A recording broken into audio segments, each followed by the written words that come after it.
All right, I'm back. Unfortunately, I lost the electricity. That's it. But I'm back. I'm back. The electricity.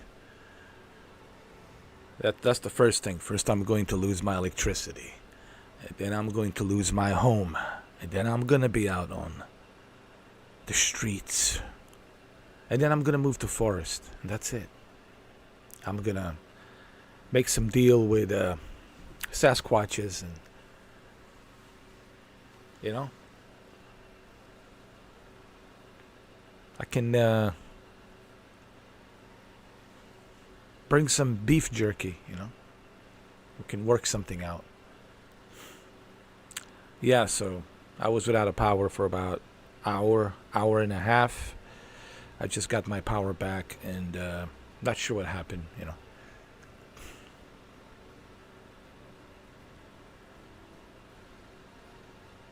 But I got my power, electricity.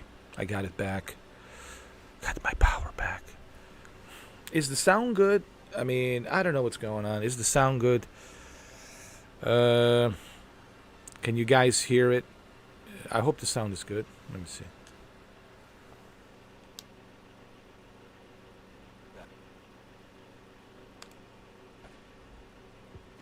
See you back here on Thursday. See you back here on Thursday. Yeah. I don't know, man. I don't even know if I'm gonna make it by the end of this weekend, let alone Thursday. All right, let's make myself smaller. I'm too big. Way too big. Way too big. All right, this is good. All right, there we go. There we go. There we go. There we go. There. Good. Good. Good. Good. Quality good. Is the quality good? Is it good? Is it good? Is it good? Quality good.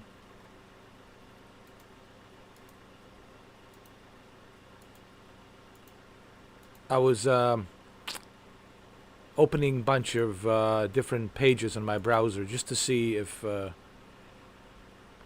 my video has a good quality. I'm comparing the delay on the video. I want to make sure that it's good. Let me see. So you might hear my voice because I'm checking my videos pages on my browser just to see if. Thank you, Shuki. Thank you, Grotsky. Thank you. So it looks a little bit better, huh? Quality is a little bit better. Let me see. My video has a good. I don't know. I don't know. Yeah, looks good. Looks good. Let me see. Let me see. My video has a good quality. All right.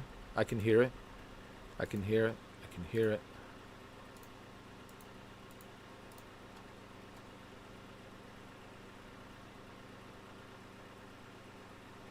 Good. Good. Good. Good.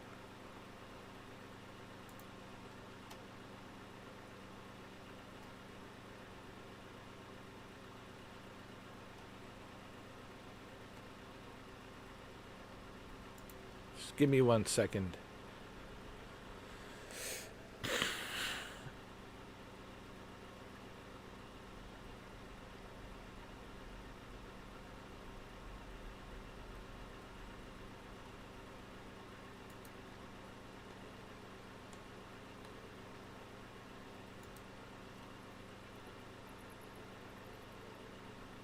Okay.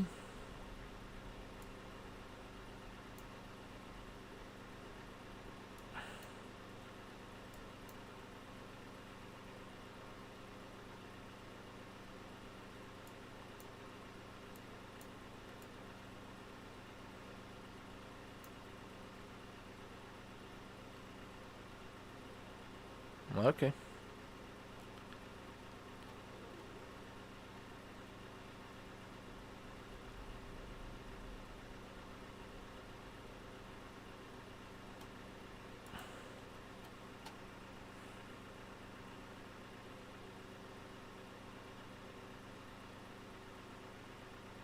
Alright, it's good. Good.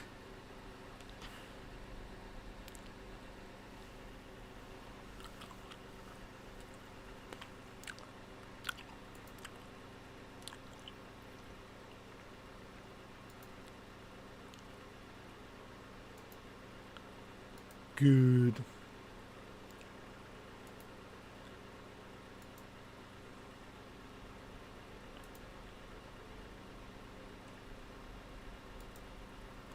Good. I'm still on my Chrome. Chrome browser. Just checking. Is it good? Let me see. Okay. Good quality. I hope. I hope.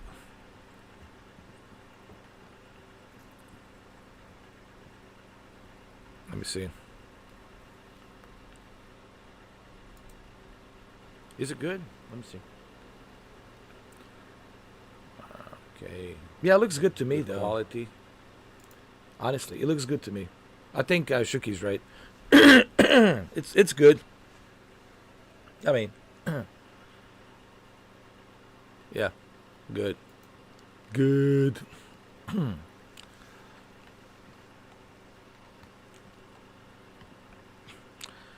So this is where it ended, right here. We came here to pick this. What is this? The black light. And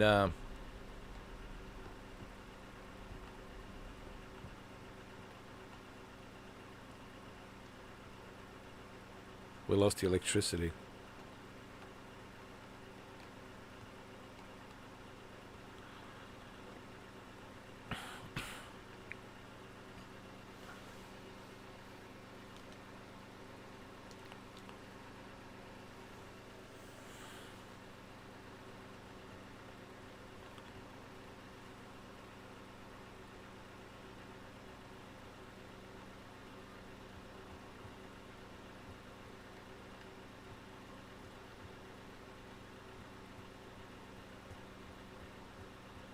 There's so much to do in a safe house. Honestly.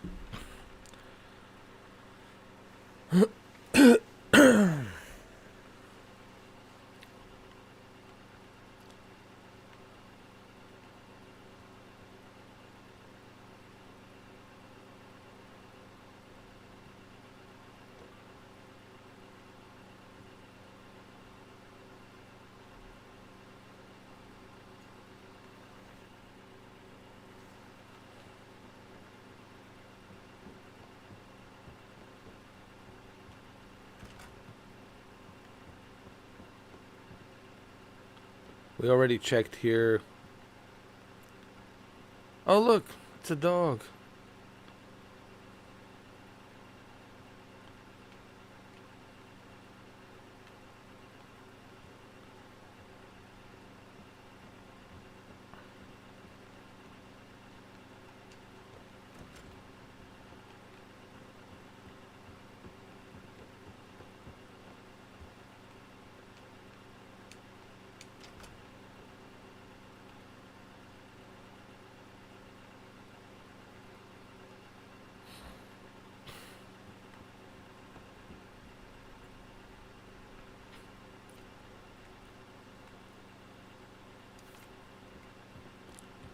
Alright, I guess I'm ready. Training area? We don't have money for that. I'm sorry. I'm sorry, but we're broke. We are broke, dude. we're broke, man. We're like totally broke, man. We might as well just live in the forest, you know? That's it. Get your camping gear, bro. We're living in the forest. That's it. That's it. That's it.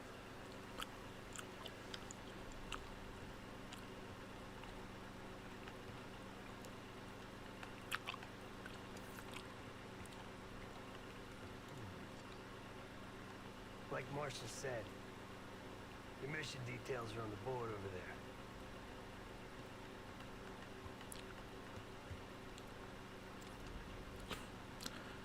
there. Okay, this is my next mission.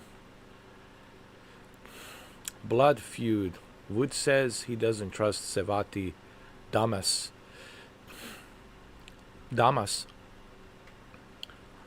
But he says that about everyone else too. It might be rubbing off on me. Just do whatever you need to do in Avalon to bring her into the fold. Alright, so my job is to recruit her. To bring her here to Xavier X-Men mansion.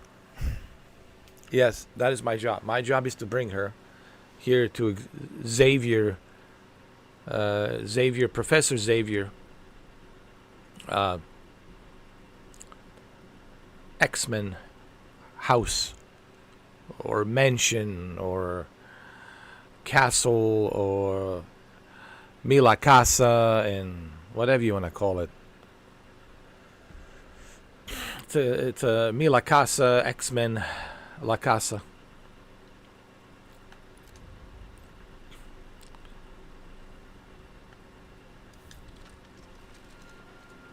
Adler didn't leave much intel on Savati Dumas, but I can tell you a thing or two about Avalon. It's a playground for the filthy rich, and crime factions run the whole city. Everyone's looking for who to push off the slide. When they pick a target, they hire someone like Savati. She used to be part of the Guild, one of the most powerful Avalon factions, but now she freelances. Savati said that Adler hired her to follow a Pantheon trail. So you're gonna join her on that job tonight. We want to see firsthand where that trail leads. Maybe we'll even add some muscle to the team. You'll scratch her back, but sure as hell watch your own. Trust is gonna be earned.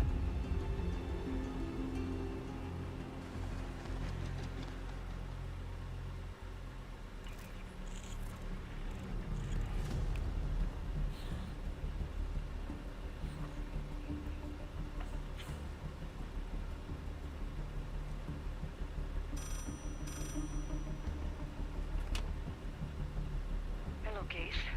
Check under the phone booth.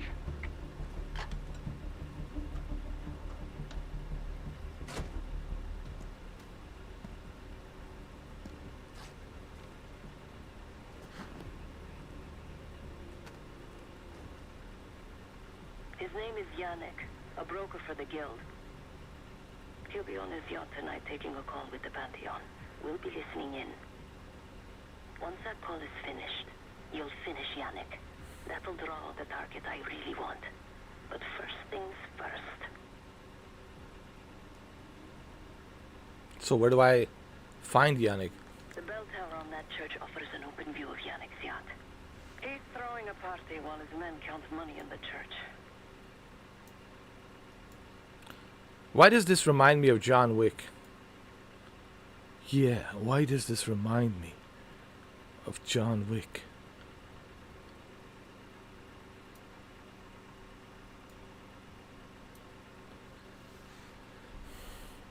Yannick traffics in weapons, narcotics, women, whatever pays. Rumor had it the Pantheon wants a relationship with the Guild. So Yannick is testing the waters. He's only our first domino. The real fun starts after we knock him down and get access to the target I really want. Johannes Edi.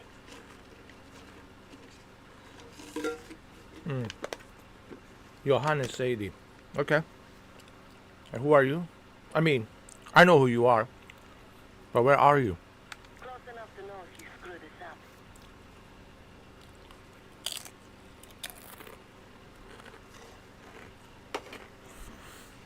Let's see what you're made of, Case. Get to the bell tower. I don't care how. Quiet, loud, but just get there. Hold on.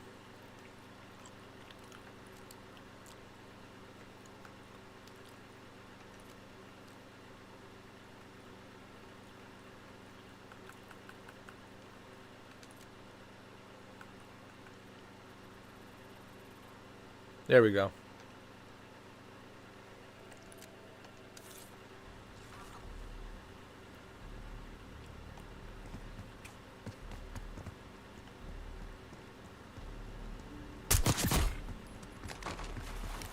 that case. You could go for a swim, avoid some guards. Yeah, I agree. So again, who are you? Are you ballerina? Oh yeah, you Sevadi, Sevadi. Damas, Sevadi, Sevadi Damas. I got you.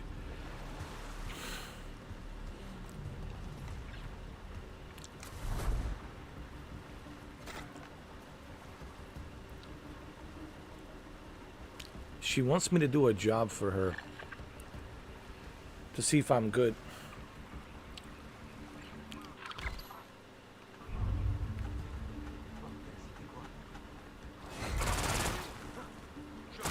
Case, those guards are going to be trouble. There won't be any trouble, don't worry. Once we listen to Yannick's call and confirm a Pantheon lead for Adler, I'm declaring open season on the Guild.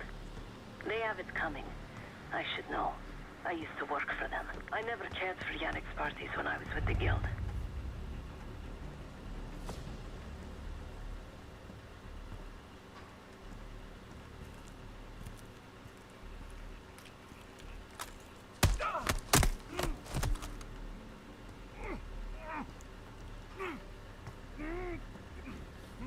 Windows are open. Climb up to the second floor.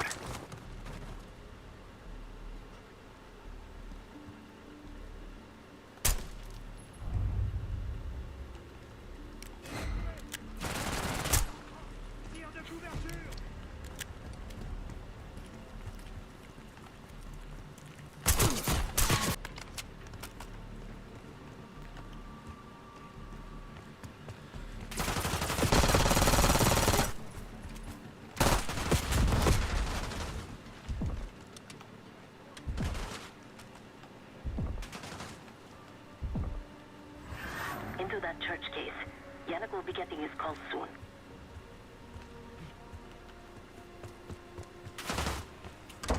Access to the second floor behind.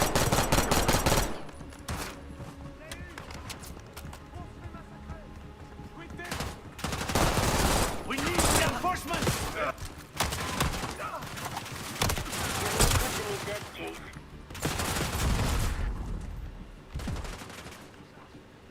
They're after the money.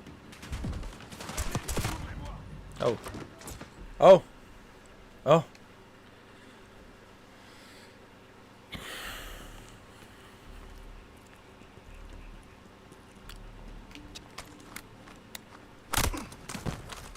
Alright, let's do this silently.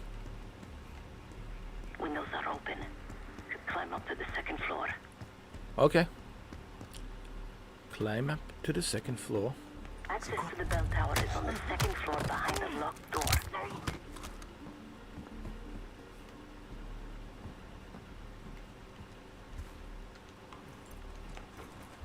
You're no good to me dead, Case. Putain, c'était loin.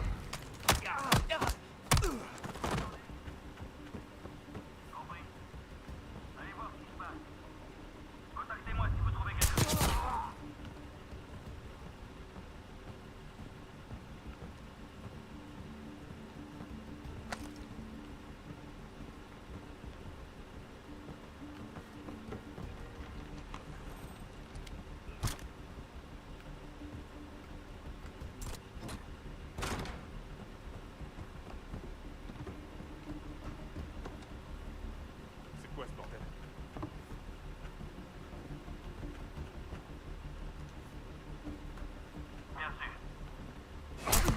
Bordel, c'est quoi? Door to the bell tower is on the second floor of the church.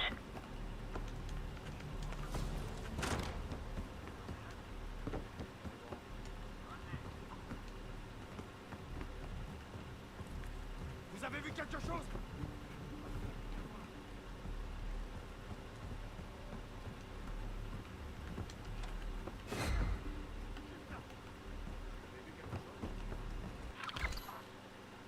Yannick's expecting a call from Pantheon any minute.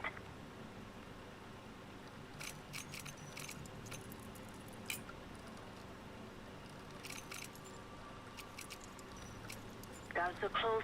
Do it quick. Got it. This morning I stashed the rifle at the top of the tower. Remember, Case, don't pull the trigger until we hear his call. We need to confirm any connection to Pantheon.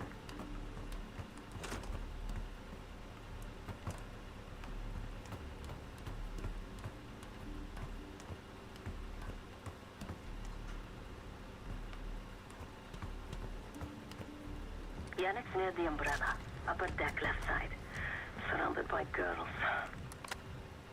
Oh, really? How nice. Why can't that happen to me? Got your advance. My boys are still counting it. It's all there. Remember, this deal is one and done, huh? Don't need to get mixed up with the CIA or your Pantheon thing. You'll send the hardware tonight, understand? That's not what we agreed to. Tonight, Yannick. Don't test me. So the Pantheon and the CIA are connected somehow. We got what we need. Take the shot.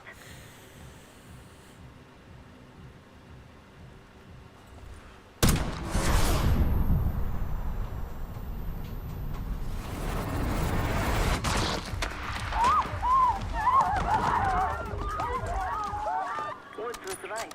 You are a good shot. Yannick was just our first domino. We have more work to do tonight. Head back towards the payphone. I'll pull up in a white van. Guards inbound. Word on Yannick got out.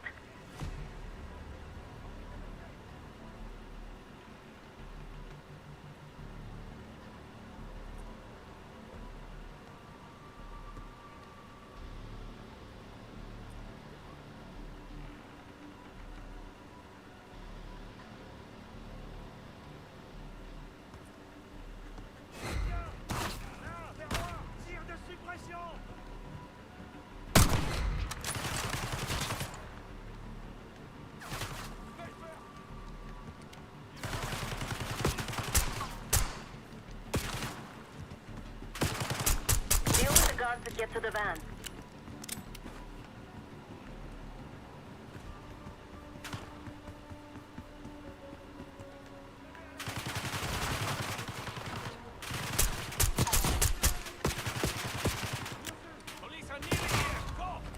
Oh, shit.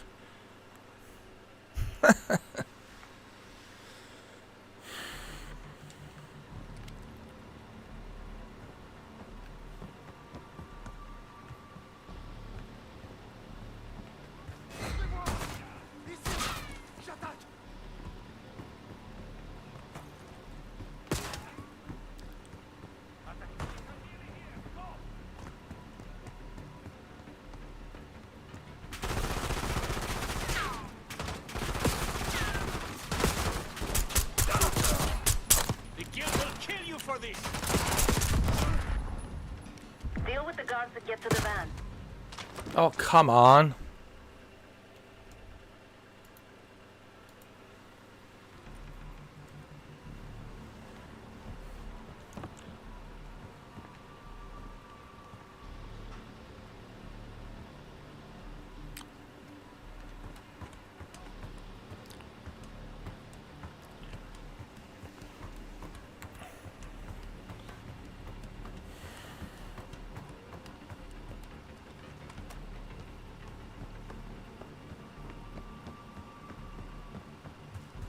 Vous avez vu quelque chose?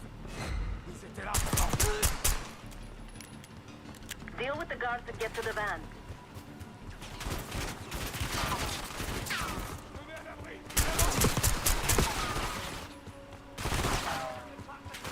I hear sirens. Fall back to the church. You're in the clear, Case.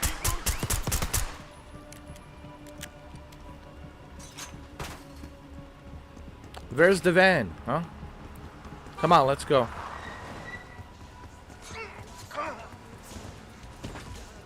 Let's go, Case.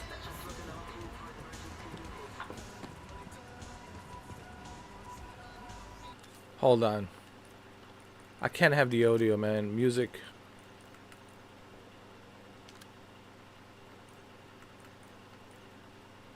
It's a 9-inch nails. Yes, it's great. I love 9-inch nails, but you know what I mean? I don't want to get copyrighted.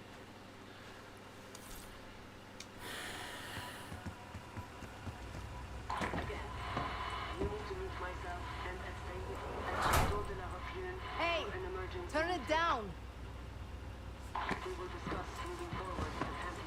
That's Gabriel up there. He's cool. They called an emergency meeting at Chateau de la Haute Lune. 3 guild leaders will be in attendance to smooth things over with Pantheon. I want to get paid, so we're going to crash that party. Chateau de la Haute Lune. Let's go. All right, so she's French. The guild will lock the restaurant down and meet in a She's safe room on the French. second floor. Door can only be unlocked from the inside. You're gonna help me get that door open. We're a few minutes out yet. Just enough time to get changed. There we are. Fits for guild security. Personally, I want these guild bastards dead. Look at you. Pantheon's the icing on the cake for me. Look at you. I'm just saying. Stop. Get to the safe room's antechamber on the second floor. And the alarm Listen, will go off. hold on a That's the second. key. The guild doesn't know you, so your best option is to surrender and play along. Why do you look like John Wick? Wait for my cue. Are you the ballerina? Yo, she's like a ballerina, John Wick. Sidekick.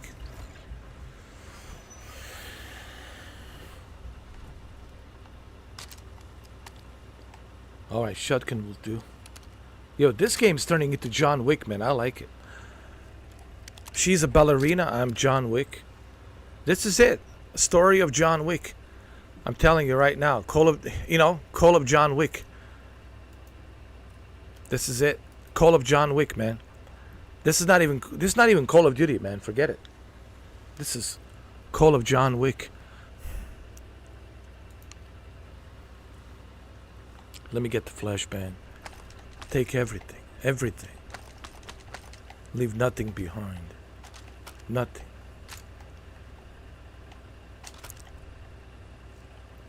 Alright, we're good.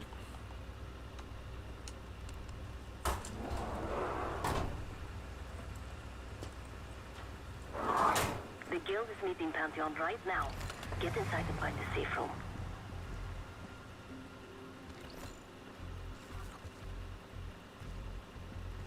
Of all the guild assholes meeting tonight, Sadie's the biggest.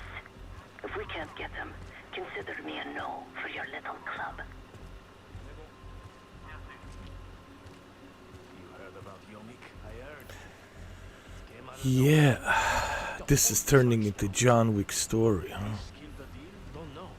They're meeting with Pantheon now. I told you, Pantheon's bad news. Hey guys, I think I'm on the list. I'm just saying.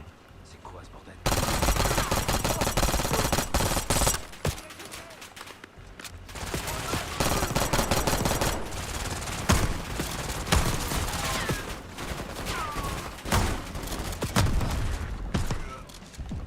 I think I'm on the list. I don't know, I have to check.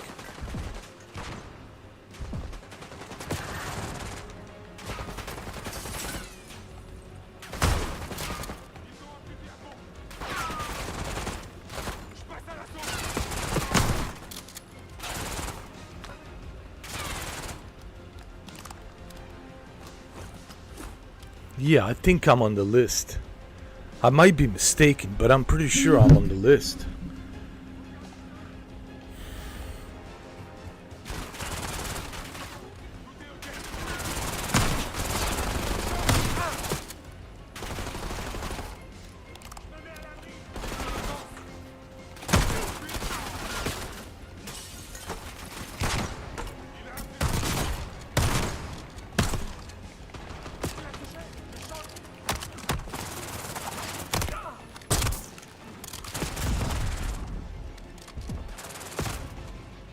Damn it. I almost had it. I almost had it.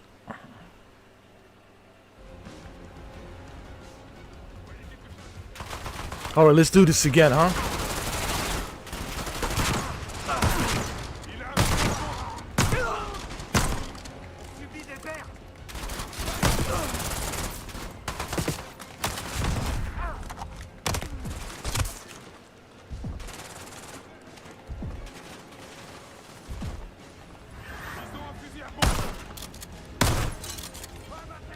L'ennemi progresse. Ouvrez-moi!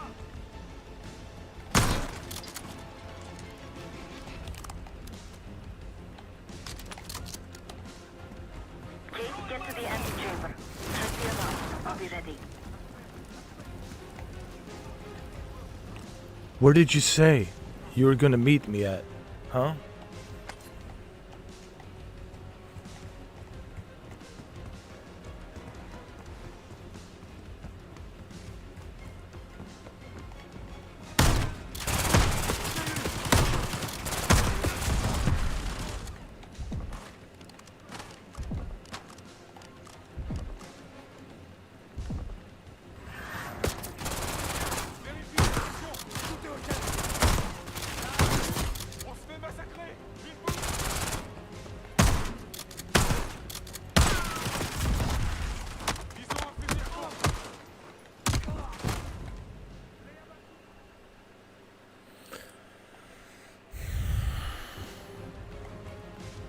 Oh, this is John Wick for sure.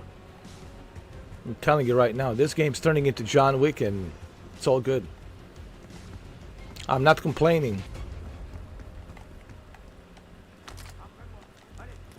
D'accord. Je suis là. Je passe à la suite. Je me mets à couvert. J'attaque.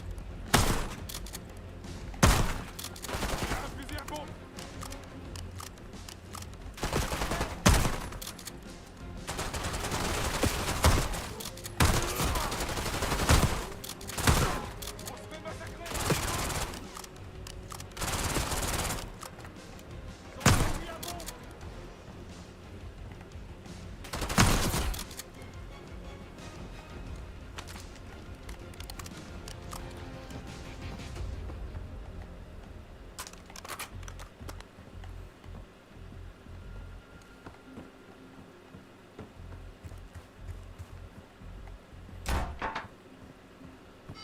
Knock, knock.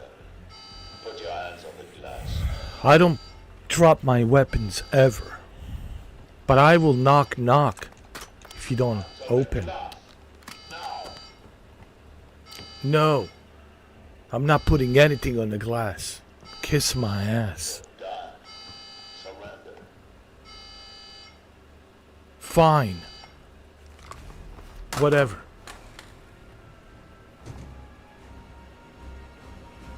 Take care.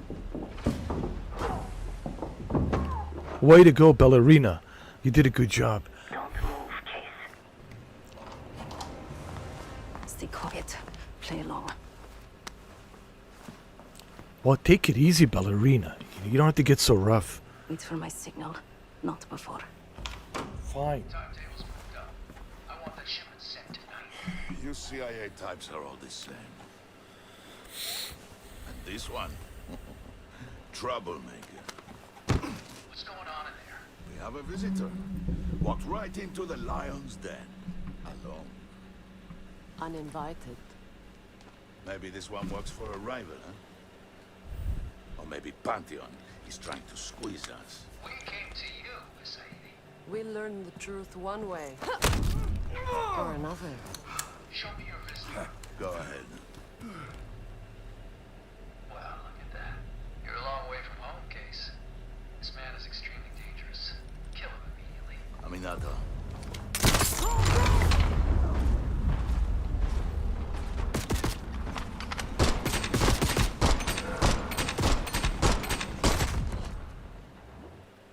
Damn. Yo, this game is John Wick for sure.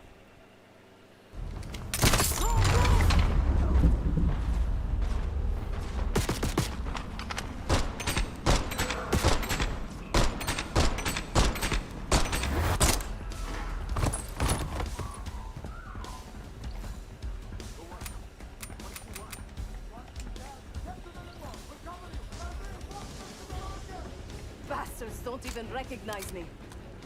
Not that it would save them. All right, ballerina, keep doing your thing.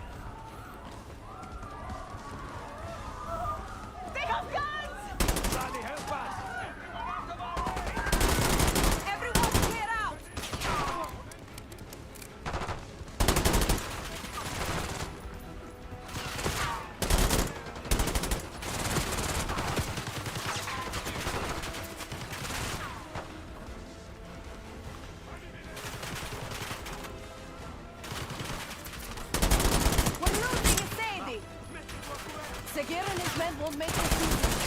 His baby pays $12 for meat shit. Idiot!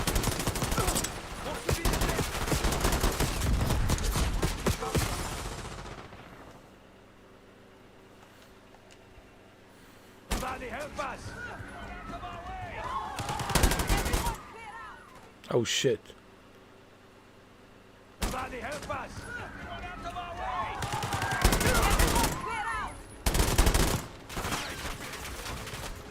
Segir and his men won't make this easy.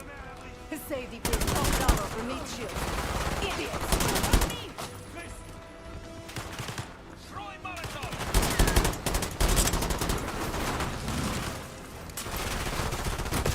Some of these bastards are packing body armor.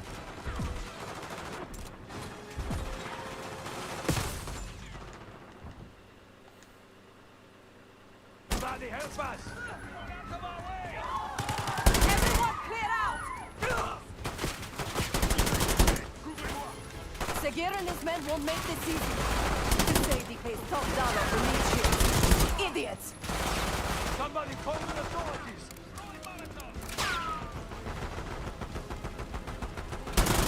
Some of these bastards are packing body armor.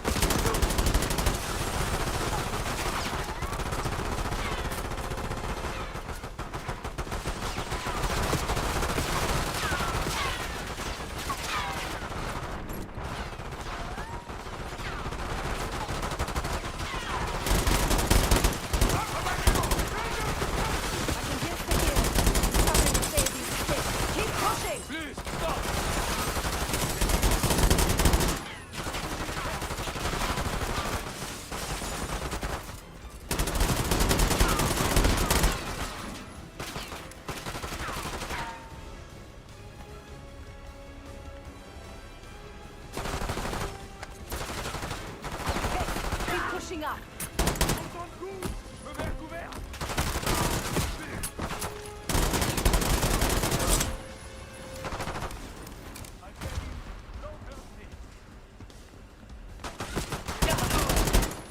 We can't let them get away.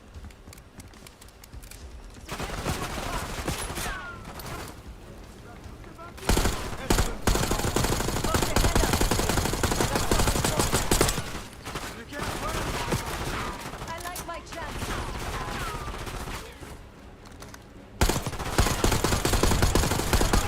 Nice job, Kate. Keep us running.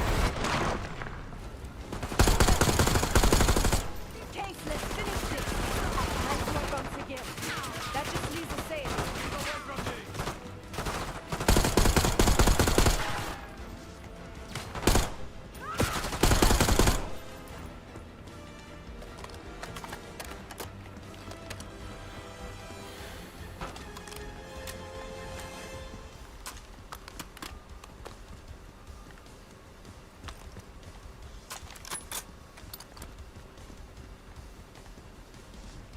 Where is the safety? Check the street! Nemo's coming down the street. Shoot!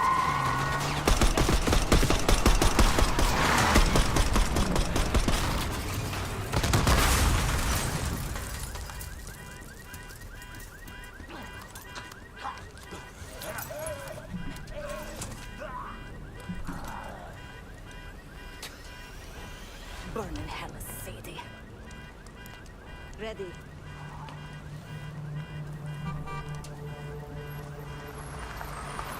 You more than kept her under the bargain case. And Adler was right. The CIA might be behind Pantheon. Let's hope he isn't right about their mystery weapon. Maybe it's time you take me to this safe house of yours. Man, this is John Wick, bro. I'm telling you right now. Got word from Case. Savati Dumas agreed to join us at the Rook, so we're 2 for 2. I'm returning from Munich with Felix Newman. Newman's cut from a different cloth, a brutal Stasi enforcer and a tech genius. He used to be a pain in the CIA's ass. That was before he gave the middle finger to the Stasi and defected to West Germany. Newman claims he's moved on from a life of violence and doesn't even arm himself anymore. But One way or the other, he couldn't turn down a chance to stick it to the CIA once again. He'll get that opportunity soon. He's gonna try to break into Langley's network and find out where they're holding Russell Adler.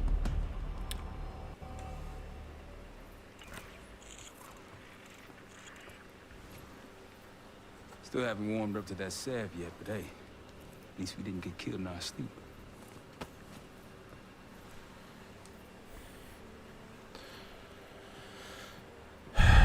Well, Newman's been cranking all night.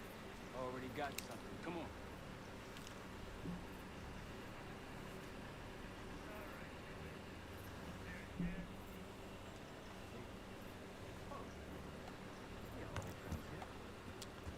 Of course. Russell Adler is in your Washington, D.C. black site. The subterranean one that went into operation almost 3 years ago. DC Black Site. There are blueprints as well. It is located underneath Capitol Station. I assume you're aware of this. I see. Well, it includes a small maximum security wing. That is where you'll find your prize. We need a game plan. You in, right? I wouldn't be sitting here if I wasn't. I'll take that. Newman. Felix. I need to wait into that black site. I'm still investigating vulnerabilities. Good, man. Let me know when you got something, okay?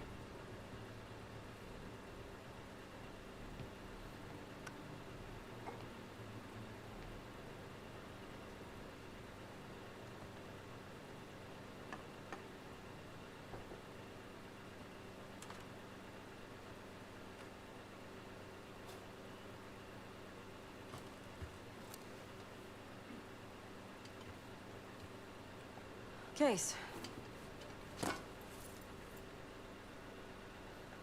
The Guild took me in as a child, an orphan on the streets of Morocco. They became my family, and provided a vision for what I could become. A weapon. I was happy to protect them, to kill for them.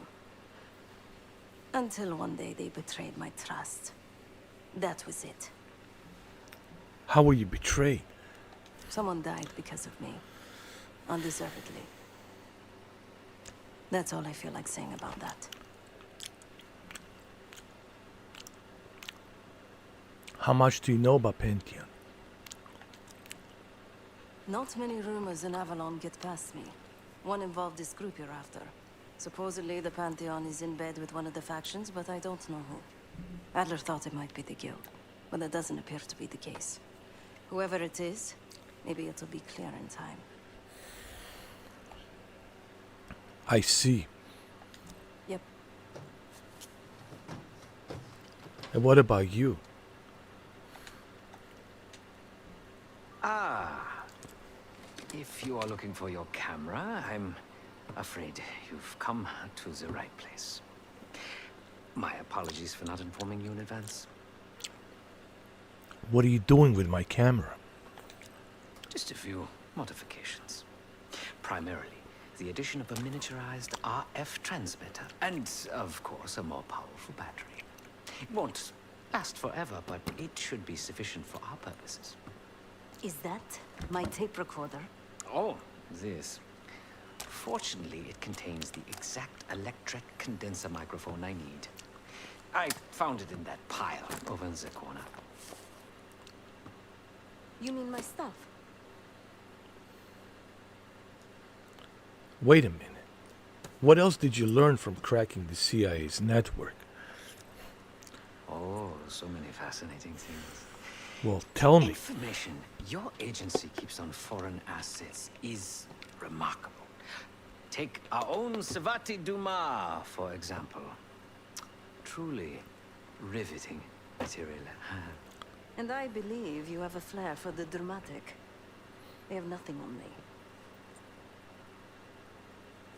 What did you find? Perhaps some other time. I can tell you, I can vouch for Savati Dumas. The way she handled herself was pretty John Wickish. Even I was impressed. I think she's qualified to be the next ballerina. But anyway, what about me? What do you have on me? Yes, yes, yes. You also quite the curiosity, aren't you? CIA assassination training. Ooh. No doubt. You and Miss Dumas will enjoy trading grim tales over coffee. Maybe I underestimated you.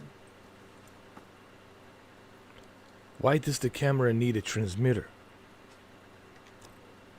Because, my friend, I do not intend to get these hands dirty during our trip abroad. I can, however, by means of this camera, provide an extra pair of eyes and ears. No. It is a work in progress.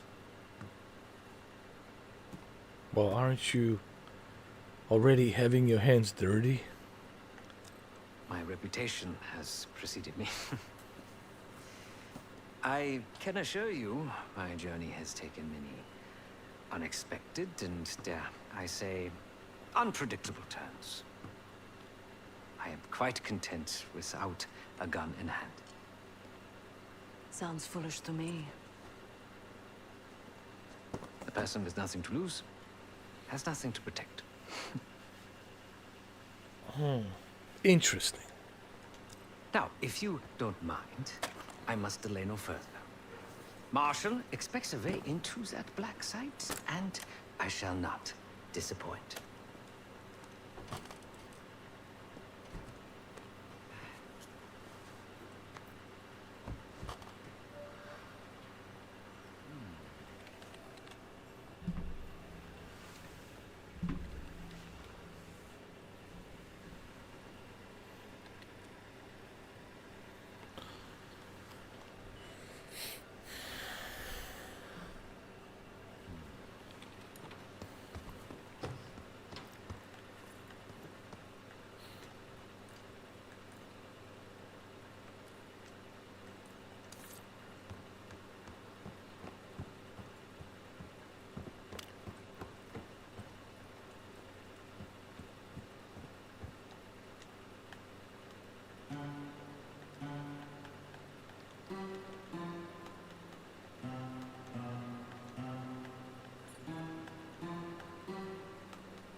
Might want to see what Felix is up to in the ops room.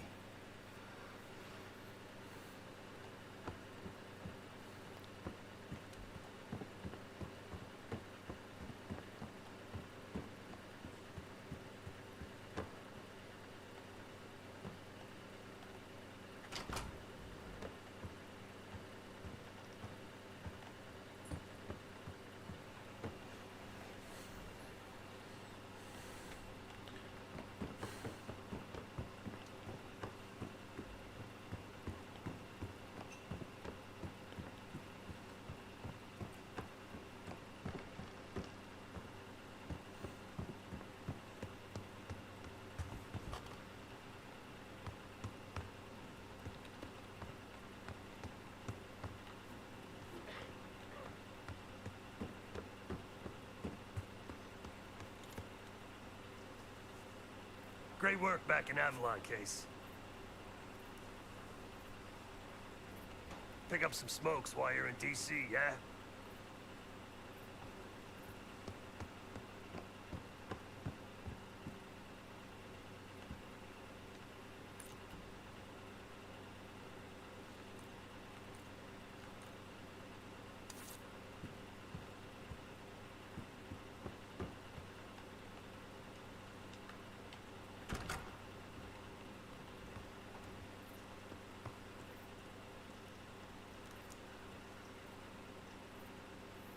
You gotta be kidding me.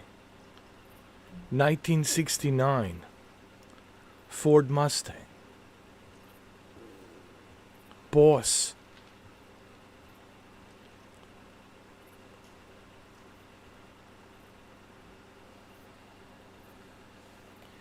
This is a John Wick inspired Call of Duty.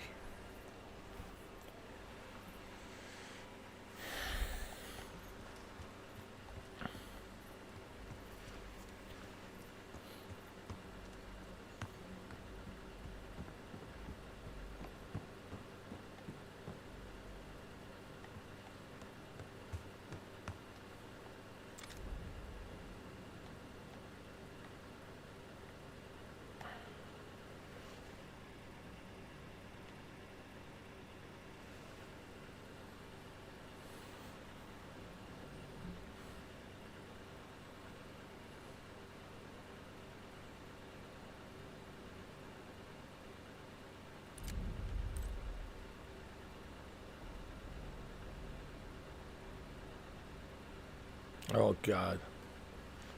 Rescue Russell Adler from a CIA black site under a Capitol station. This will be a tough mission. I'm telling you right now.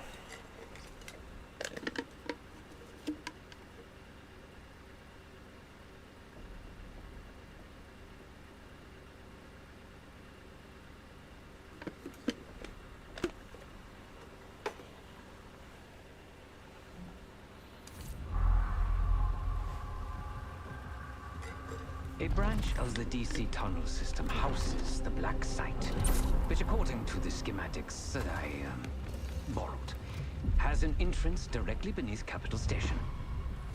The black site holding Adler is secured by retinal scan. We won't have access. At least not anymore. We have an opportunity, though, if we move fast. This Saturday night, the station is hosting a political event. Take it, Felix. Interestingly, one of the event's attendees, a Senator Jack McKenna, has security clearance to the black site. We only need a high-resolution image of his eyes to get past the retinal scanner. I'm working on something for that. So we're gonna show up to this fundraiser, get what we need from the senator, then grab Adler from the black site before anyone knows what's happening. Sounds simple enough. Don't you think?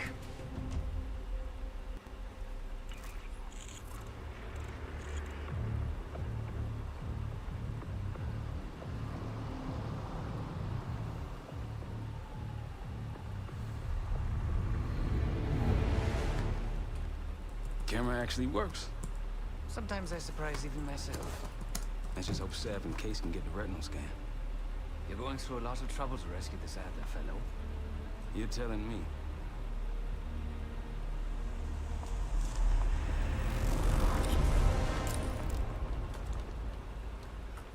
Image received on our end, Case. Audio's coming in clean. Ball is yours. You're stepping into my world now, Case. Should I say Jess Burke, photojournalist for the Washington Telegraph. Don't make any waves. You'll get through security, no problem. That's the sentiment here. He held little back in his criticism of the Bush administration. We're going to keep a close eye on developments in the weeks ahead. Of course. Back to you, Kelsey.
Moving, please.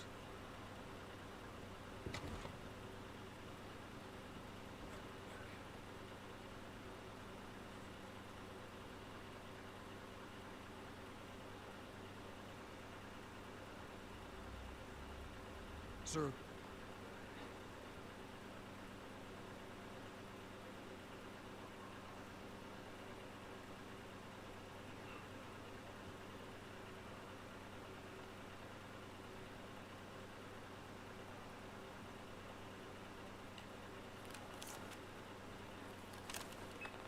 Things are starting to wrap up in there, just so you know. Enjoy. Have a good night. Hi, I was just on my way out. I don't know why you're here exactly, but you need to be very, very careful. Langley has assembled a team to track the three of you down, and they may even have eyes here tonight. If you are spotted, forget about suspension. Livingston will literally bury you alive. So it's great to see you. We'll catch up soon. Keep with the plan. Find Seth. There you are. Come join me at table 14.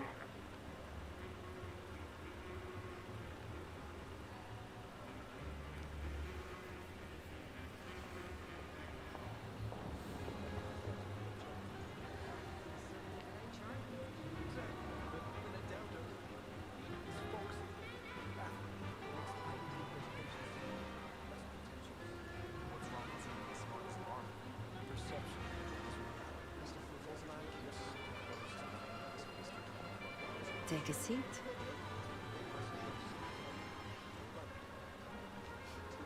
Do I look the part? Just another business tycoon's trophy wife. Senator's on stage now. Use your camera to get a better look. You know, you never cease to surprise me, ballerina.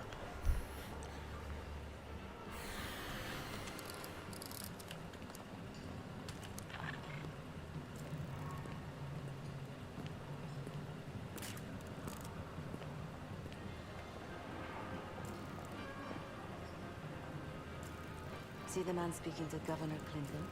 Say hello to Senator McKenna. Put that camera to good use, Case.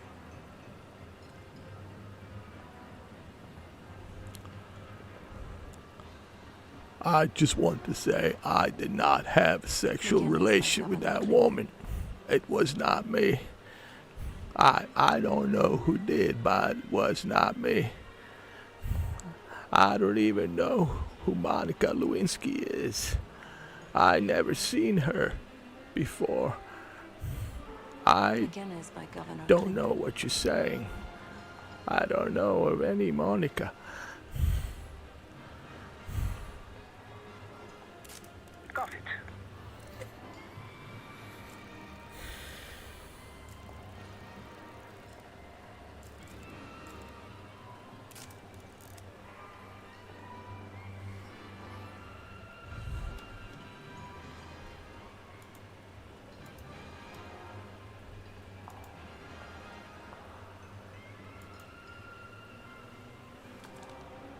The senator isn't giving interviews tonight, and he doesn't go anywhere without his security detail. So the easy option is off the menu. Here, take this. I've done some scouting. Marked a few leads that could help get him isolated and get you close enough to do the retinal scan. Take your pick.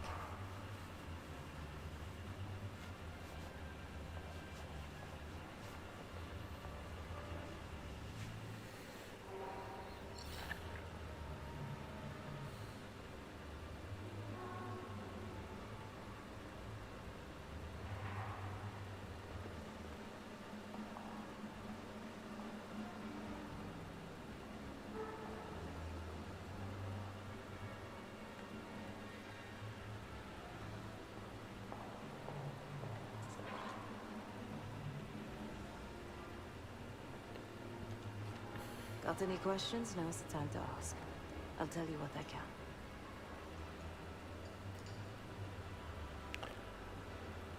Why did you circle the coat? Check. When the senator arrived, the waiter passed him a note. Whatever's on it put McKenna in a real bad mood. He crumpled the note, and shoved it in his coat pocket right before he checked in.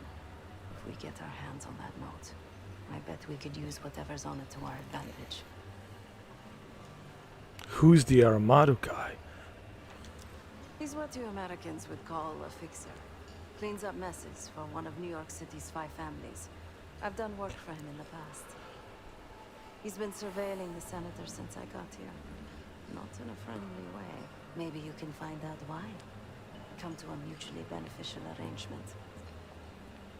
He must be a very charming guy.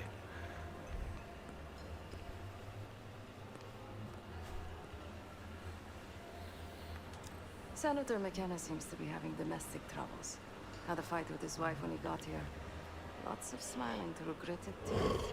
She stormed off. Hasn't spoken to him since. Just been drowning her troubles at the bar. Maybe you should lend her a sympathetic ear.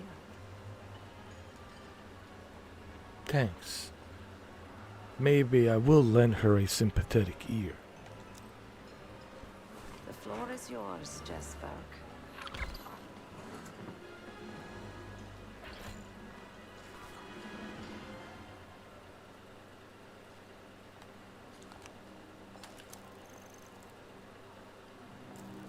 That is Gabriel Armato, connected to New York's criminal underworld. Yes, I know him. A previous life. Gabriel Armato. Well, how convenient. How convenient that he's here on this fundraising for the governor, Bill Clinton. I mean, is everyone dirty? I mean, is no one clean?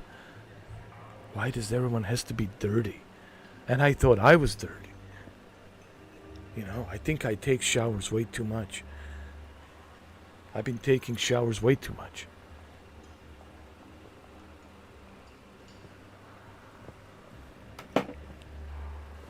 I would like to be dirty once in a while. I want to see what it's like to be dirty.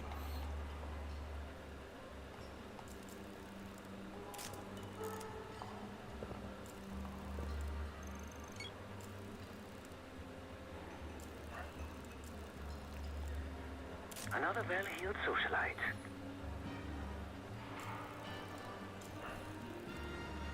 Another well-heeled socialite. Uninteresting.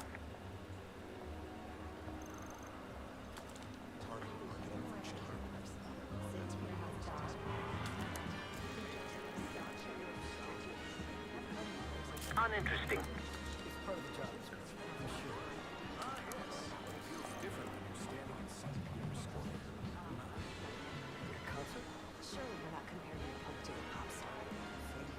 Another well-heeled socialite.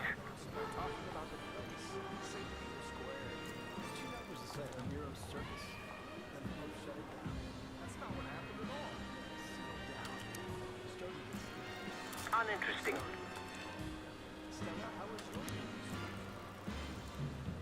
Uninteresting. I prefer a white Russian. No one of note. Gotta pick your poison. Miriam McKenna, the wife of our target.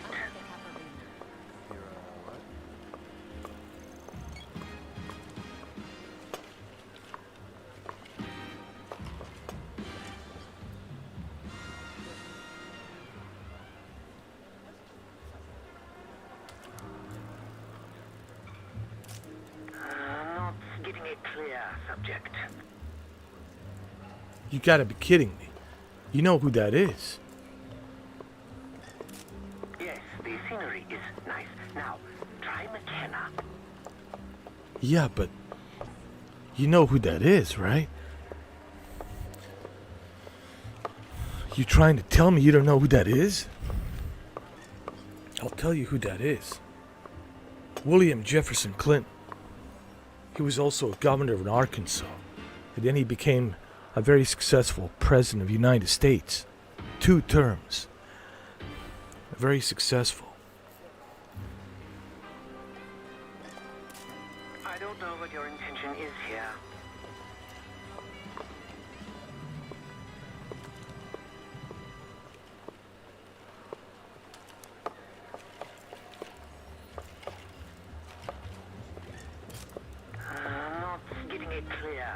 subject. What do you mean? Look at that booty. What do you mean not getting a clear subject? Yes, the scenery is nice. Now, try McKenna. I don't know what your intention is here. What do you mean? I'll show you what my intention is. Here, let me show you.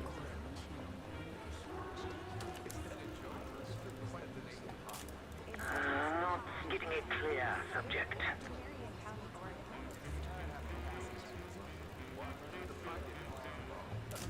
Yes, the scenery is nice. Now, try McKenna. No one relevant to the mission.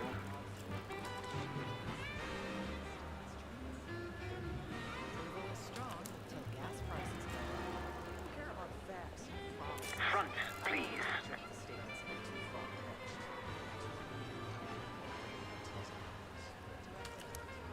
Uninteresting.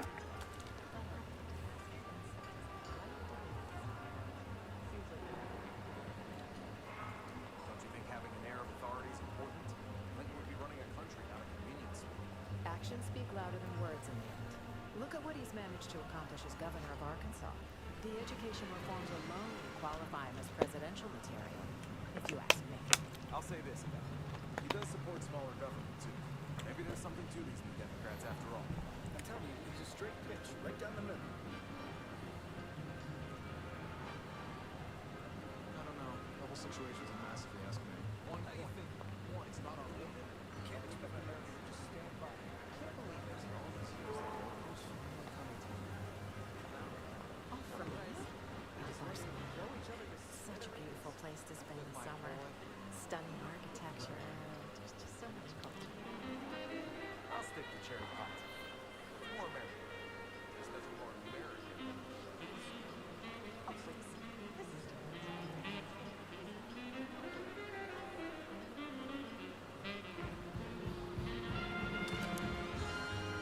Another well-heeled socialite.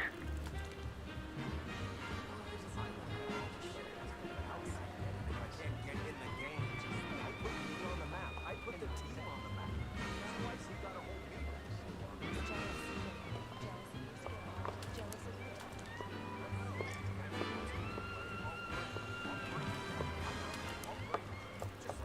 Another well-heeled socialite. I don't know what your intention is here. The back of someone's head is not particularly used for vitalification. The back of someone's head is not particularly used for vitalification.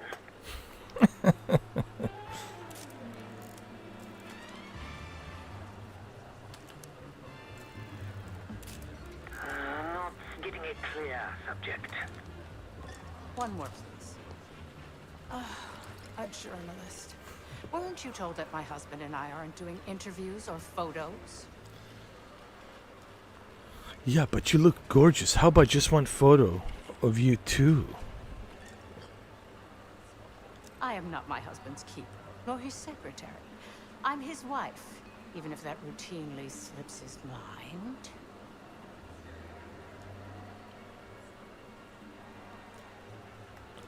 Anyway, off the record. I mean, I don't want to make this say my, business, because it's not my business. But I heard some rumors that you guys are having some tensions between each other. So, off the record, I noticed some tensions between you and the senator. And this is off the record completely, that I noticed some tensions between you and the senator. Again, it's off the record. Off the record. Off the record? How quaint.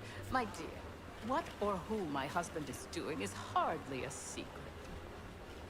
If you want access to the senator, follow the trail of drool until you reach the pretty little thing half his age. Check the auction hall. That's where I last saw his aide. Aide could be our ticket to a photo op with McKenna. Her name is Anne Johansson. Not my type, but I can see why she has the senator's eye. All right, let's find her.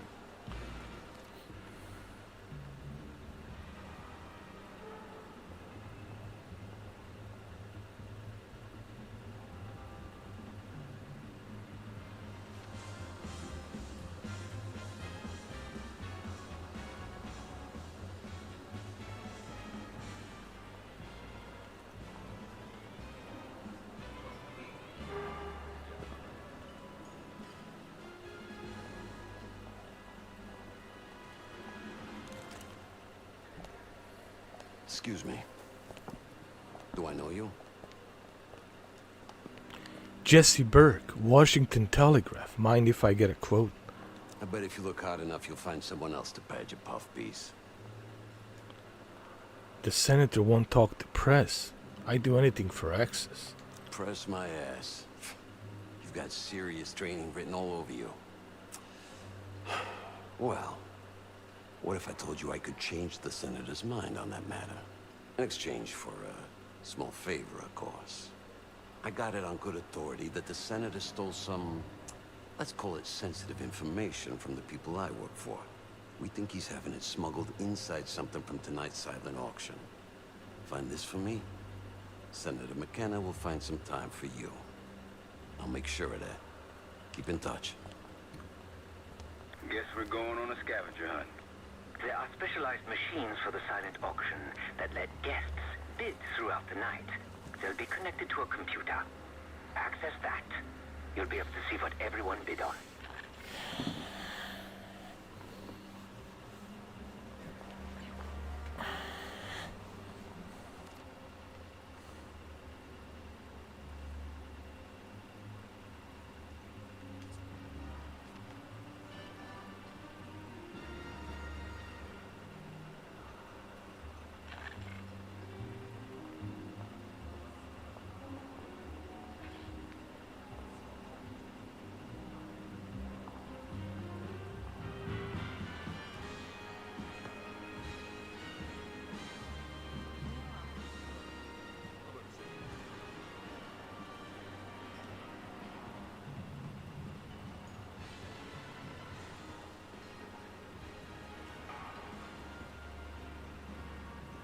There isn't very much of the Berlin Wall left.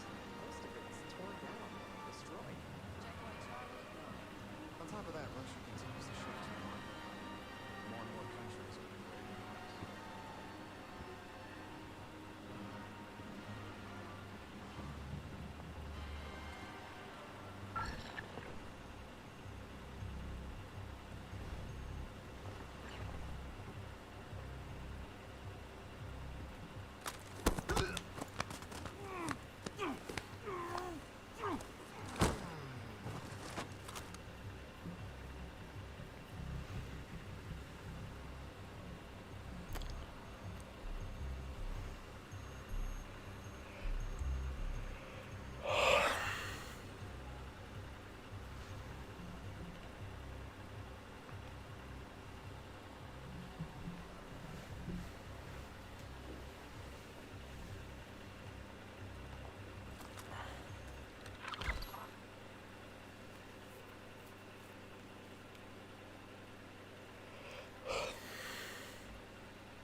Now just get your hands on that clock case.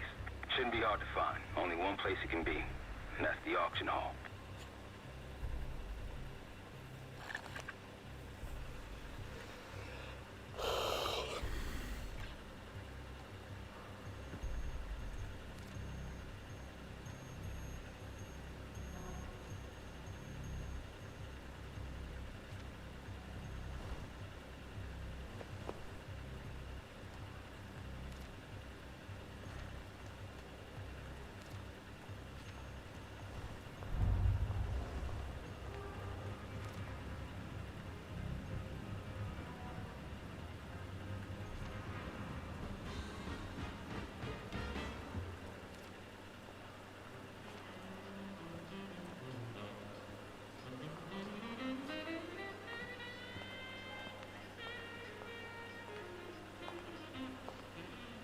The First Amendment protects against government censorship. That's the whole point. We need to regulate public morals, and public morals vary by state. But the dancing in question was not obscene, not even provocative. But it isn't meaningful either. Ballet and modern dance actually communicate something. Rock and roll? Not so much.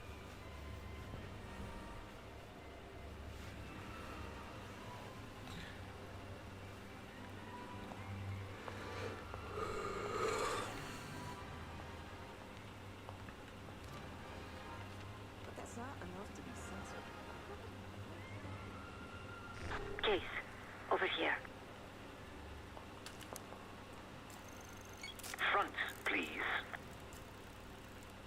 Front, please. Yes, the scenery is nice. Now, try McKenna. I don't know what your intention is here. The back of someone's head is not particularly useful for identification. Not getting a clear subject. Yes, the scenery is nice. Now, try McKenna. The back of someone's head is not particularly useful for identification. The clock should be in that room somewhere. But it sounds juicy. Oh, great.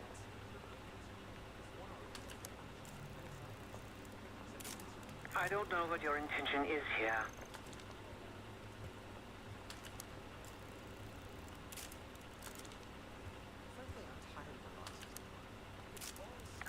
Not getting a clear subject.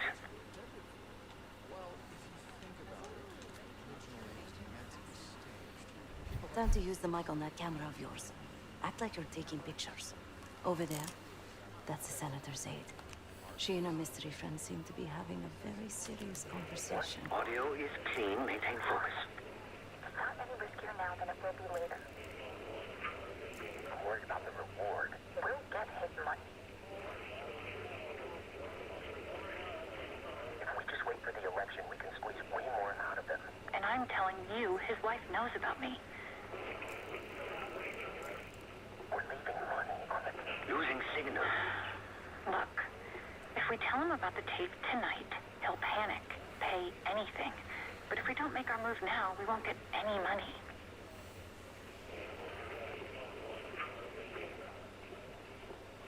Just trust me. Here, take the valet ticket. Go get the tape from the car. Fine. I'll get it in a few minutes. Blackmailing a senator with sex tapes? Can't beat the classics. The senator's aide on Johansson. The senator's aide on Johansson.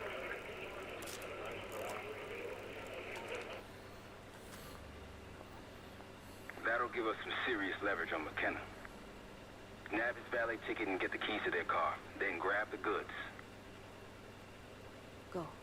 I'll keep an eye on the girl.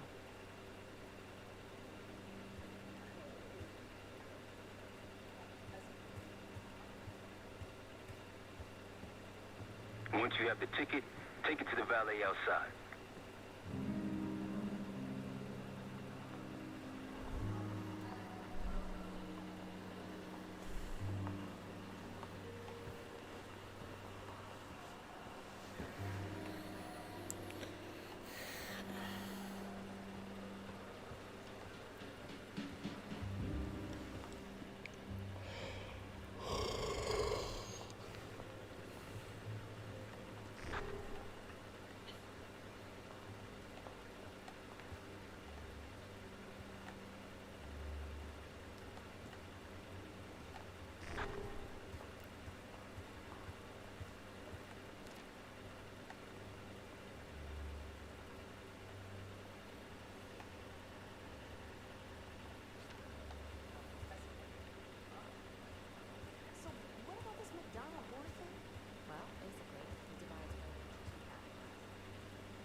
need access to that clock, unseen.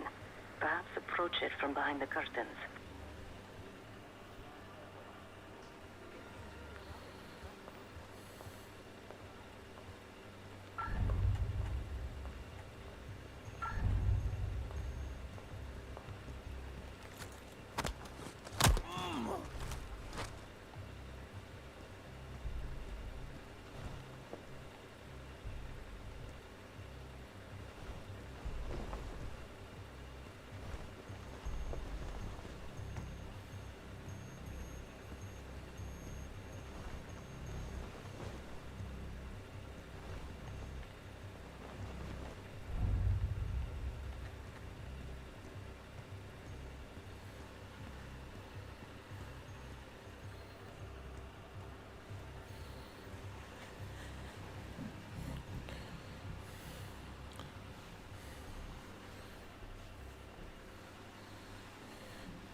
Got it.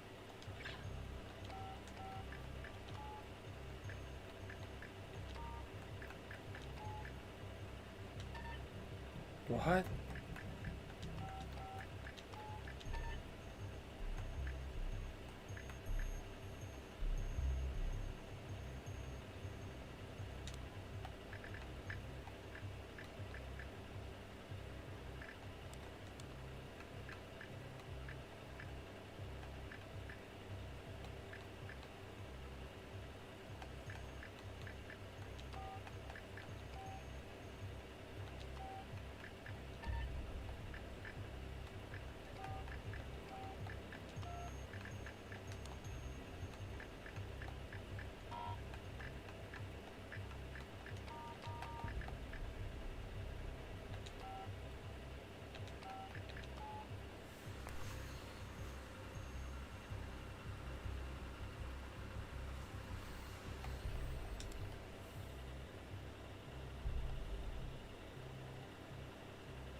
One, 146.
So 0 was correct. So 0.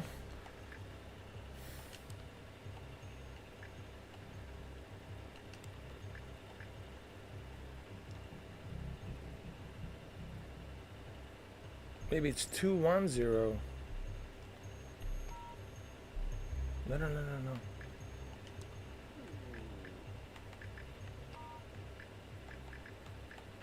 Maybe it's 210. No.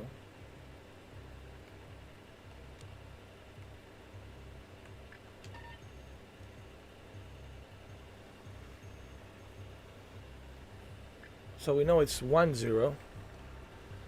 So maybe it's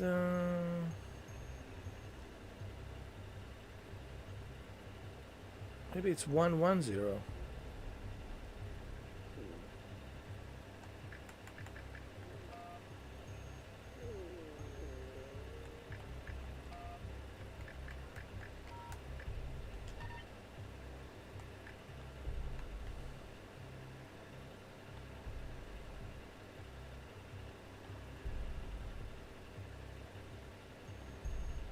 Maybe it's 220.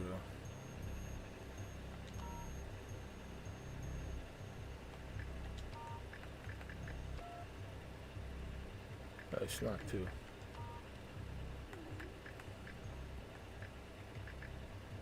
One zero. I just need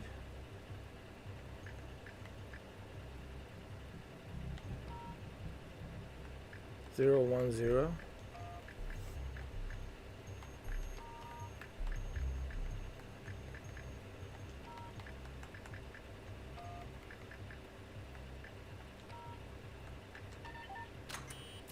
010.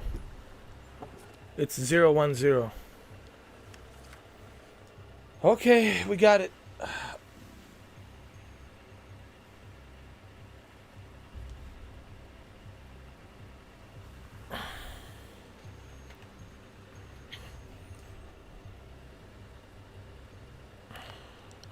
Old clocks don't usually have a computer disks inside them, right? What do you think's on it? Doesn't matter. It's currency now. Just deliver the disc to Armato so we can get McKenna's retinal scan case.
Back.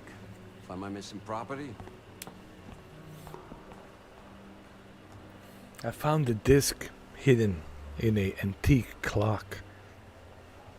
You must be one of those investigative journalists, huh? Can't argue with the results. Nice work. Yeah, I got it. Set up a meeting. You know where. You know, I didn't want to have words with the senator, but now, well, this seals the deal. You ask me, all the spy stuff is going out of fashion now that the Cold War is over. Do you know what's in the disc? That's on a need-to-know basis. And you don't need to know. Just like I don't need to know why you really want the senator. Fair enough. So will you get me near Senator McKenna? I'm a man of my word. Some, associates of mine are escorting Senator McKenna somewhere more private as we speak. In fact, they're probably done by now. There's a pub in the West Hall called Constitution. Go to the office in back. You'll find Senator McKenna waiting for you. Good luck with the retinal scan. Stepping out now for a wardrobe change. We got a problem. Some friends of ours from the CIA just showed up. If they see you, Case, it's game over. So watch your ass. Oh, that's wonderful. Thank you. That's just wonderful.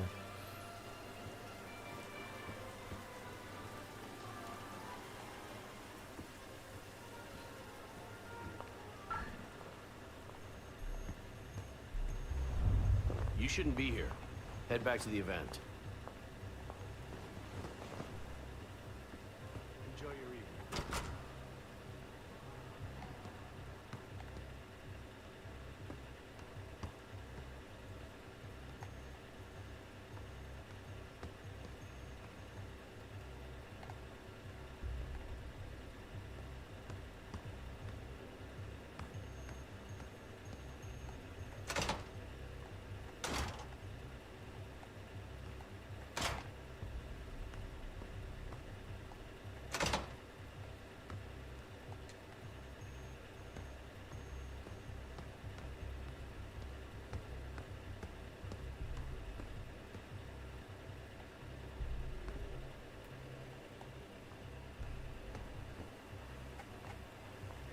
You shouldn't be here.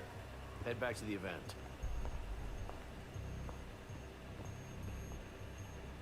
Keep walking that way. You'll find the event.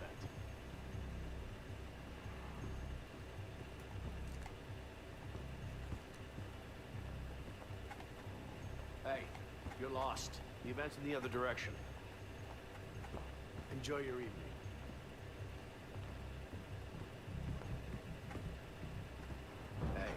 Authorized personnel only, remember?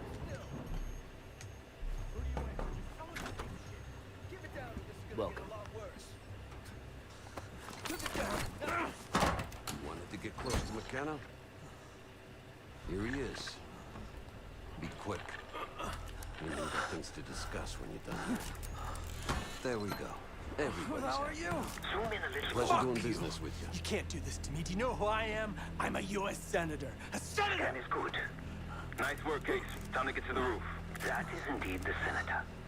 But you'll need to get much closer for retinal capture. That is indeed the senator.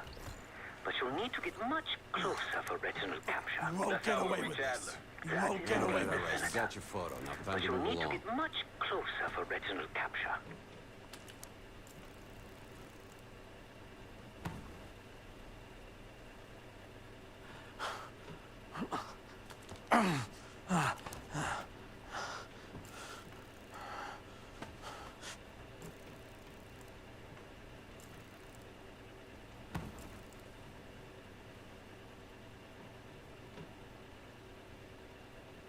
Too close.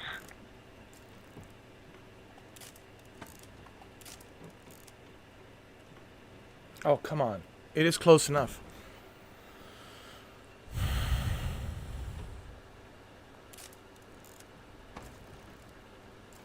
Zoom in.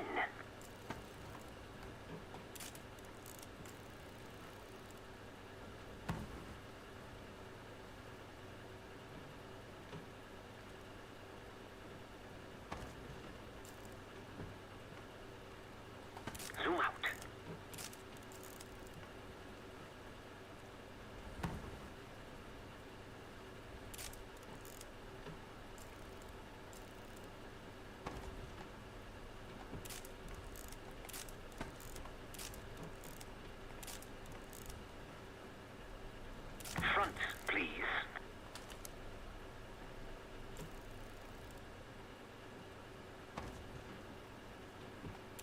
little closer.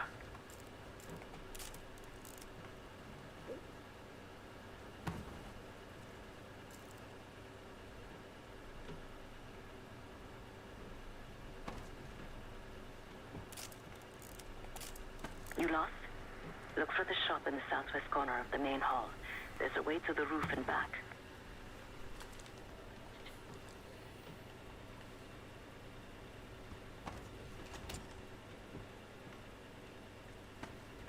I marked the roof stairwell on your map. Take a look. The mechanical room on the roof is your access point to the restricted elevator shaft. It will take you all the way down to the black site. There's some rent-a-cops on the roof. Just doing their job, so steer clear of them. Marshall and I will meet you in the mechanical room. Once you're on the roof, look for a fixed ladder.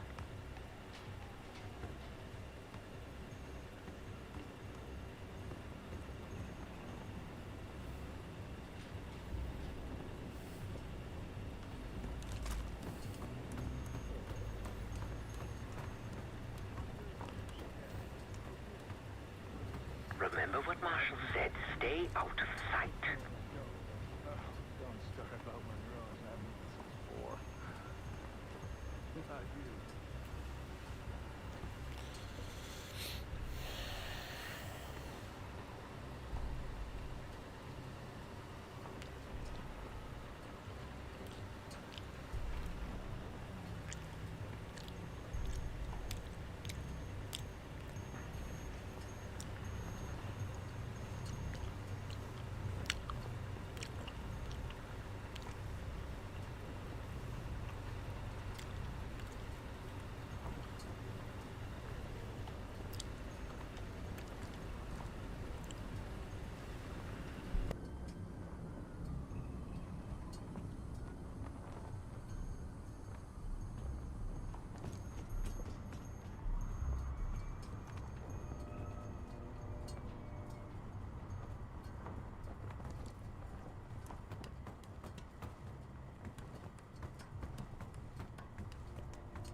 Hey, you! What are you doing?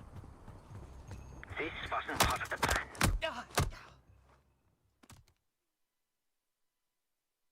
Remember what Marshall said. Stay out of sight. Don't start about Monroe's. I haven't eaten since 4. I hear you.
Oh, I'm sorry. I just realized my microphone is muted.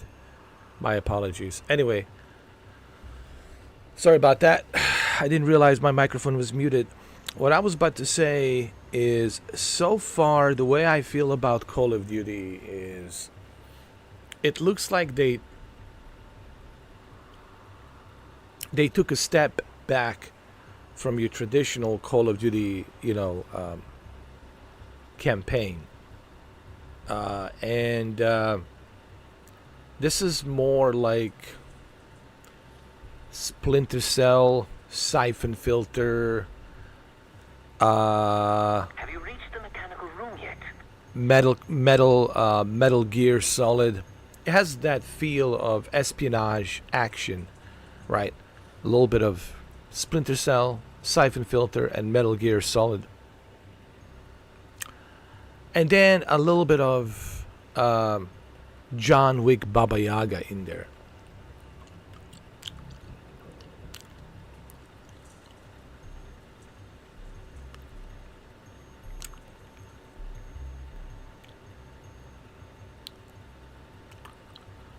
And to be honest, I'm not sure if everyone is going to like this.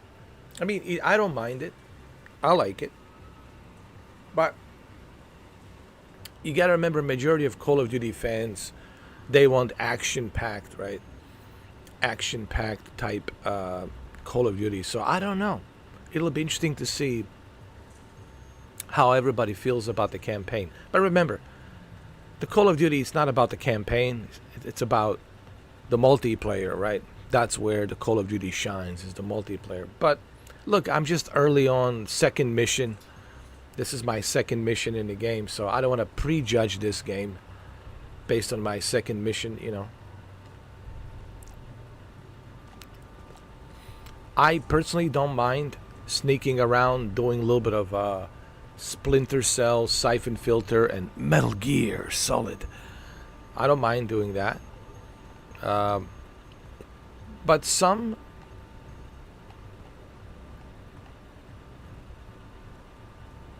might not like it. I don't know.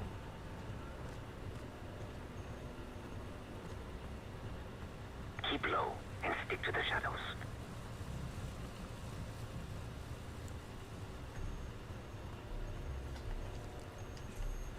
We're almost there. Inside the mechanical room, you see a wall-mounted hatch. That's the elevator shaft. Like I said, it'll be interesting to hear what other people have to say. Me personally, I like this approach. Like the safe house. And how the safe house, it's so big and there's so much to do in a safe house. Like I like these different approaches that they are using in this Call of Duty Black Ops 6. But like I said, we'll see how people react to it. We'll see what people have to say. You know what I mean? Me personally, I like it so far.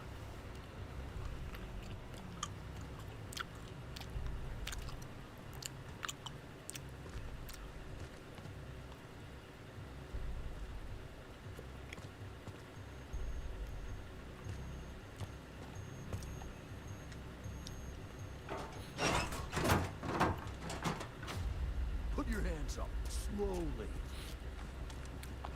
Got a 1014 in R1, requesting backup. 10-4. Now just stay calm and no one's gonna get hurt. Do we have a problem here? Sir, I just found... Why don't you just let us in? That's one hell of a hit. Not taking any chances. 1023, backup's on the way. 1022 that. It's taken care of. Copy that. The bag's for you, Case. You're underdressed.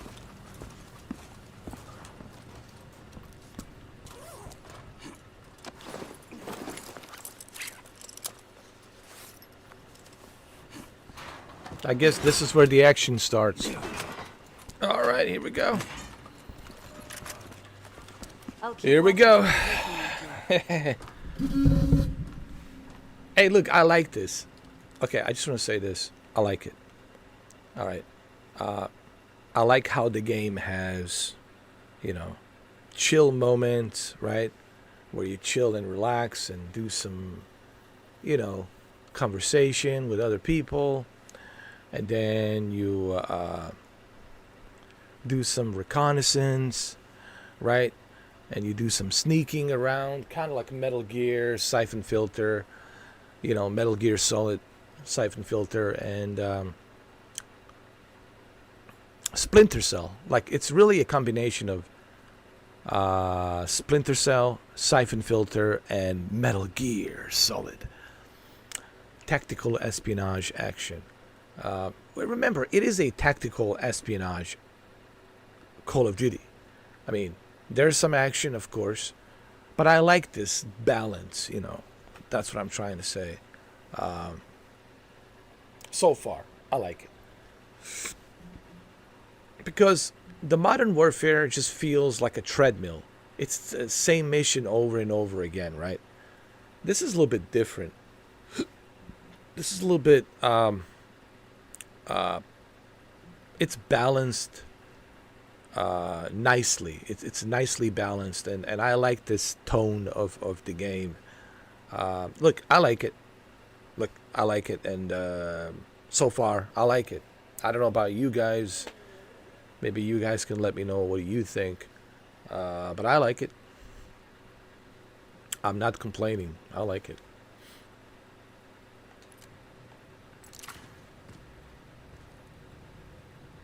As far as the graphics, it looks fantastic. It looks great on Xbox Series X. No complaints here. Everything's top notch. You have somewhere better to be? No. I'm just trying to squeeze in, you know? I'm a very tall guy. So, once I squeeze in there, then I can do my thing and, you know, do my thing. You know the thing that I do? That thing? You know, this thing? This whole thing, you know? The thing? Yeah, the thing. You know the thing.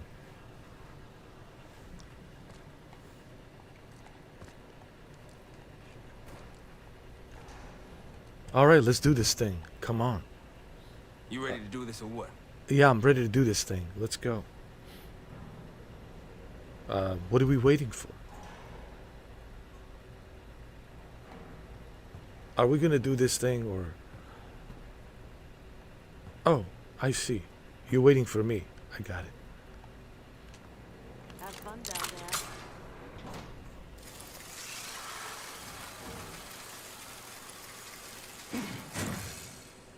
Remember, clean and quiet, no one gets hurt. Get in, get Adler, get out.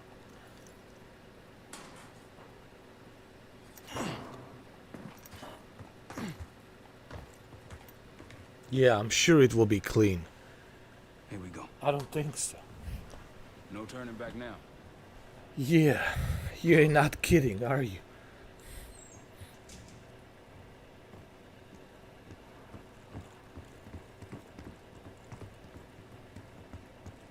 Hit the scanner case.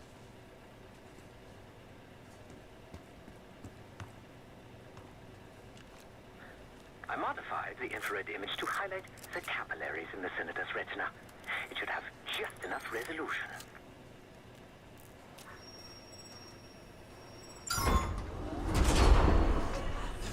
Oh, shit.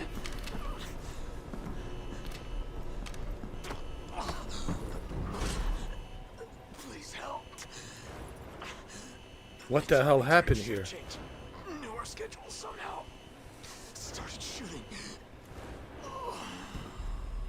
Must be Pantheon. We can do this loud or quiet.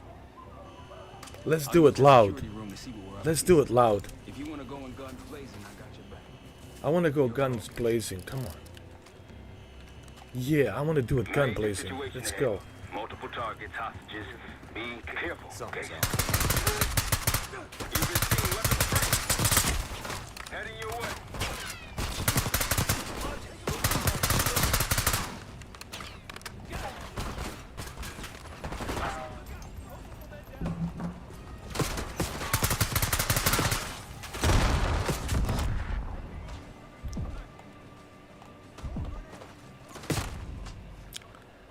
Maybe gun blazing wasn't such a good idea. If you want to go in guns blazing, I got your back. Your call, Case. Major situation ahead. Multiple targets, hostages. Careful, okay? You've been seeing weapons free. Heading your way.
Oh.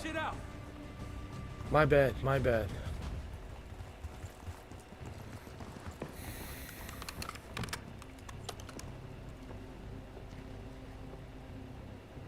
Shit. Barricade is shut. See if you can find another way around.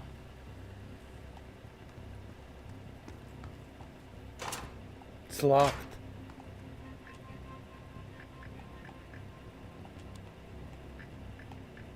Alright, let's see. 5. Maybe it's 2, 5. 5. Try the room on the left.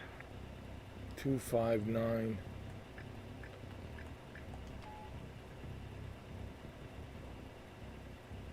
0.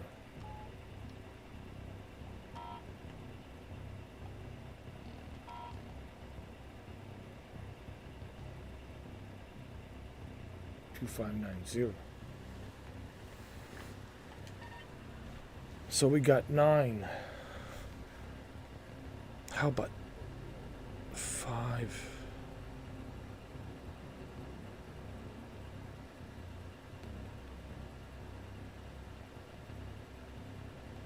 How about 0?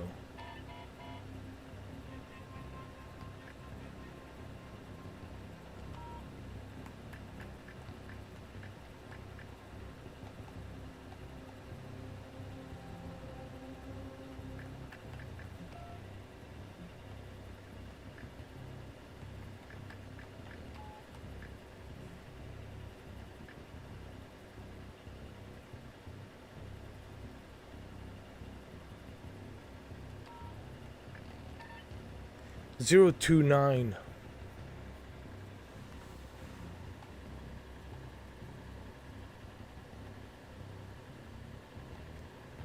Zero, 2, 9. 0, 2, 9, 5. That's what I'm guessing.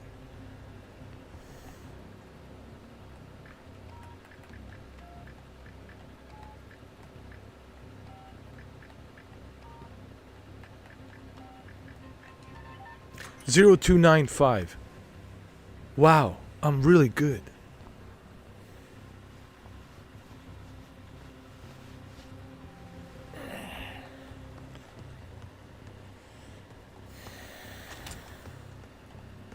Look for anything that could get you to the other side. Maintenance shafts, vents, whatever. 0, 2, 9, 5.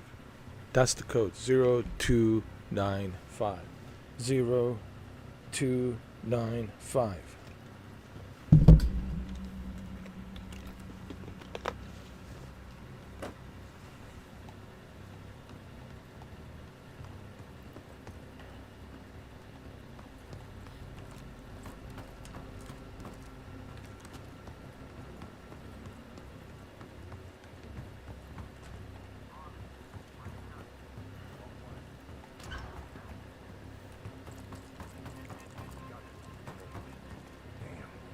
What'd you find?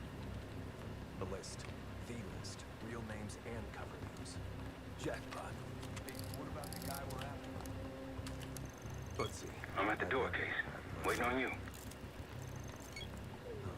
Nothing. This guy's a ghost.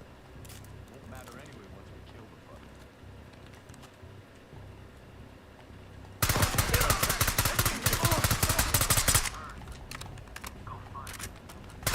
Now it's on.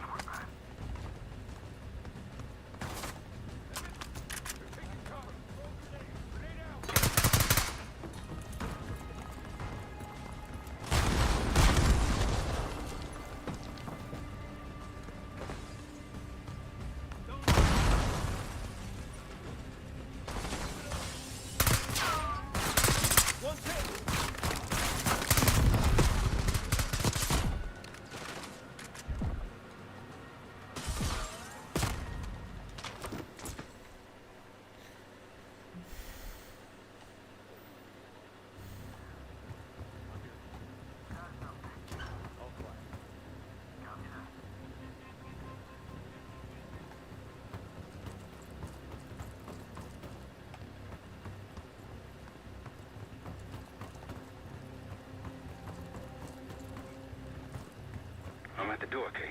Waiting on you. Contact! Hostile! Return fire! Now it's on.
Damn, that's a lot of door.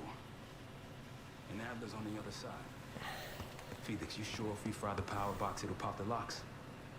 Assuming these schematics are accurate, yes. And let's see if your high-tech toy is up to the task. Bust out that bomb on wheels case. You treat this lowrider out with anything else? I did install a short-range taser. Not very powerful, but strong enough to stun. Case, look. Adler, in the cell. How much more time do they need in there? I don't know, but something's going on.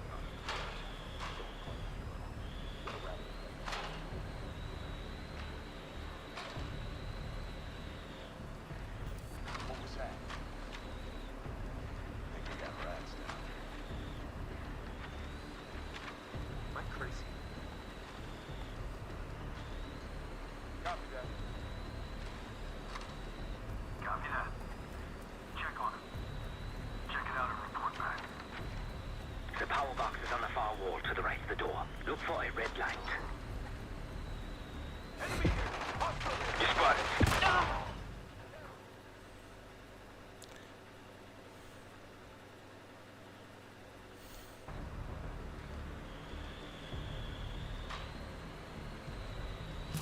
What was that?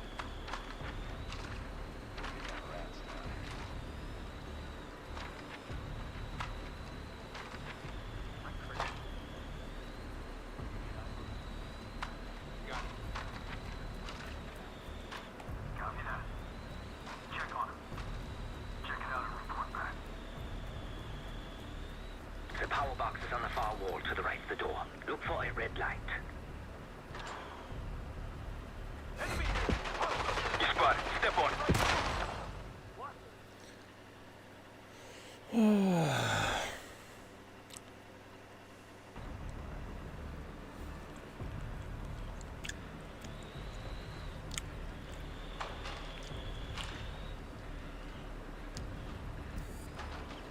What was that? We got rats down here. Am I crazy?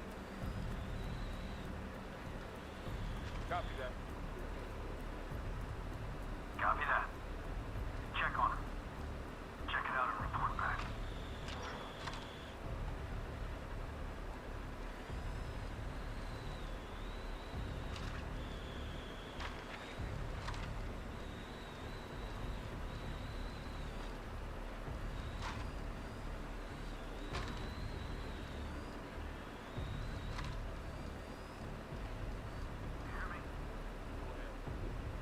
The power box is on the far wall to the right of the door. Look for a red light.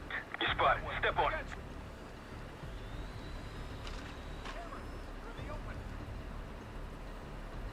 Where did they go? Can't see them. Enemy movers. They're behind something.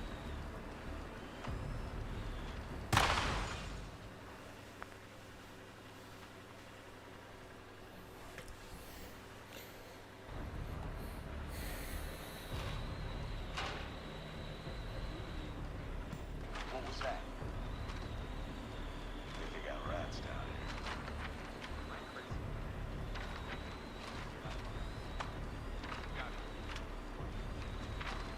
Copy that. Check on it. Check it out and report back. Enemy here! Hostile here! You spotted. Step on My it. position! Engage! Enemy moving!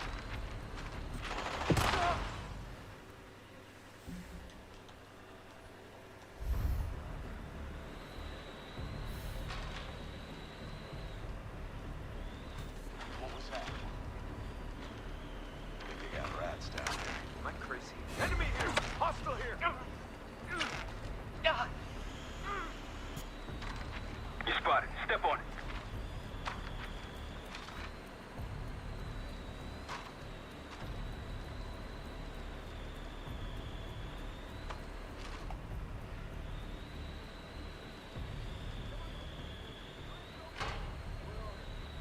I got you. Can't see them.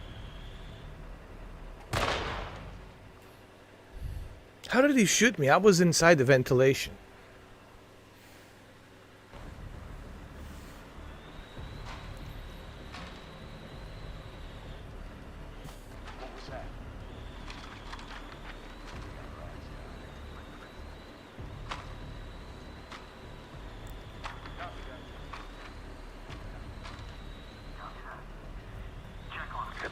is on the far wall to the right of the door. Look for a red light.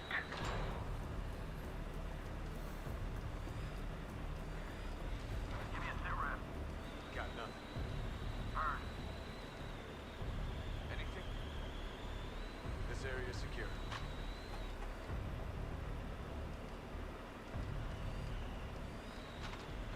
Was it just me? Enemy here. You spotted. Step on it. They're right here. Engage. Take him out. Repositioning behind target. Help me out.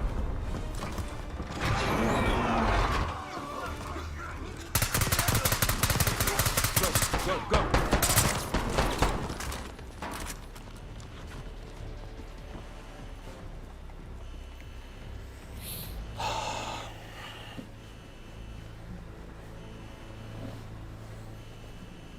Where are they?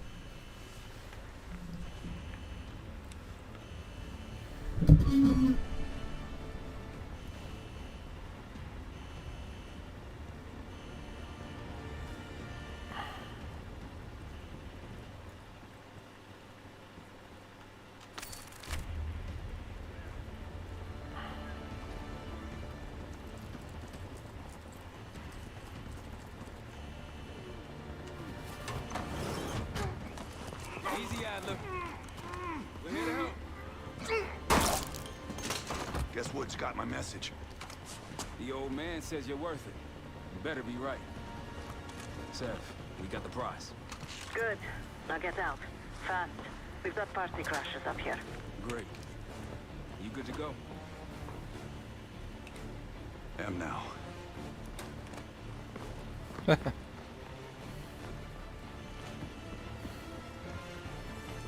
Without his sunglasses, bro. They're coming for you. He ain't going nowhere without his sunglasses. That's the only way out. Records gotta ride with you. What the hell is this? Who the hell is that? What are their leads?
Tangle's in a break room.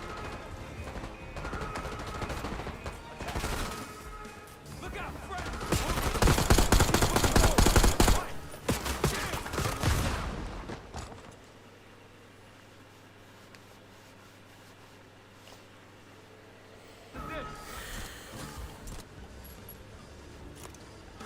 Who the hell is that? He's Pantheon.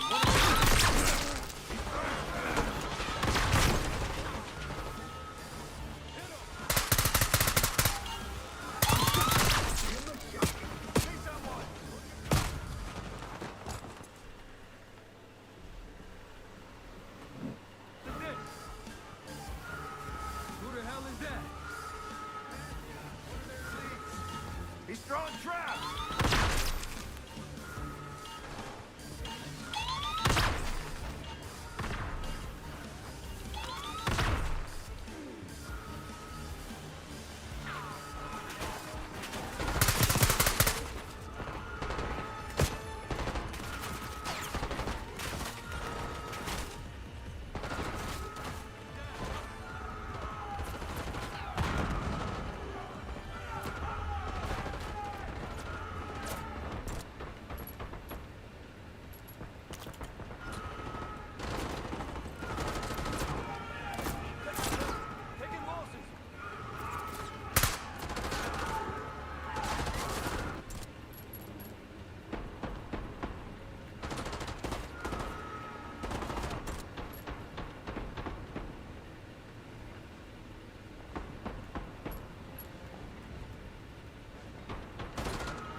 Pantheon, one of their elites. He's throwing traps.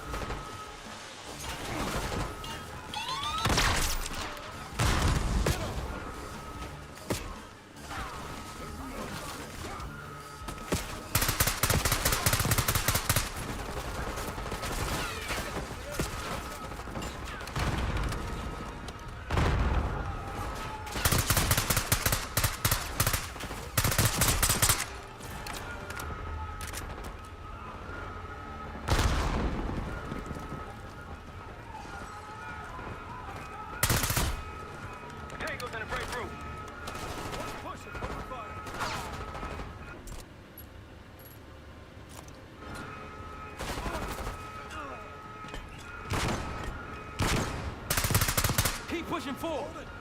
He's dead.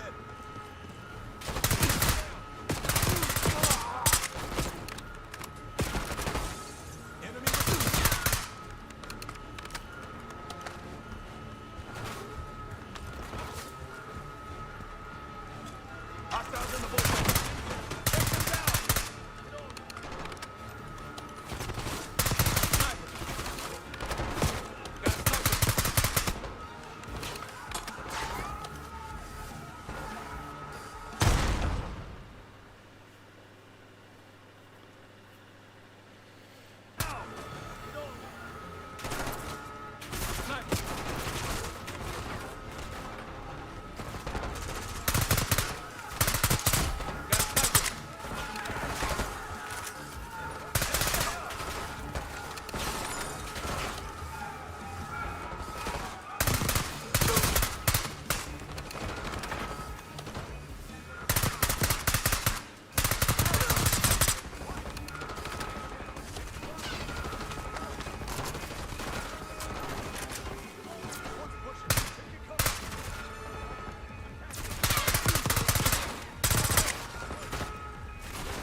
Jesus Christ.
Take cover!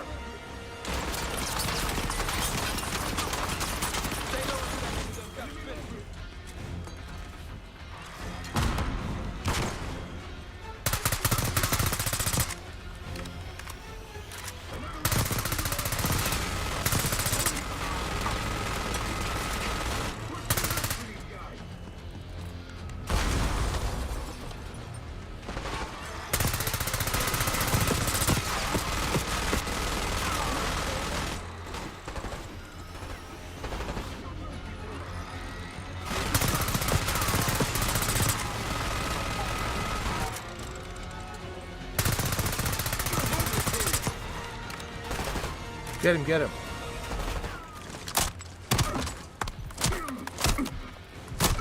Yeah, some John Wick shit right there. These Pantheon guys literally sent the big guns after you, Adler. How's that feel? Like progress. Up through the service hatch. You two first. I'll give you a boost. That was some John Wick shit right there, man. Some John Wick shit. Come on, Case.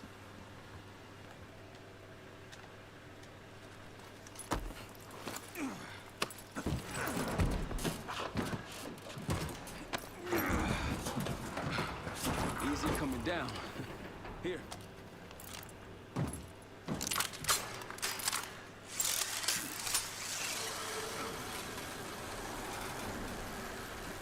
Almost home free. Ah, look out!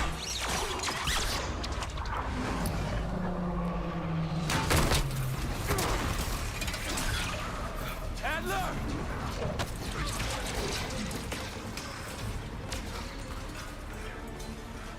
I got you.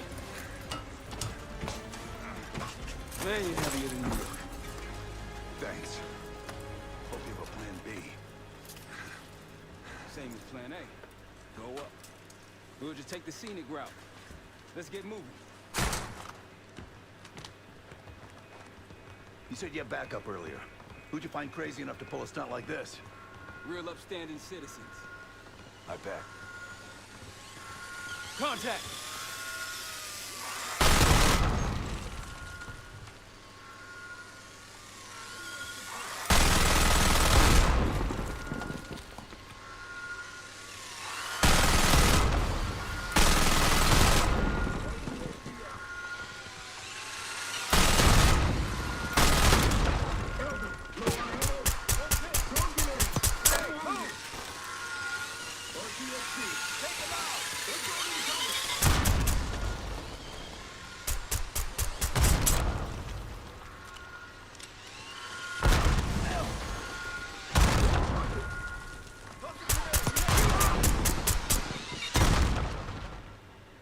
Jeez.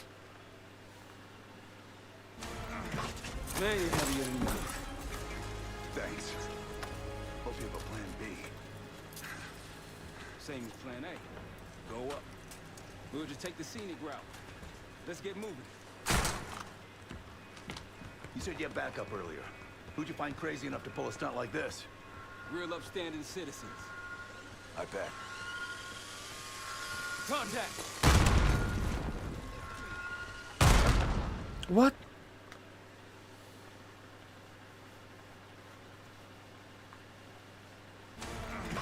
Man, you're heavier than you look. Thanks. Hope you have a plan B. Same as plan A. Go up. We'll just take the scenic route. Let's get moving. You said you had backup earlier. Who'd you find crazy enough to pull a stunt like this? Real upstanding citizens. I bet.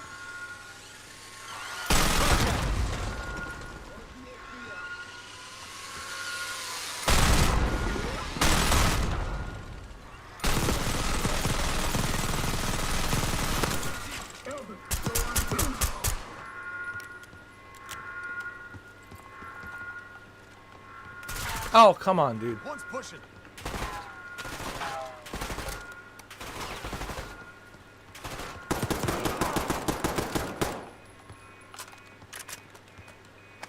We got stairs, people. Keep your heads on the swivel.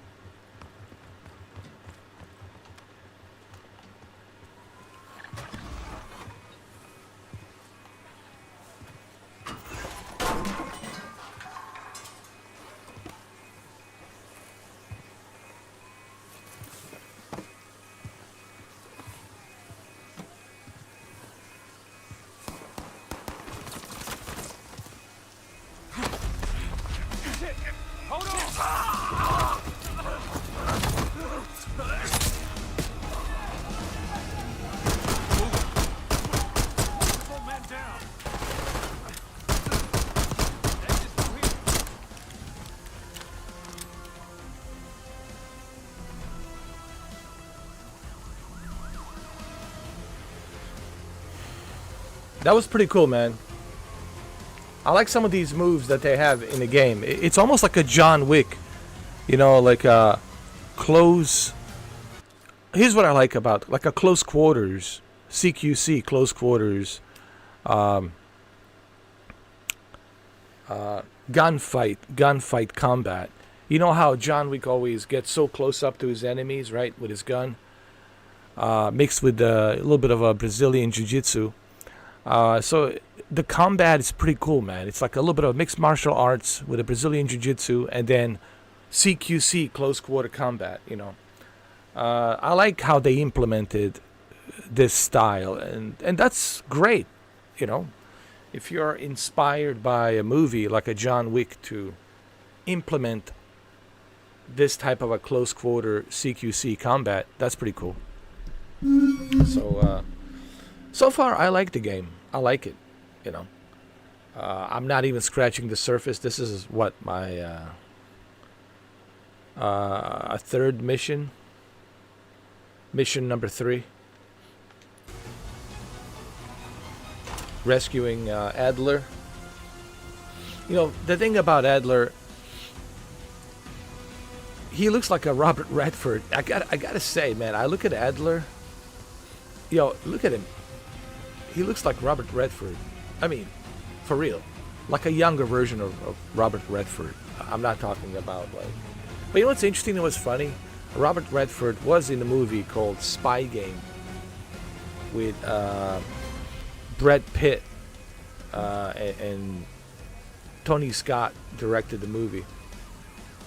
It's called Spy Game. And if you've never seen a Spy Game, I highly recommend watching Spy Game with Robert Redford and Brad Pitt. It's kind of like this. But Adler, that's the thing. I mean, come on. He does look like a Robert Redford. For real. And I'm sure the inspirations of him looking like a Robert Redford came in from Robert Redford, you know. So, and I like it. I think it's pretty cool.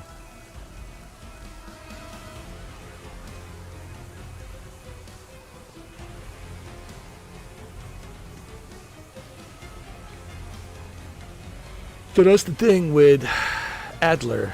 He looks like a Robert Redford.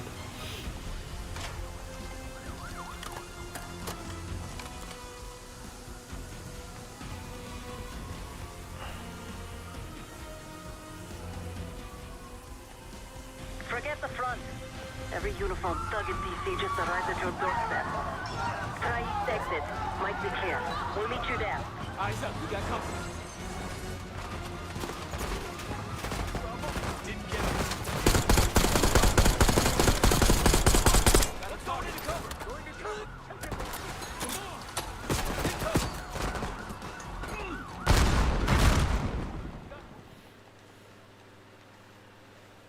Every uniform thug in DC just arrived at your doorstep. Try east exit. Might be clear. We'll meet you there. Eyes up, we got company.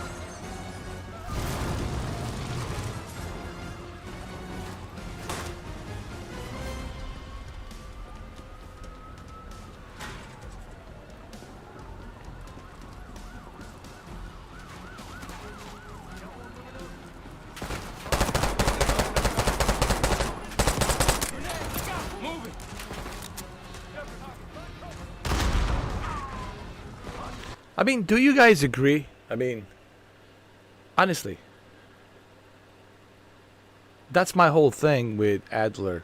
I can't help it but just like every time I see Adler as a character in a game, Adler reminds me, even on a Cold War, he reminds me of Robert Redford.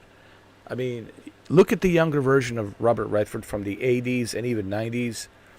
And you compare him to Adler, dude, there's such similarities in terms how they both look similar. And I think their inspiration came from, hey, what would be the coolest, like a CIA operative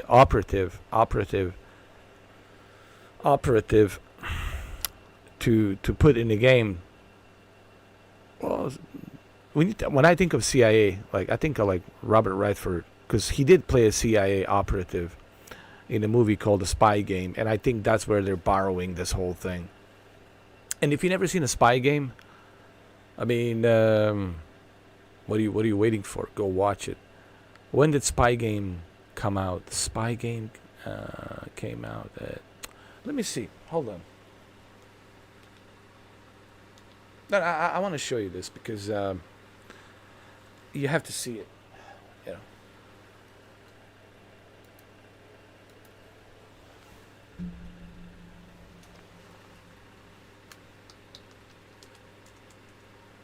Oh, it came out in 2001.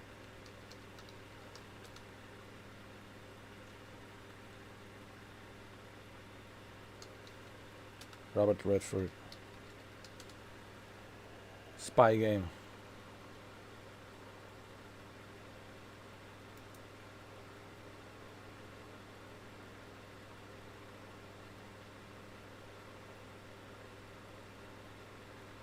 I mean, come on.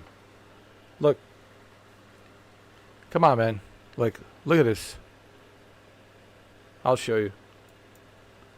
Come on.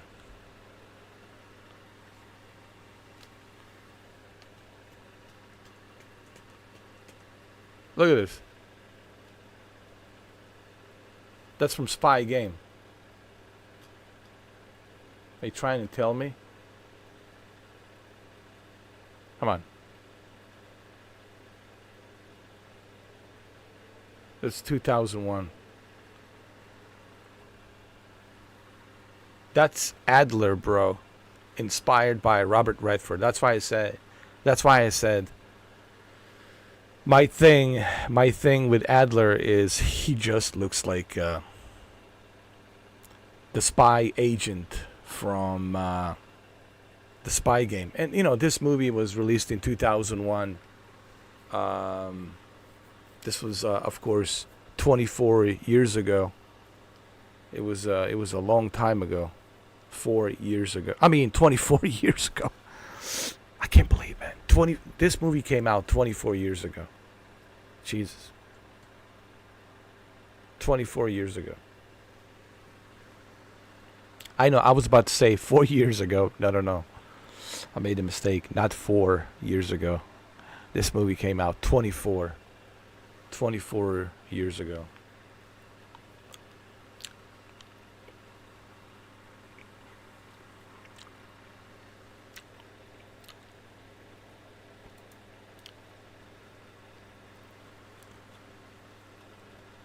I believe, yeah.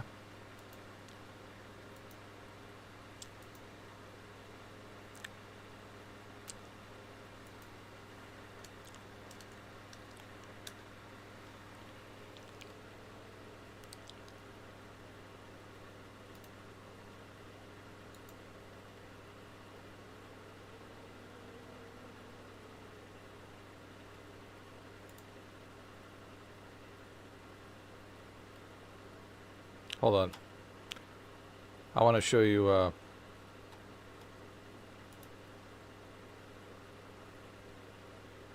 when it was released.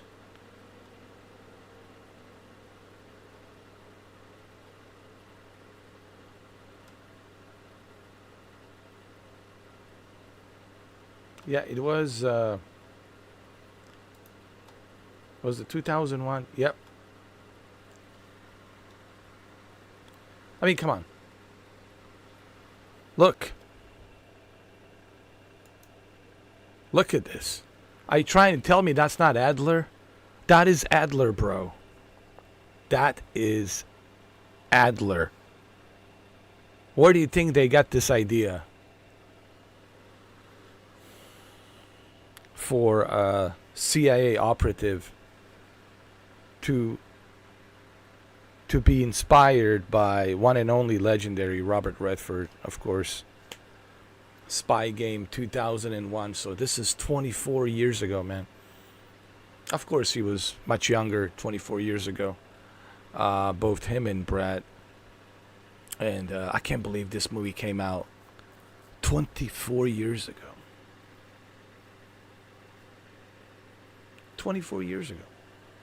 It's hard to believe, man. Time really flies by, man. I can't believe it's already almost, man. We're almost at 2025.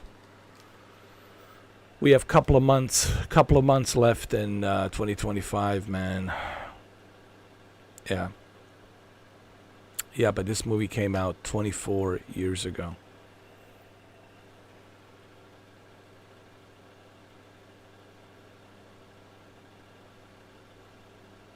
Can't believe it.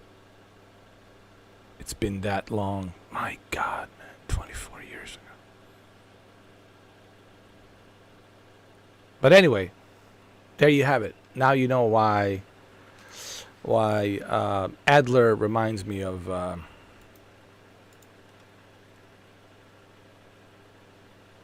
Oh, you like zombies, Shuki? I haven't played zombies yet. I'll try tomorrow. Right now I'm still doing a campaign, you know. But I'll check out the zombies tomorrow and other multiplayer modes that they have available. So anyway, there you have it, guys. Just wanted to show you, you know. Now you know where Adler character came from. Look, video games are inspired by movies. There's no question about it. You know, what do you think Metal Gear Solid was inspired by Snake Plissken from Escape from New York, and of course the Colonel Campbell was inspired by Rambo First Blood Colonel from, you know, Sylvester Stallone movie.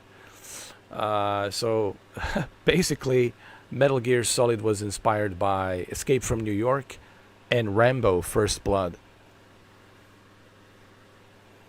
So the video games are inspired. They are inspired by movies.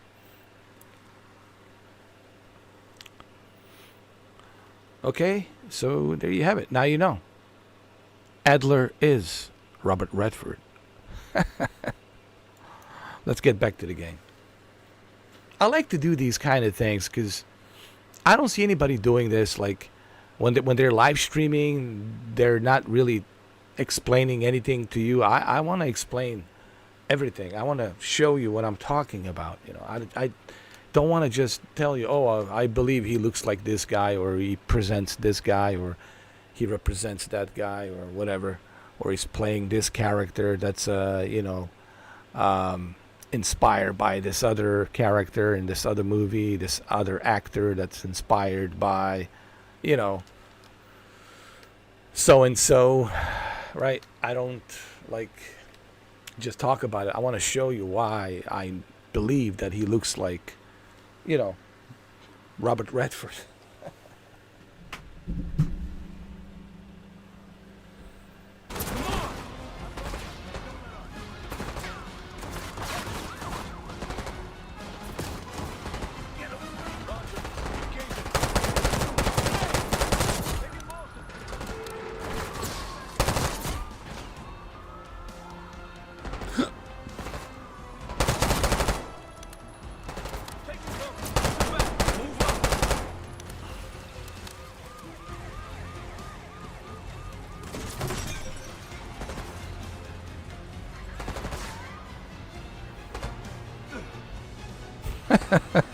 I mean, come on. Come on.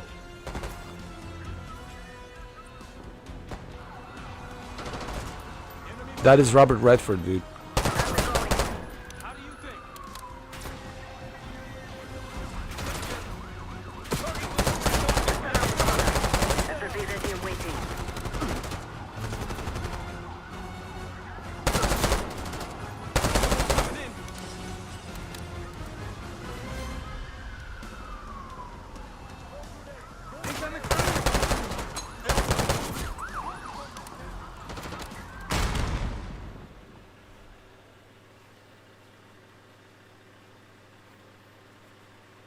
Every uniformed thug and DC just arrived at your doorstep. Try east exit. Might be clear. We'll meet you there. Eyes up, we got company.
said we're ready for exfil. What's the play? No play.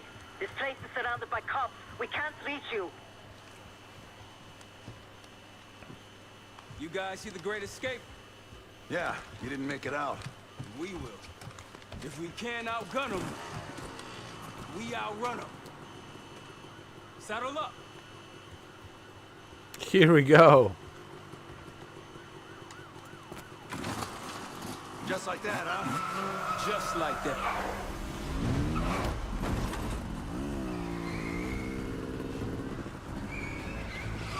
Ever do anything like this before? No. But I don't see any better options, and I'm running out of bullets. Get ready!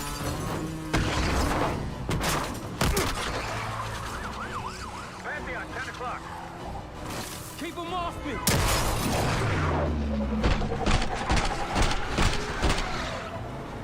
Circling back around.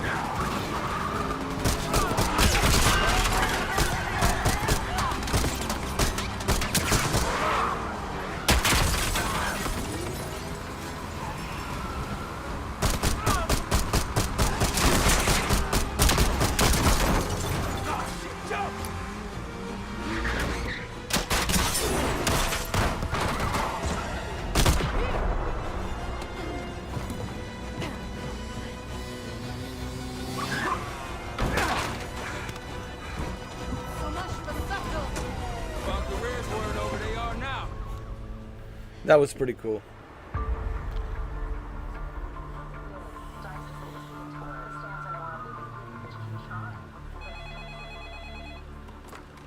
This is Arrow. Wasn't us. Troy? They hit the place before we got through the door. Tore it apart. Jesus, Troy, you're talking about Capital Station? It is all hands on deck here. What the hell happened? We busted Adler out. You broke into a CIA black site to free Russell Adler. Are you out of your mind? Something's going on, King. Something big. Okay, Adler was right. The agency is compromised. You're sure it's not Adler? No, but the guys that hit the black site, They weren't friends of his. What guys? it was the Pantheon. Same group that showed up out of nowhere in Kuwait. There's no way that they can know about the black site unless someone inside the CIA is feeding them intel. Someone high up. Is it Livingston? Maybe. Listen, Troy. They are pinning the attack on you, all of you. Woods, Case, Adler. You're on Interpol's most wanted list. Red notices all around. Yeah, I got the picture.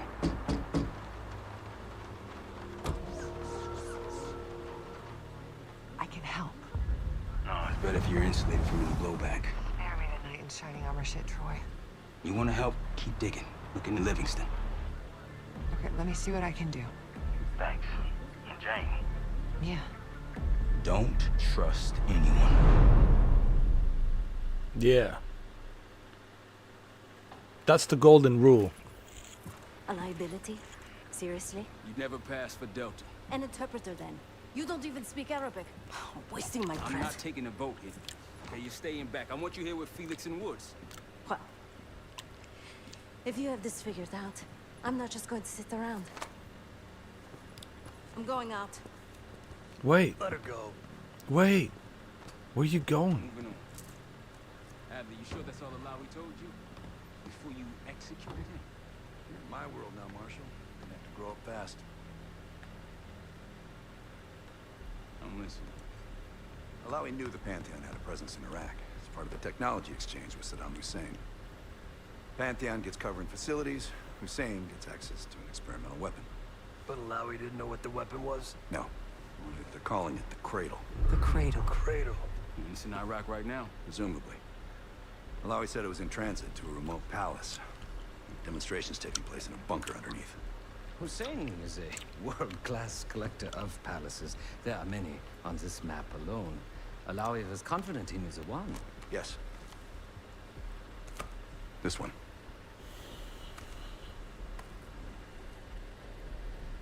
Let's take a first-hand look then. We'll finalize plans soon and we'll ship out. Dismiss. I'll take these. Enjoy them. I brought them for you. Figured. You don't usually smoke the shit brands. Don't want you raising your standards. Well, there's never been a better time to be cheap as hell.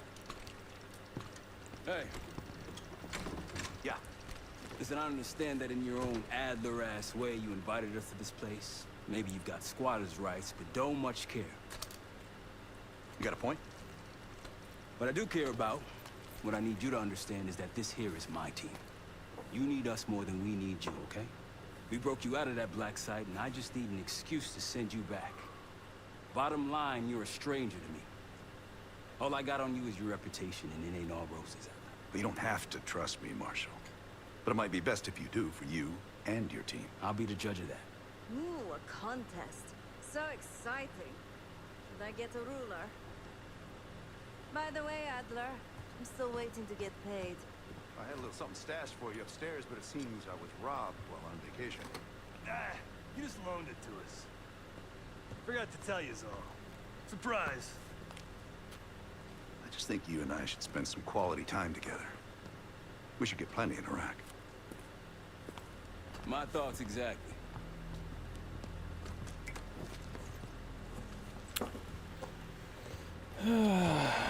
Well, whom do you trust? Whom do you trust? Trust no one. But sometimes you have to trust someone for a little bit so you can accomplish your mission. Let's talk to him. Just me, John Wick, and Adler. So, here we are. Listen, Marshall's a good guy. I know you don't trust no one. Neither do I. Look at me, Baba Yaga. Do I look like someone to be trusted with? No. But there was one guy I trusted. Winston. There's some people you can trust, but there are very few. And Marshall is one of those you can trust. I'm sure he is.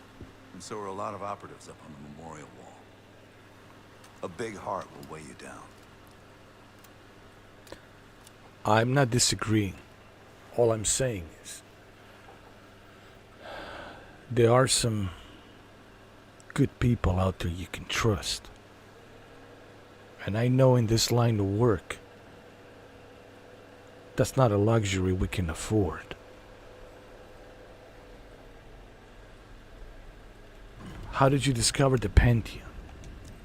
I don't know if you had the pleasure of working with Jason Hudson. He was one of the casualties back in Panama. Just weeks before he died, he told me about a paramilitary group that may have infiltrated the CIA. Guess what they were called? Pantheon.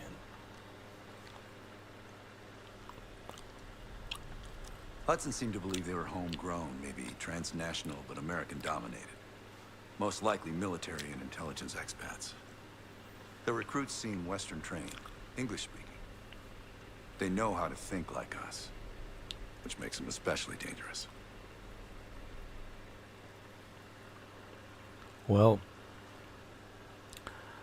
Woods took a big leap of faith with you. After Frank got out of Walter Reed, the news was that I put him in that chair. I was the one who compromised his Panama mission in '89, got Hudson and Mason killed, Woods injured. All bullshit. When I skipped town, I went silent on him, on everyone. Better he hate me than get caught in the net, but I guess it didn't matter in the end. So yeah, he did take a leap. He's loyal.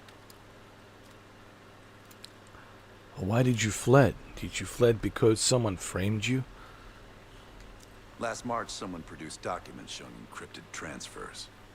From the drug lord Raul Menendez to my personal bank account. I got wind of it before Langley called me in from Morocco. Decided not to get on that plane. Well, anyway, what exactly were you doing in Iraq last week? I've been in contact with Alawi since the beginning of the year. He wanted a red carpet out of Iraq and was willing to talk for it. As a Minister of Defense, his value is high, and he knew it. After Coalition forces attacked, well, his timeline changed. I was to meet him in Kuwait and supply passage through Europe. Seems I wasn't the only one who knew his plans. Interesting. Great talk.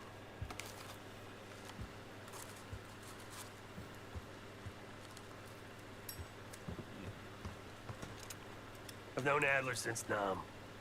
Give it 20 years. He'll grow on you. Yeah. Time will tell, huh?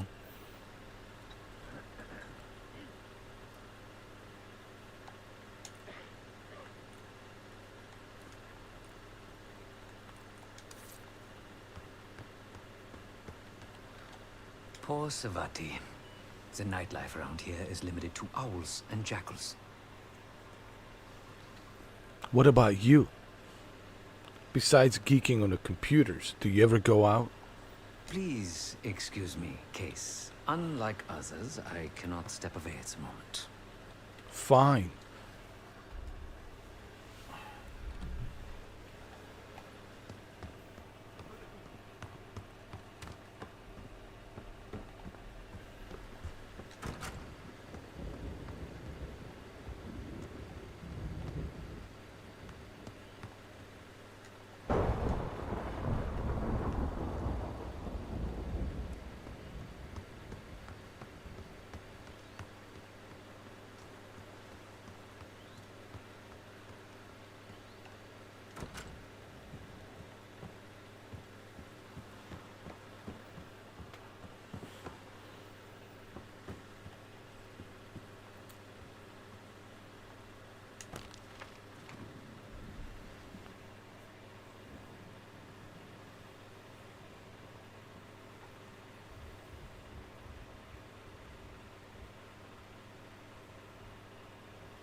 It seems the KGB operatives that lived and worked here in the 1960s took orders directly from Nikita Dragovich, the Soviet general that Alex Mason and Jason Hudson terminated in '68.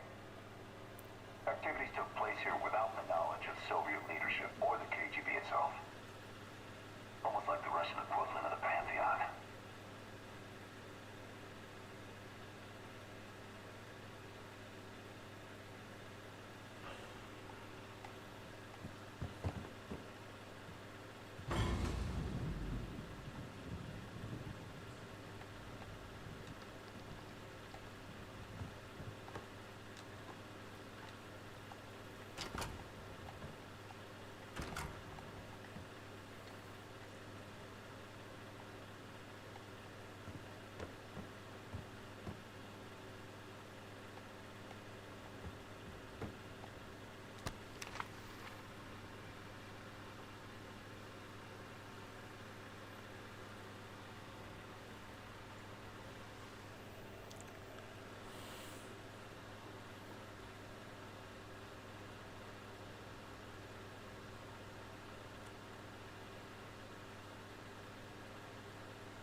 Oh man.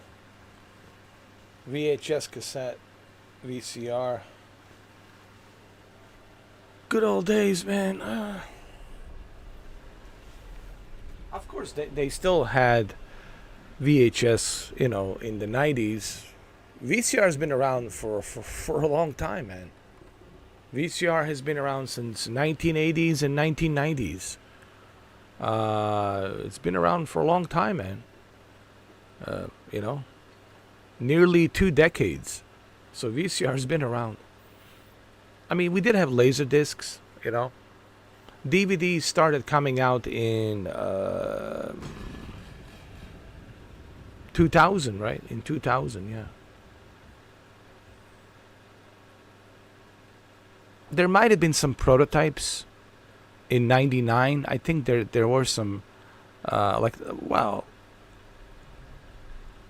the first generation DVD, Toshiba and RCA. My very first DVD was RCA, believe it or not. And it was good, I was like amazed, like how DVD looks, right, in terms of quality and how clean the picture is and resolution. It was a major difference between, moving from VHS to DVD was like a big difference. And I remember buying the RCA, and then I went back to, where did I buy it? I think I went to Target. I went back to Target and I exchanged it for Toshiba. I bought myself a Toshiba after that, but I had RCA for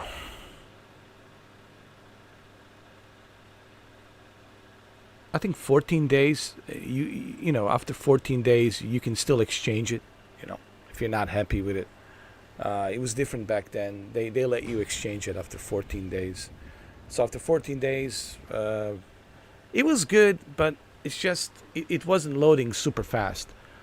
I just, it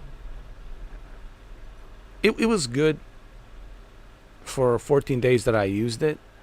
But then there was others. There's Toshiba was there, so I switched to Toshiba, and Toshiba was just better in every way. It was faster.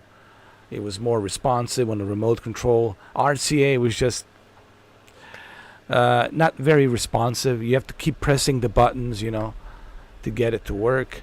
The loading took a long time to load, so I returned RCA DVD player for Toshiba, and Toshiba was really good. And that's what I had. I had Toshiba. And of course, once I learned that PlayStation 2 was going to have a built-in DVD player, then I returned my Toshiba DVD player. I went back to Target and I returned it. And they actually asked me, "Why are you returning this DVD player, sir? I don't understand." And I said, well, next year, 2000, we have PlayStation 2, and PlayStation 2 will have built-in DVD player, and even the video games will run on a DVD disc. So, the clerk at the Target, he smiled and he laughed and said, "Yep, I totally understand why, man." Because think about it. It was $300. It was too expensive, dude. No, the DVD player that I had was $400, man. They were expensive. They were too expensive, though. I think the RCA was $300 and this one was $400. I was like, why should I pay $400 for a DVD player? And it was a good DVD player. Toshiba was a good one. Even RCA wasn't that bad, for my very first DVD player. But I was like, dude, I'm paying $400 for this Toshiba DVD player. And when I can just pay $300 and have a PlayStation 2. And once I got PlayStation 2, that was it. That was my DVD player. That was my entertainment system. So PlayStation 2 was one of my favorite consoles of all time. I mean, it has to be, honestly. I don't know about you, Shuki, Gratsky, but for me, PlayStation 2 was,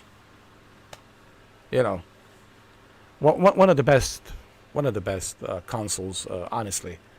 Yes, Dreamcast was great. Xbox 360 was great. Dreamcast was great. But there was something about PlayStation 2. It was just perfect, It was perfect in every way. From the design to all the things that you can do on it. The graphics, listen to the music, CDs, DVDs, play DVDs and play all these amazing video games there on DVD. Because even the video games were stored on DVD. And then, of course, so many games that came out on PlayStation 2, man. I mean, come on.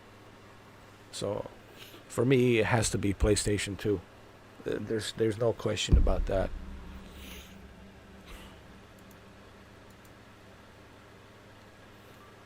Your very first DVD player was in 1999 compact laptop. Hey, hey, you got to start somewhere, right? You have to start somewhere. Laptop, hey, it's even better, bro. You can take it with you and watch the movies, put in the headphones, right? It's even better, dude. It's even better. I can't carry my big, giant, RCA or Toshiba DVD player. Especially the RCA was pretty big, man. And Toshiba was still, fairly big. It was flat. Toshiba was flat. It had like a little door you can open and close it. It was fairly flat, but it was still long and it was wide and it was still big. But RCA was bulky. It was very bulky, though.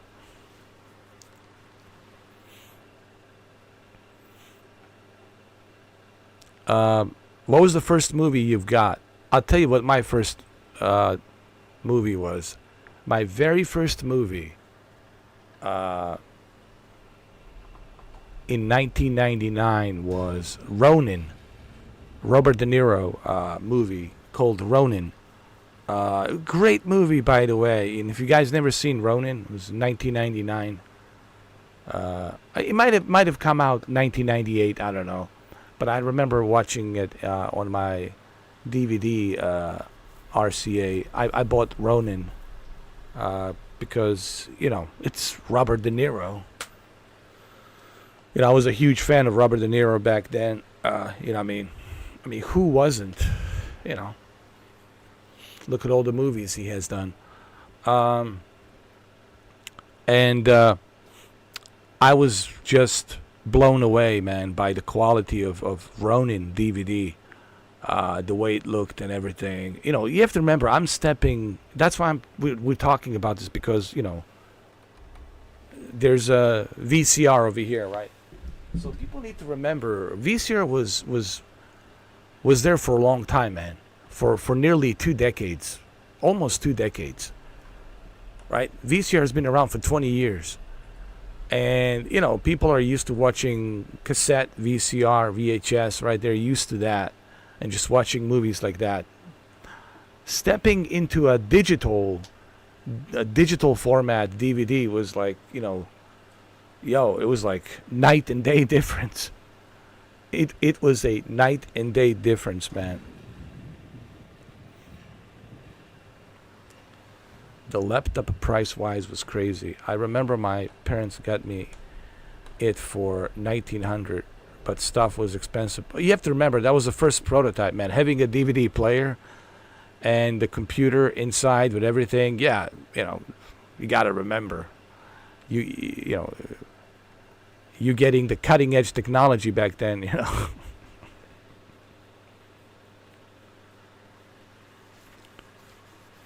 But DVD, right? Didn't you feel the same way, Shuki? After moving from cassette to DVD, didn't you feel the same way, like I felt?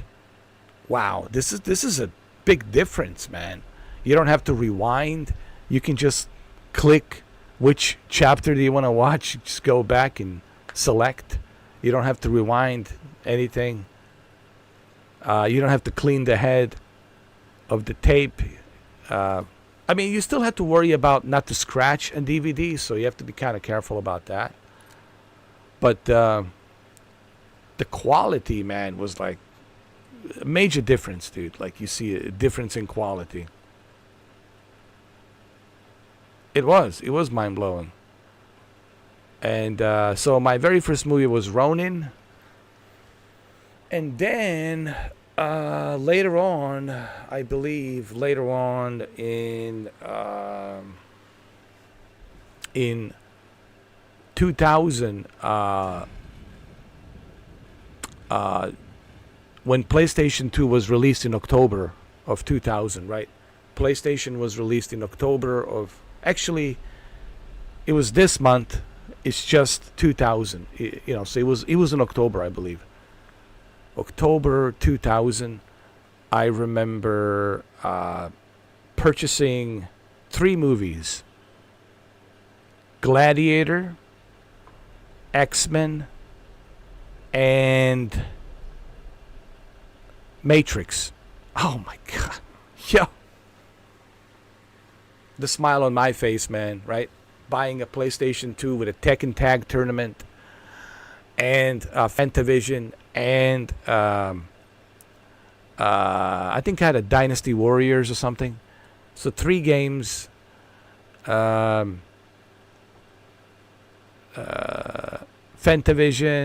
Tekken Tag Tournament, Dynasty Warriors, and of course Gladiator, X-Men, and The Matrix. So, dude. Oh, dude. What a great year, man. 2000. Oh.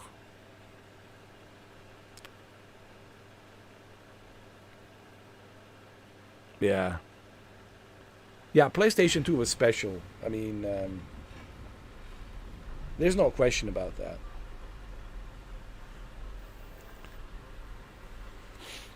It was a special console.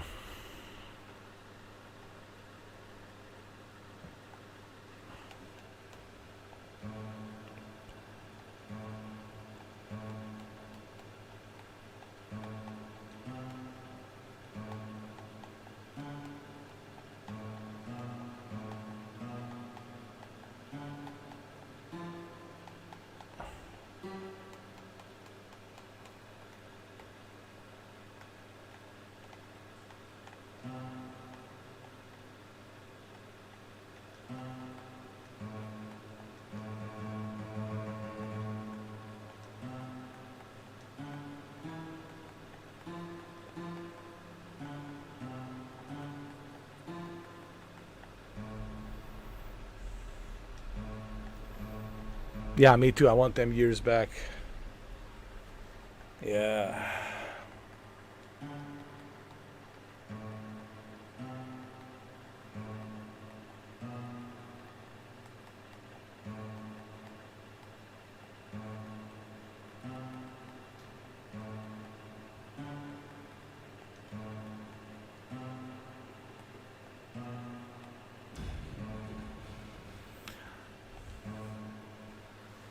Those were the great years, man.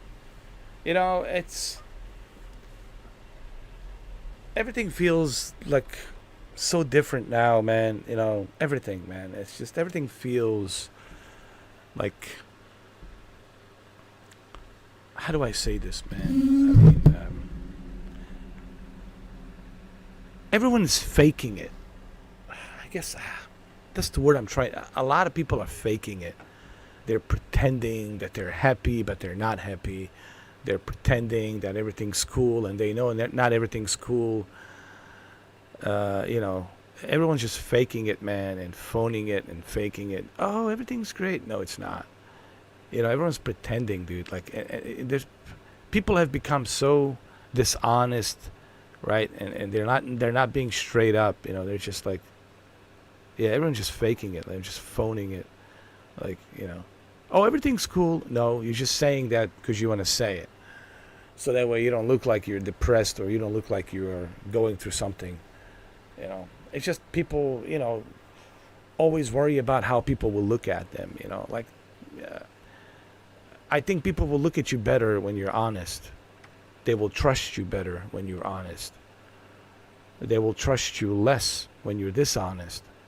Nobody wants to be around phony, fake people, man. You know, nobody wants to be around that shit. You know. And they always say, "Oh, everything's cool, everything's cool, everything's cool, everything's great." No, not everything's cool, not everything's great. Just you were saying that so that way people think that everything's great, but they all know it's not.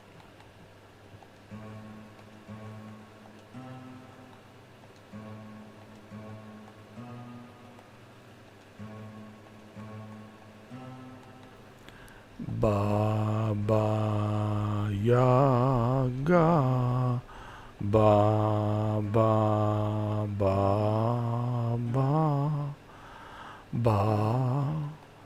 Baba Yaga, Baba.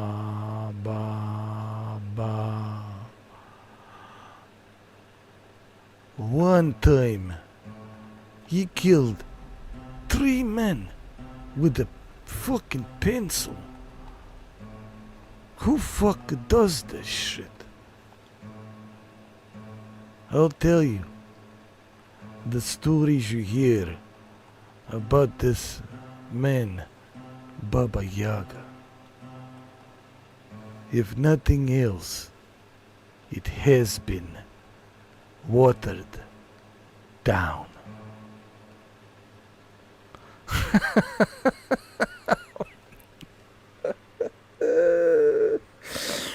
Oh my God. You know, this John Wick persona will never leave me, man. He'll stay with me forever. What have you created, Keanu Reeves? What have you done, Keanu? What have you done, man? You have no idea what you've done. You opened the Pandora box of Keanu John Wicks.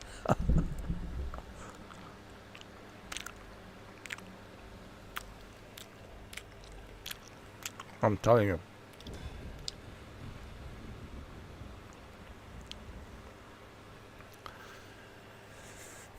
I don't believe that John Wick died in chapter 4. Nope. I didn't see him die. I just saw him laying down, holding his stomach, you know, with some ketchup. That's it. Anyway. John Wick didn't die. Come on, man. He's coming back next year in Ballerina. There you have it. He didn't die. He can't die. He's John Wick, man. Look, come on. Look, what kind of a legend would he be if he can be easily killed? Like, what? No. Baba Yaga never dies. He's forever. He's eternal. He's eternal forever. Like, that's it. People have to accept that. Baba Yaga forever.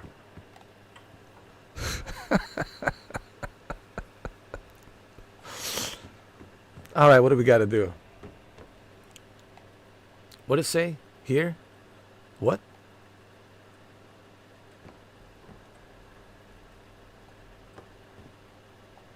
It was a savvy play on someone's part to frame me for the Panama fiasco last year. A topic on everyone's mind. A mole inside Langley that gift-wrapped our best operatives for the Nicaraguan drug lord Raul Menendez. The papers incriminating me turned up at the exact time I started investigations into the Pantheon. Someone wanted me gone in a hurry. Well, mission accomplished. For now.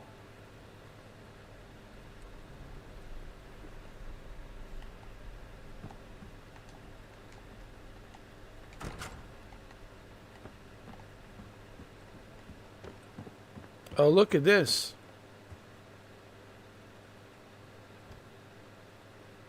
This looks like Amiga. Oh, for sure it's Amiga, dude.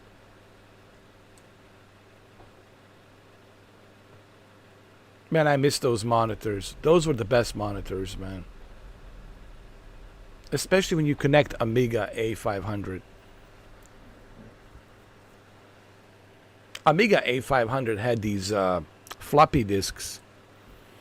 And what a difference it was, man, right? Not using a cassette to load the software, to load the game. You just put the floppy disk on the side of the Amiga A500 and you're ready to rock and roll. This just reminds me how good we had it back then, man. You know, 80s and 90s, let me tell you, man. Those were the golden times, man. It was like heaven. 80s and 90s was like living in heaven. I don't know how else to call it. Just it was like heaven. Everything was great. The music, the movies, the pop culture, everything. People didn't have touchy feelings like they do today. People were not, selfish like they are today. Everything was just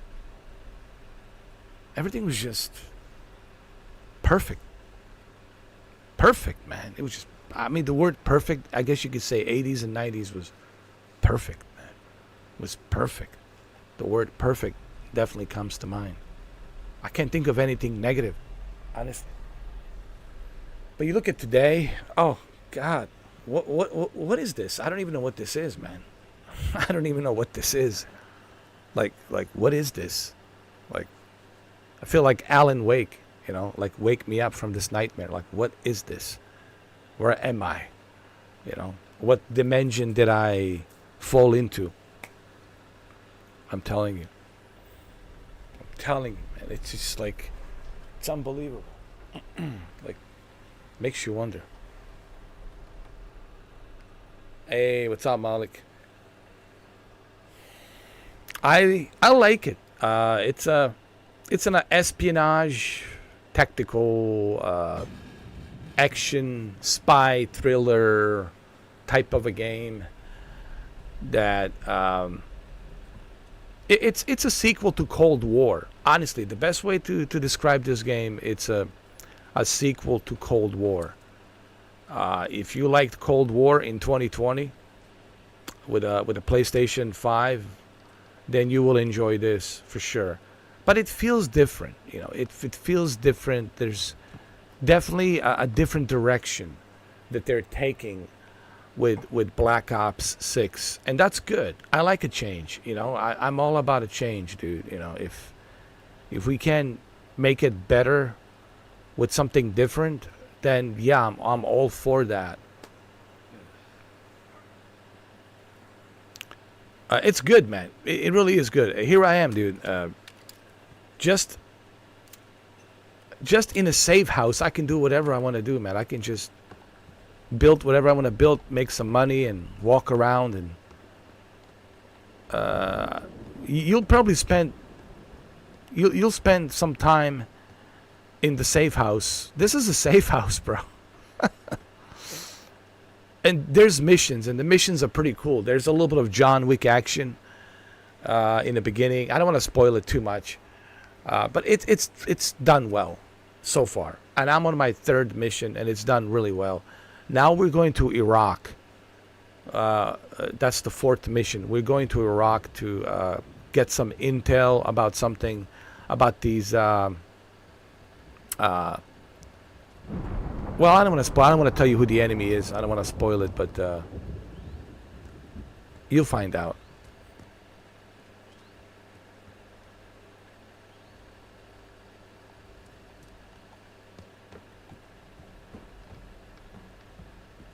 I personally think the fact that this is available on the Xbox Game Pass will really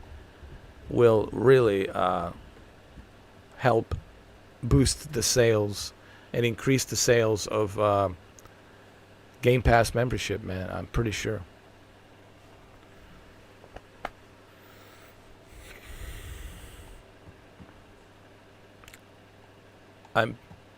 It will. I'm confident it will boost the sales.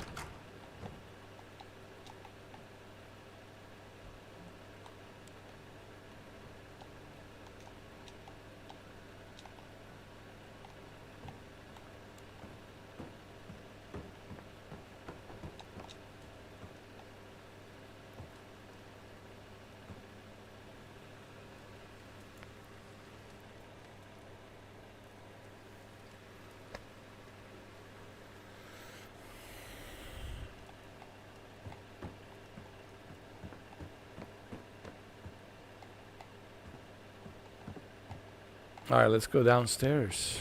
Let's see what this mission in Iraq is all about.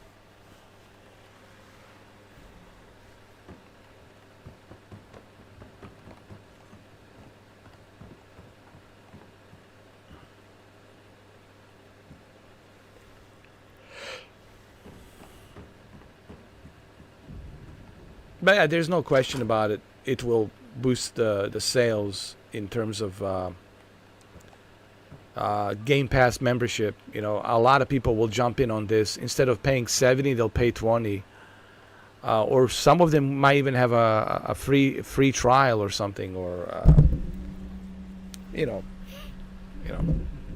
1 month free or something. So you'll see a lot of people jump in on the Game Pass because of this, for sure. And now they have 2 Call of Duty games included on the Game Pass. You have Black Ops 6 and Modern Warfare 3.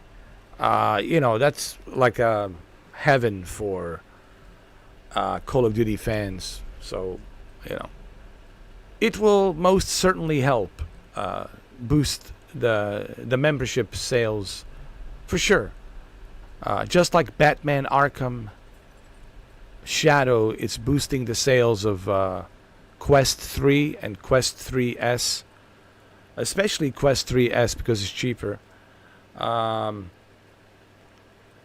see, exclusives, I mean, like, a one great game, it's really important. Like, when people, I know this is not exclusive in terms of, like, you can only play it on Xbox, but it's exclusive in terms of that you don't have to pay $70 or $100 to play this game.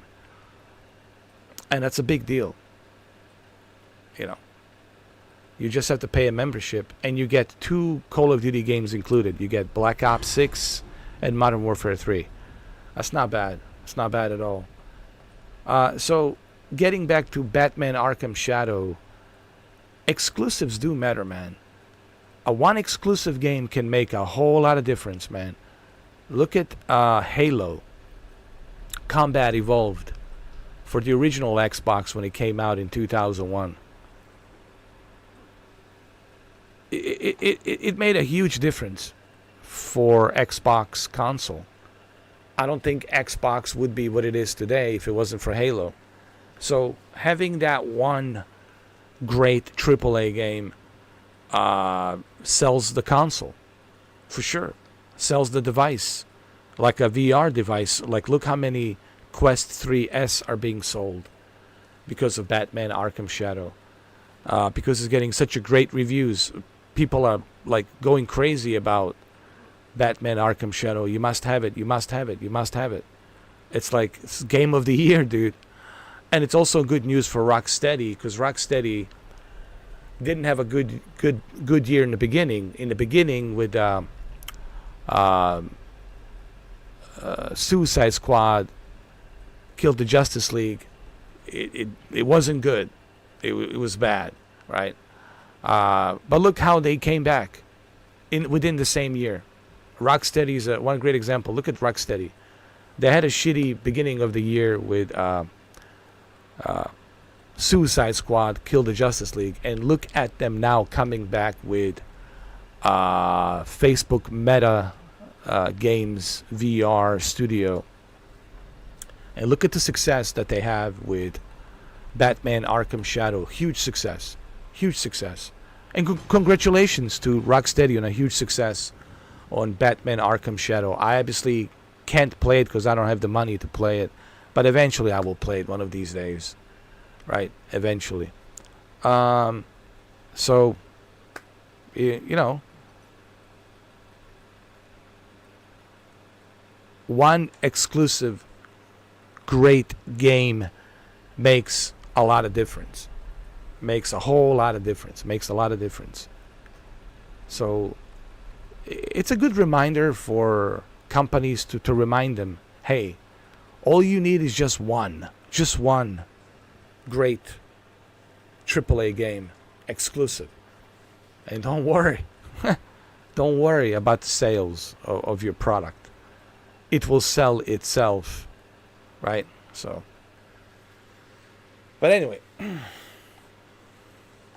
Best get ready. Yeah, let's go to Iraq. We're flying to Iraq. Oh, my back is killing me. Oh, Lord. Oh, I'm an old man. Getting old for this shit. Ugh.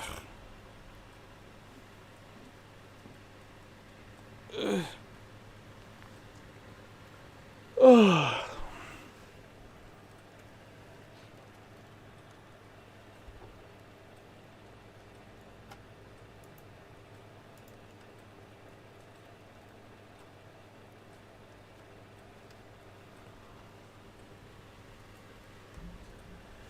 Oh, man.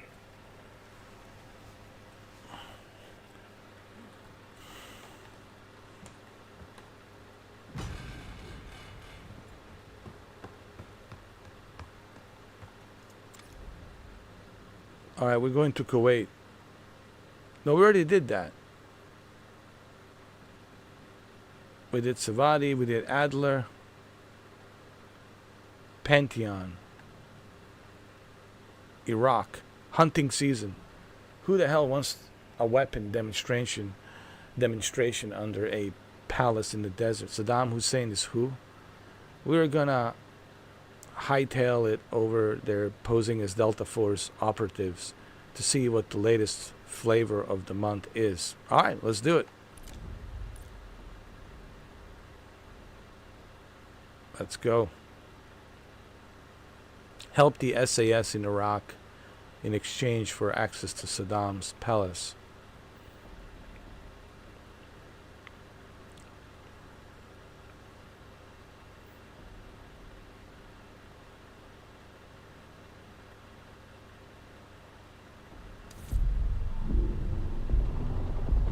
The palace we're after is in western Iraq, Syrian desert. There's a complication. Desert Storm. Coalition forces launched the operation 2 weeks ago against Saddam Hussein. They're taking out as many strategic targets from the air as possible. They haven't destroyed the palace yet, but that's about to change. British SAS forces are on the ground hunting mobile Scud launchers, and they've marked our palace for massive aerial bombing. That can't happen. We don't know what Pantheon's hiding in the bunker under the palace. If it's destroyed, we lose the trail. I reached out to an old collaborator of mine at MI6 for a favor. She pressured the SAS to delay their airstrike, but it'll come at a cost. We're gonna pose as Delta Force operatives so this Helen Park can get us to the front. Then we're gonna help the SAS clean up those Scud launchers. After that, palace is ours.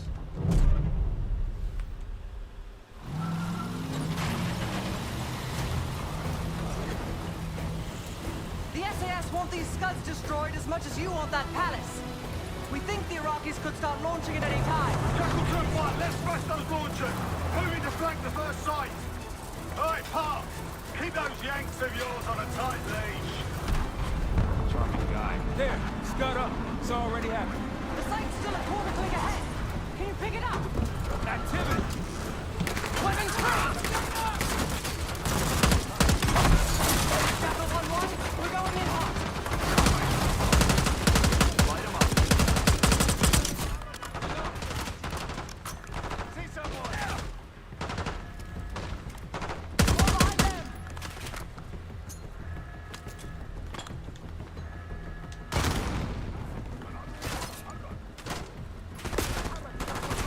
Take them down!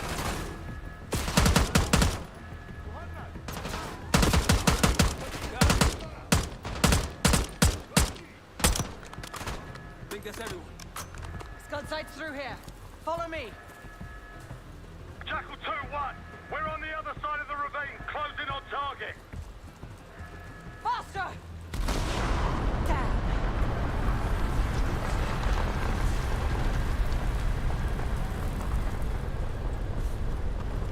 Take them out.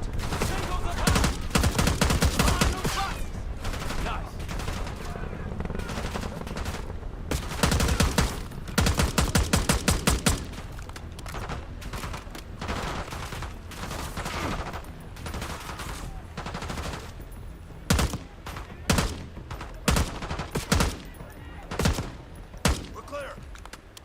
Jackal 1-1, we're nearly in position. We're at the top of the ridge, kicking things off. Maybe a dozen tangos down there. Let's move! They're launching!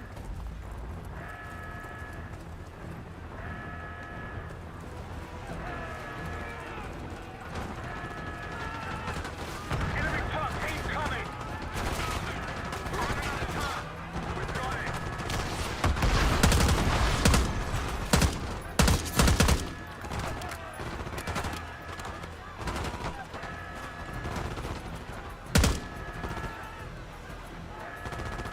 Sight clear.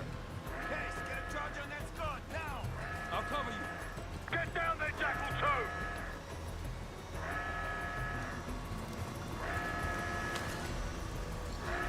Jackal 2, what are you waiting for?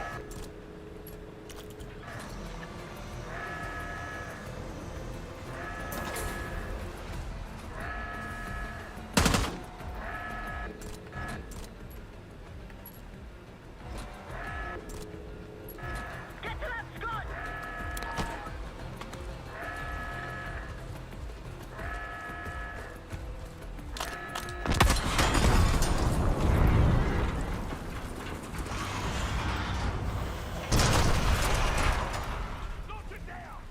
Bang up job, everyone! Now listen up!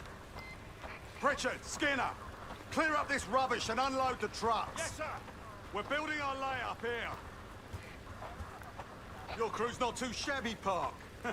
Now let's see what else they've got.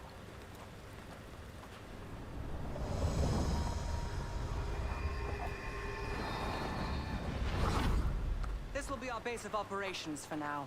Here, you won the straw vote and get to carry the TAC map. Alright, so I'm in charge of TAC map. Tactical. TAC means tactical map. We've got a lot of ground to cover, so you'll find it useful. We need to neutralize 3 more Scud sites. Stay alert out there. You might find other things of interest as well. Oh, wait a minute. Let's go over here.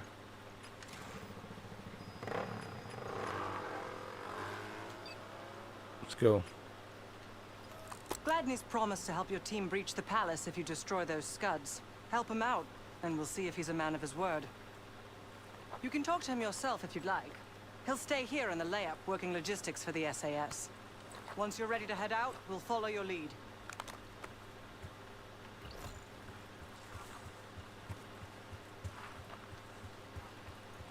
Got no shortage of guns. Need something?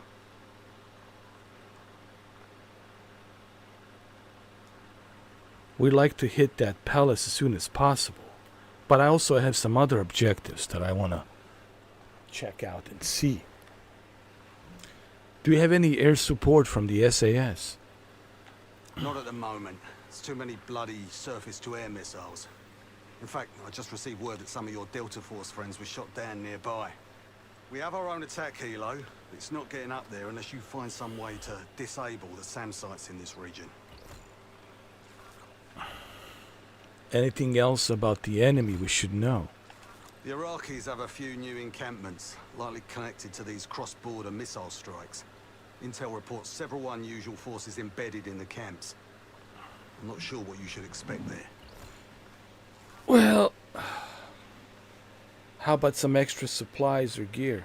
You're mostly on your own there. Command's made some supply drops in the area, but we haven't had a chance to retrieve them. If you find any, they're yours.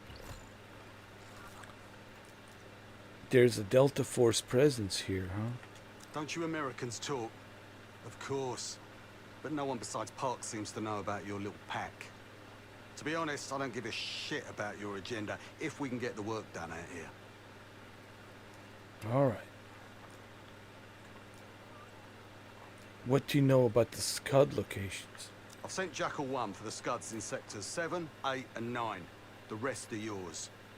We put advanced scouts on the ground to find the sites, and they're still out there. If you meet any, they might have additional intel. When will Jackal 1 return? Let's hope they make short work of their targets. Don't worry. If all goes according to plan, they'll be back in time to help raid the palace. That is, if you uphold your end of the deal. Can you refresh my memory on something? What do you have in mind? Why destroying the SAM site's important again? Well, we can support your crew with an attack helo. But it isn't getting in the air until those surface-to-air missiles are taken out. Yeah, that makes sense. Anything more about these unidentified enemy soldiers you mentioned? Damned if I know. Maybe the Iraqis have pulled in some mercenary help. Whoever they are, they seem to be connected to some of the new outposts that popped up recently. I'd clear them out if I were you.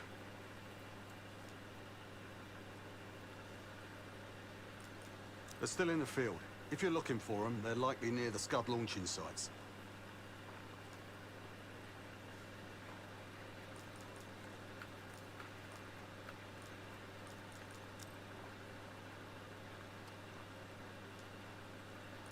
Best of British to you out there.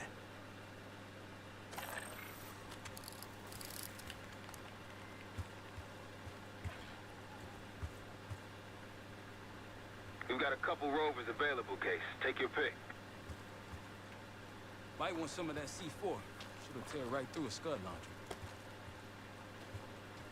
We'll get going when you're all tooled up.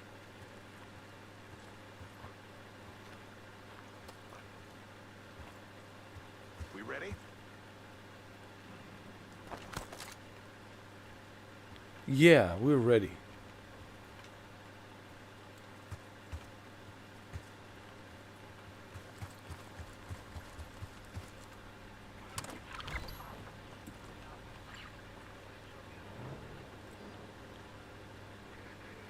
Oh man, this is cool. This is like the very first time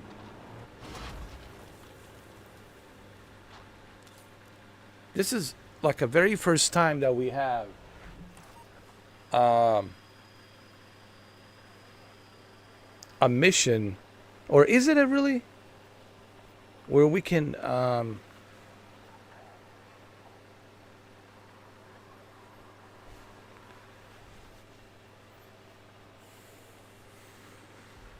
we can have this sandbox freedom to check out all these areas, dude. That's pretty cool.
Over there.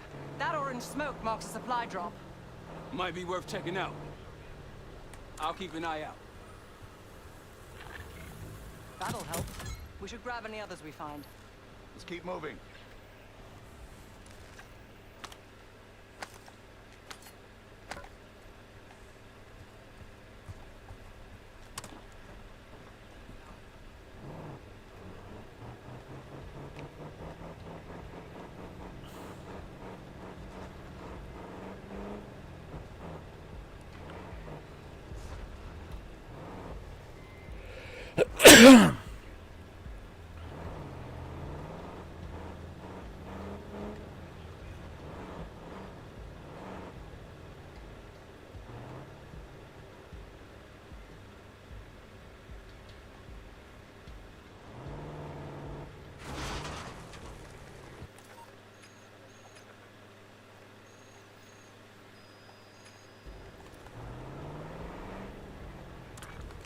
Got eyes on tangos. Haven't spotted us yet.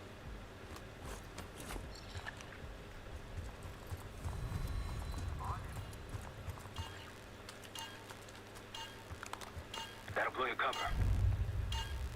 That's risky.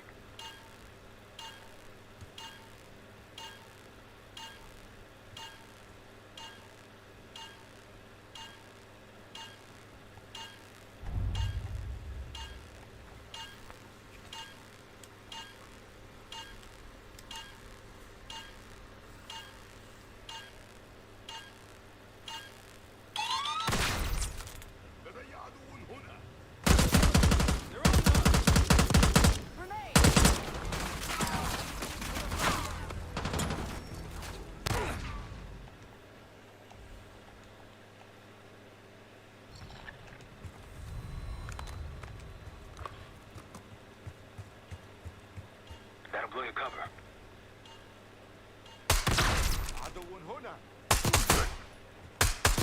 They're on us!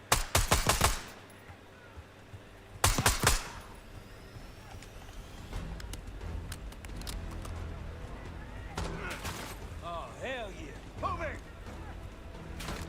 Grenade!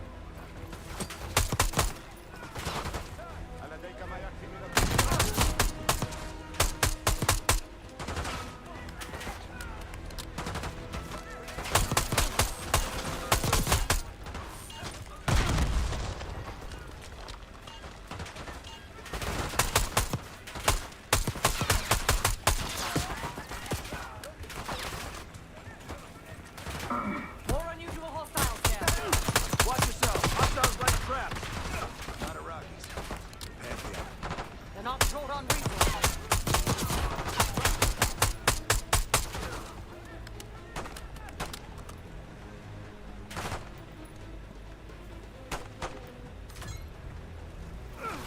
I believe that's it. Pantheon isn't here by accident. Sweep the area.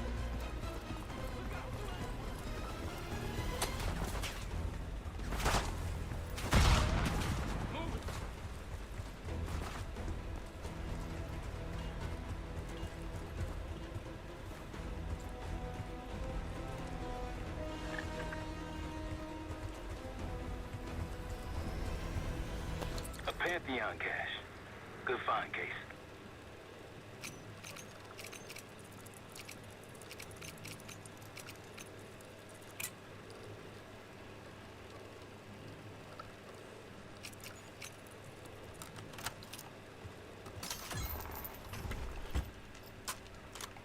Nice. Got a sniper.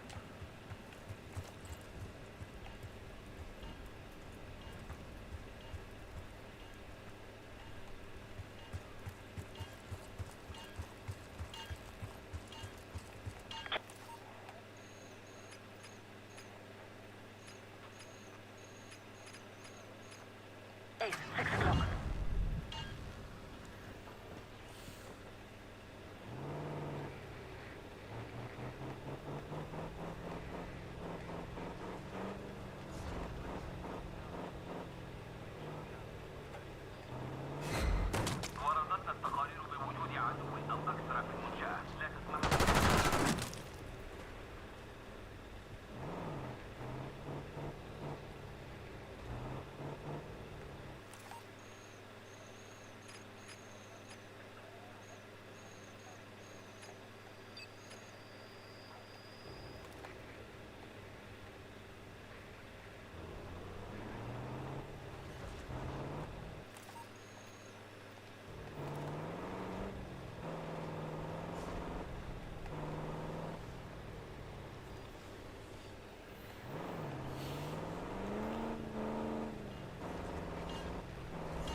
Delta, I see you in the area. If you need support, I'm at the top of the ruins.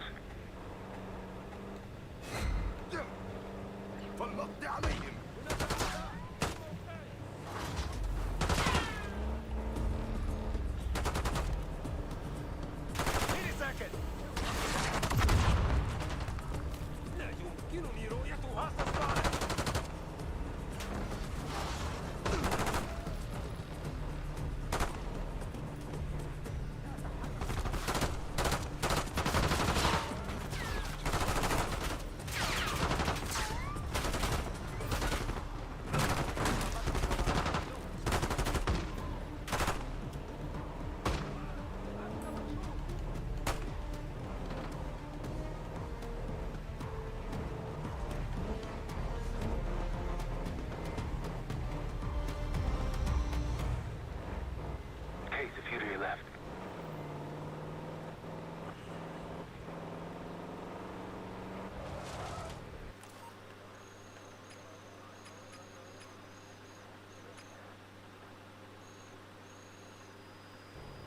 There we go. More orange smoke means more supplies. Hostiles trying to steal our shit.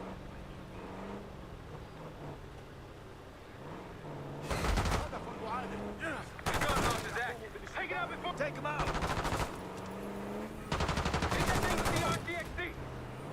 That should be it.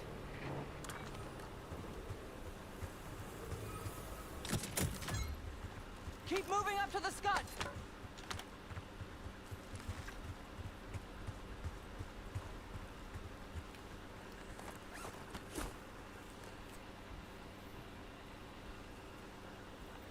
Let's hit the road.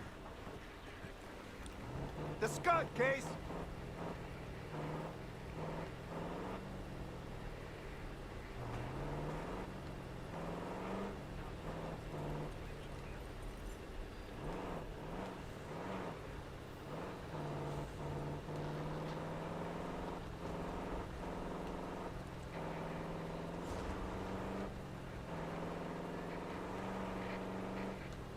We're running out of time.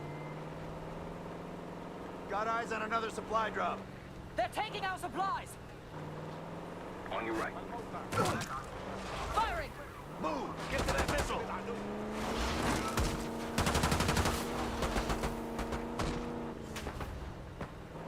Take them out.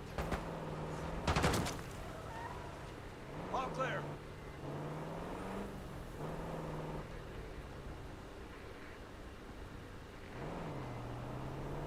They'll launch any time now.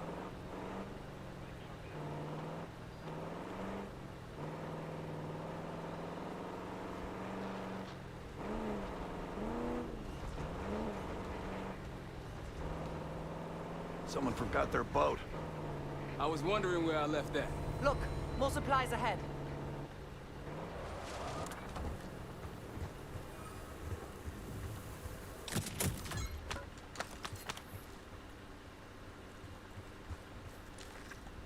Shall we mosey on?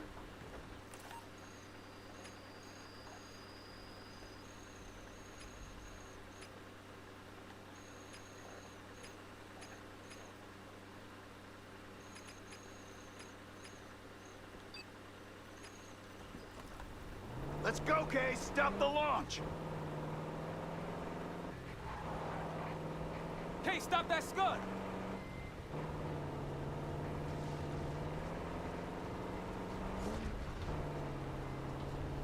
The Scud, Case! Damn it! Oh, so we have a limited time. I got it. There we go.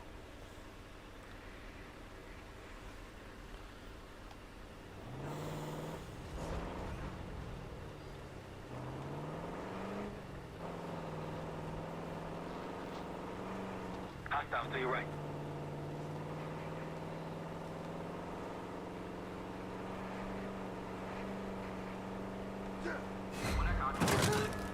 They started the launch. We're on the clock. Take it up. Take him out!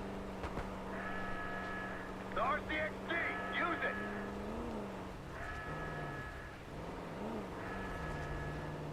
Delta, I see you in the area. If you need support, Move up to the Scud.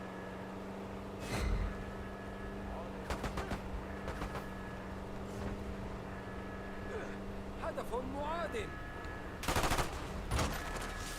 Tango, take cover! Moving. Get to that launcher.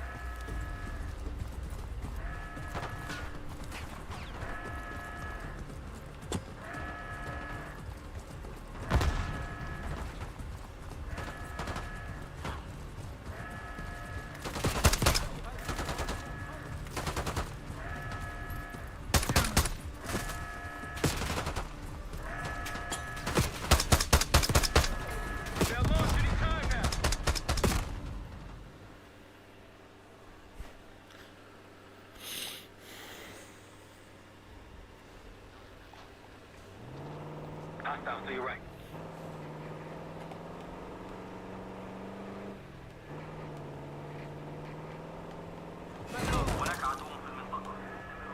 Scud launch is active. Take it out before it launches. The RCXD, use it. That's all. Let's move.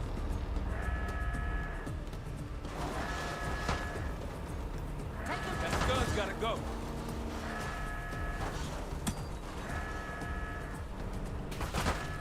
Tango, take cover!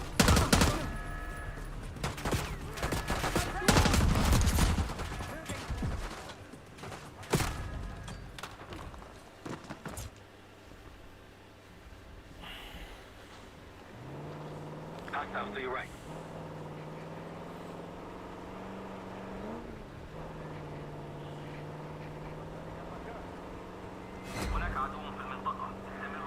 They started the launch. We're on the clock. Take it out before it launches.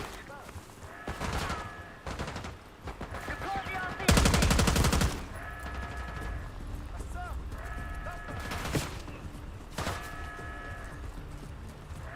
Push to the launcher.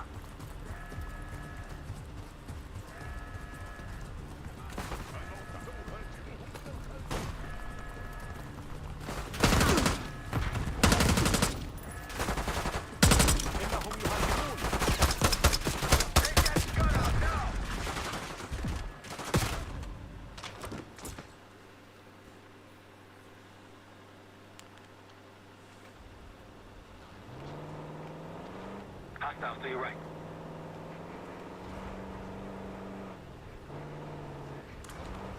The rocket's close by. Keep low.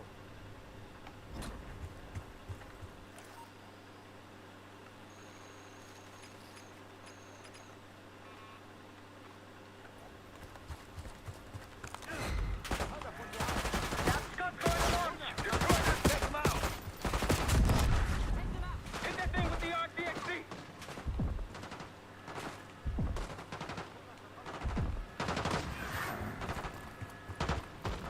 Below that missile.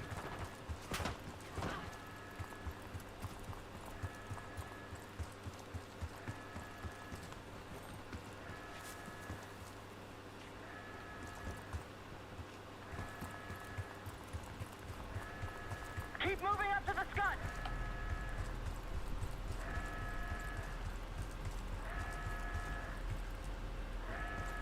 Several tangles on the right.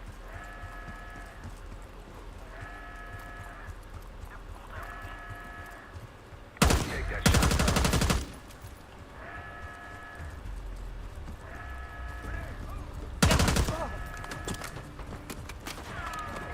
Hurry! Stop that launch!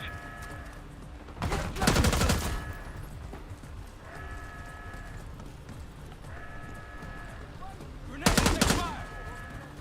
We're running out of time!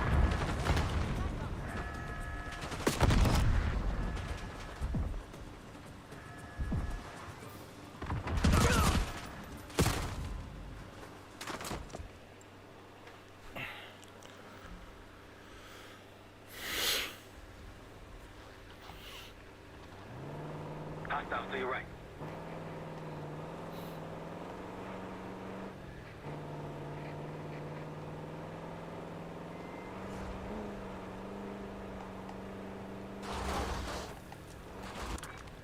The rocket's close by. Keep low. I wouldn't take that shot.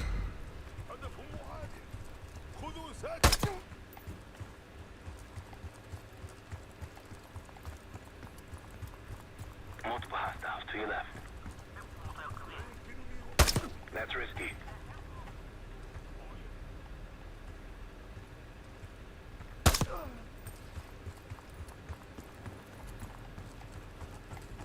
On your left. Destroy that thing before it launches! The RCXD! Use it!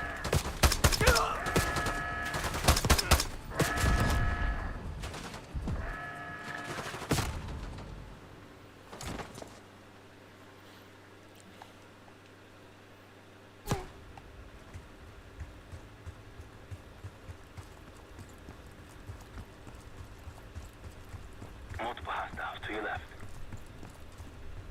That's risky.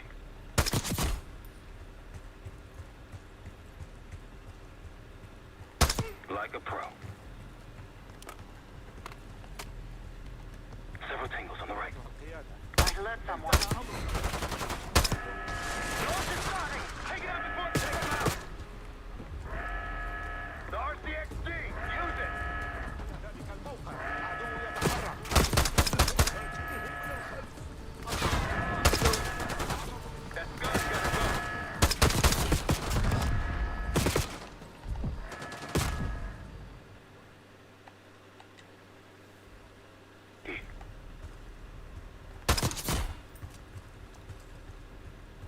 Like a pro.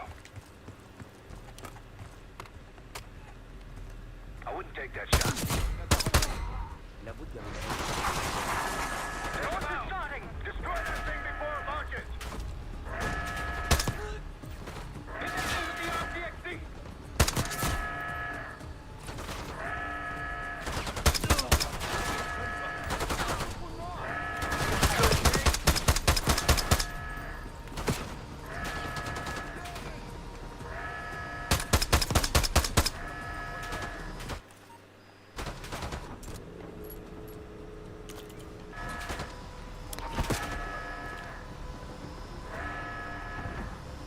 Let's get to that gun!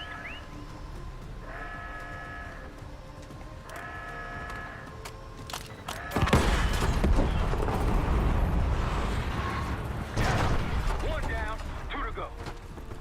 The site's crawling with hostiles.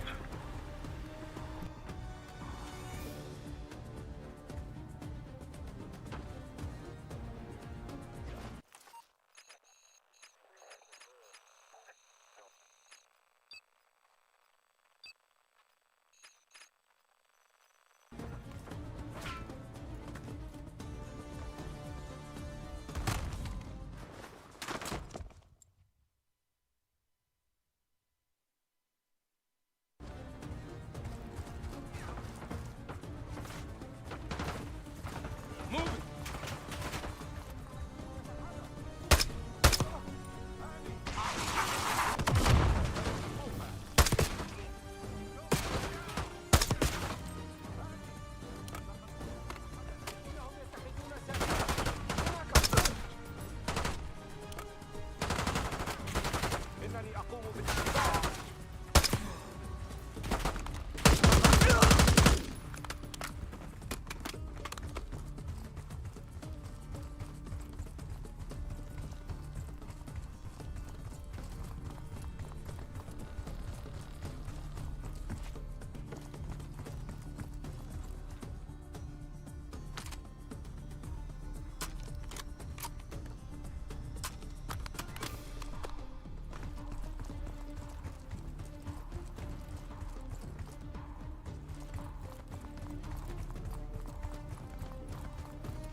I think they'll be expecting us from here on out. As they should. I appreciate a warm welcome.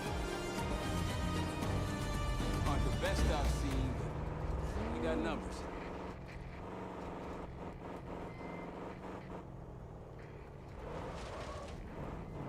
That should be it.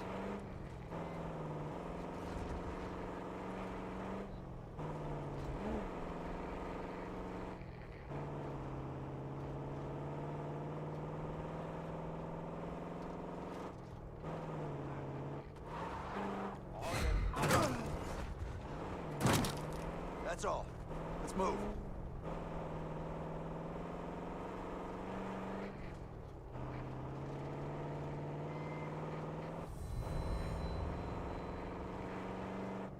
One of Gladney's scouts. Look, there's increased security at the Scud site. Iraq is nearby. Keep it up.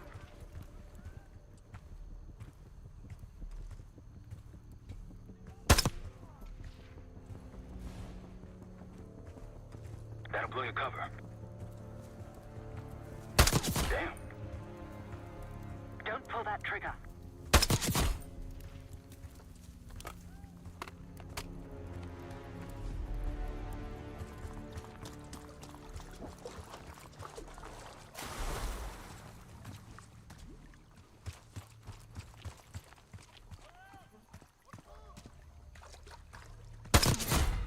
On your right.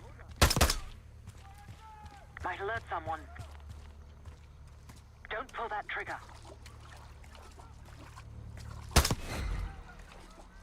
Firing!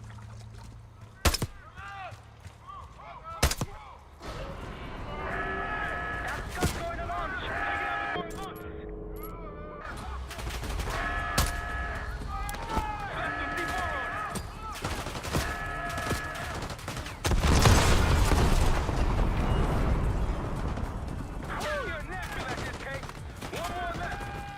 Heavy enemy resistance in the area!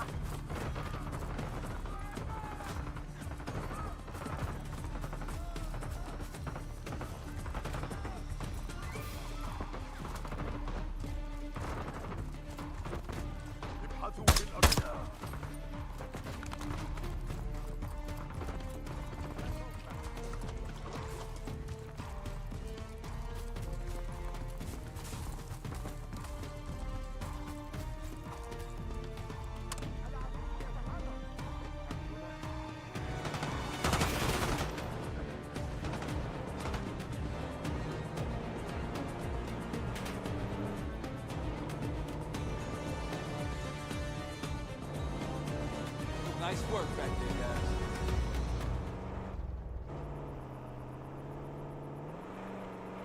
Looks like they've been calling in some friends. The plans are falling apart. Someone was bound to complain. There! Gladney, we've spotted one of the SAM sites. Excellent. If you take those surface-to-air missiles off the board, we can get helo support.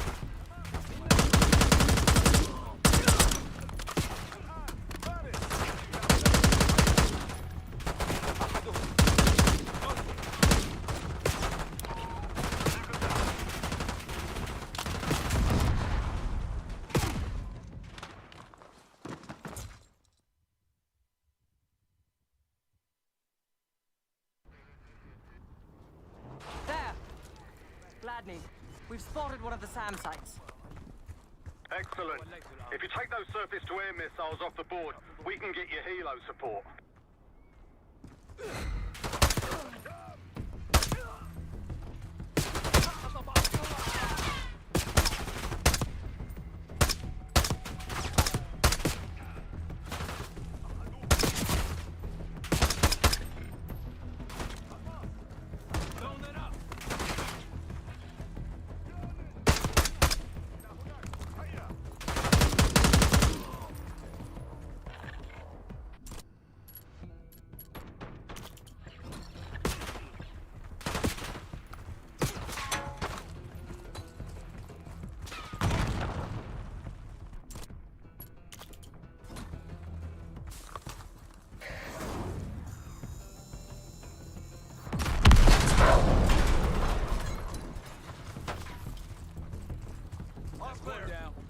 If we destroy the other two, the Iraqis will lose aerial advantage in the region.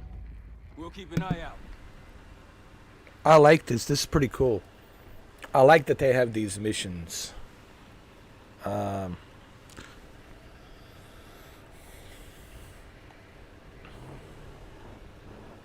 I like everything so far about the campaign. It's a very different approach to a Call of Duty campaign. It's unlike those other traditional Call of Duty campaigns. This is something different, and I like it. I like that it's different.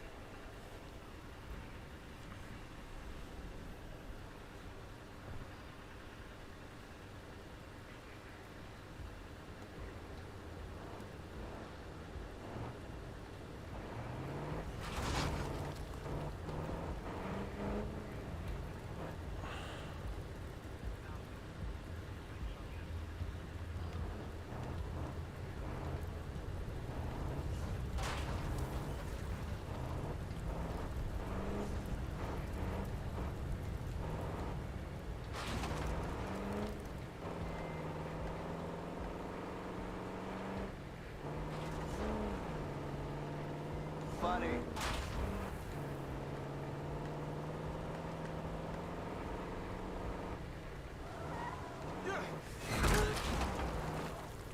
They see us.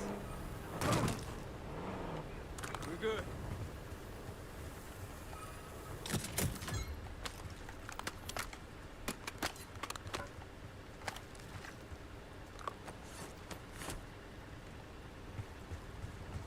Listen.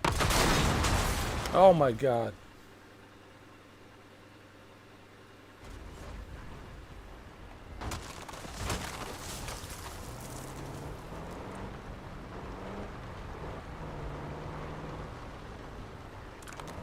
Iraqis in the area.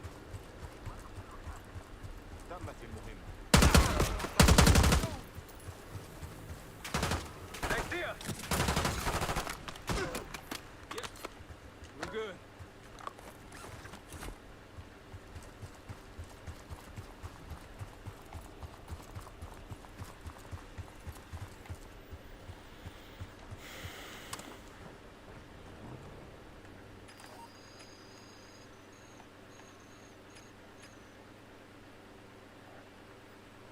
Gladney, we're heading back. Yeah, we need a new vehicle.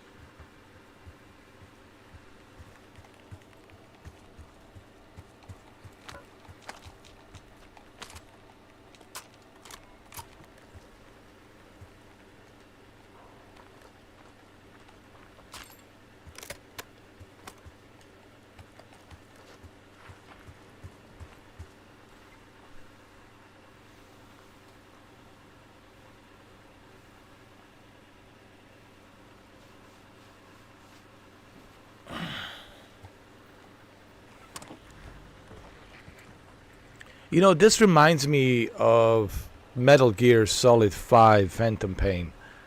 Because in Metal Gear Solid 5 Phantom Pain, you were doing the same thing as you're doing here. So I like everything so far about the Call of Duty Black Ops 6. They did everything well here. Just the campaign alone, it's very what's the word I'm trying to use? Extensive. It's very extensive. It's very big. And on top of that, you have multiplayer and zombies mode. So, Call of Duty Black Ops 6, it's pretty good. It's pretty good.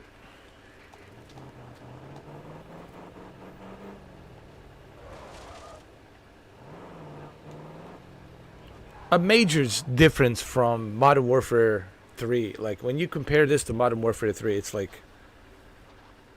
a night and day difference, man. It's so much better.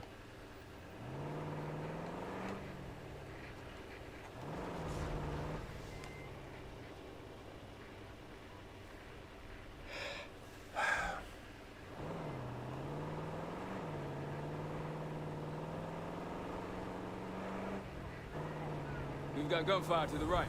Over those dunes. Careful. This is Lieutenant Colonel Bannon of Delta Force, requesting immediate backup. We're taking heavy fire at the targets. Requesting assistance. Anyone out there? We've got an injured team and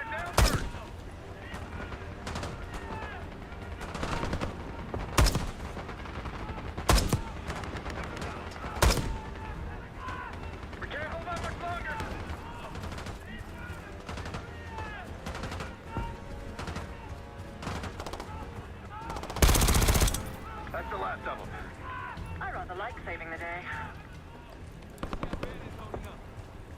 Soldier, where the hell? Doesn't matter. I need you to call an airstrike. Terminal's inside of the helo. Go! Terminal's inside their helo case, near the front.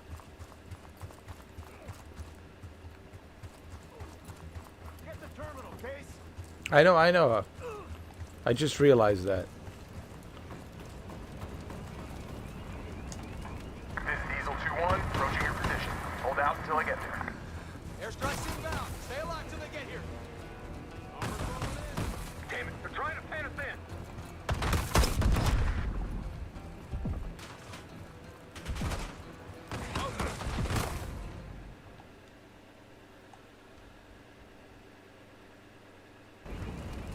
This is Diesel 2-1, approaching your position. Hold out until I get there. Airstrike's inbound. Stay alive till they get here. Armor's rolling in. Hey, they're trying to pen us in.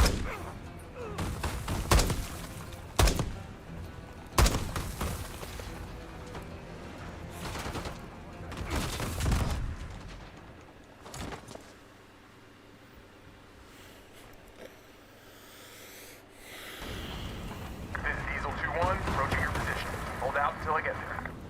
Airstrike's inbound. Stay alive till they get here. Armor's rolling in. Damn it, they're trying to pen us in.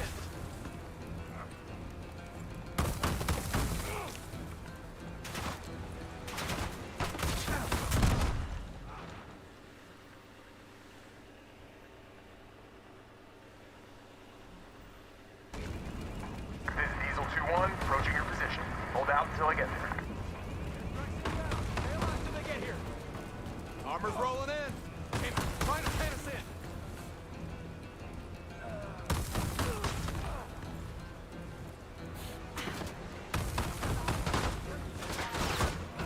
Diesel 2-1, one mic out.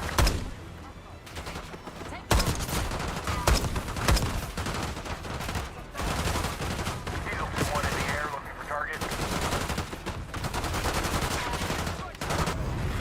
Target locked.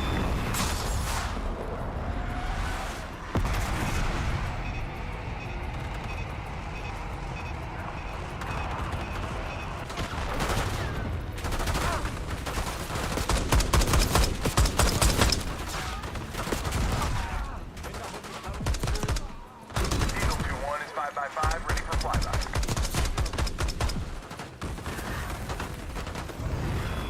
Advise, delivery danger close.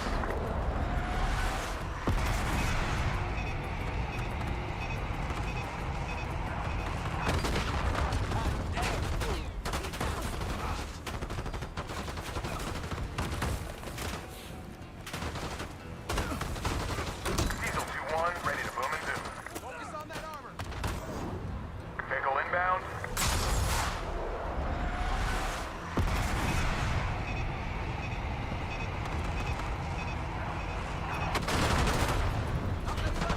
Clean them up. Diesel 2-1 bugging out. Diesel 2-1 is 5x5, ready for flyby. That takes care of that.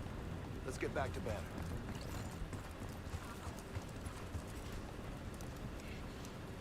Thought our mission was over till you showed up. Thank you. From one Delta unit to another. Keep the sat count. Godspeed.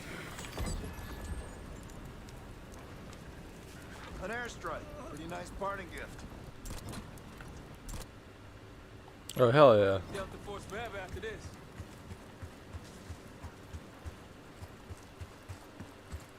Now I have a stealth bomber available.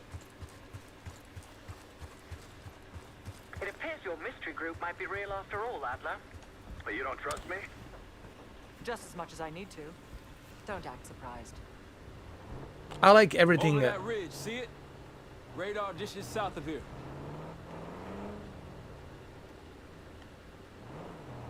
I like everything about. Eyes up for those SAM sites. We take them out, we'll have an aerial advantage. More orange smoke means more supplies. Hostiles trying to steal our shit. لدي عدو هنا. إننا نتحرك.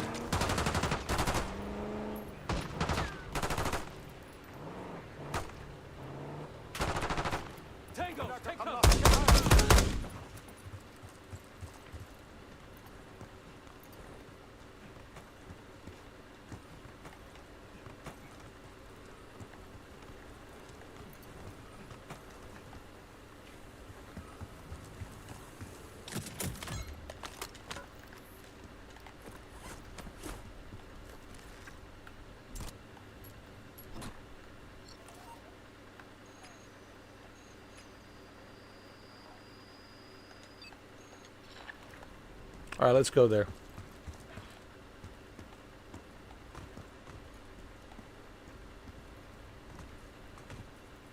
Yeah, man. Yeah, man. Yeah, man. This game is great, man.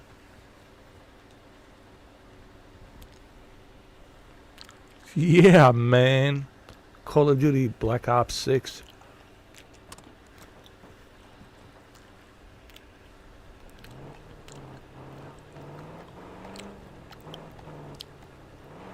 Yeah, man.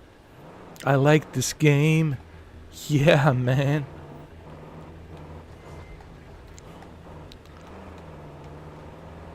It's done well. I mean, honestly, I'm surprised. I'm pleasantly surprised. Yeah, man. What's up, Savage? Welcome to the club, man. Welcome to the club. Welcome to the championship club, brother. Come on in. Get some popcorn. Put some extra butter on there.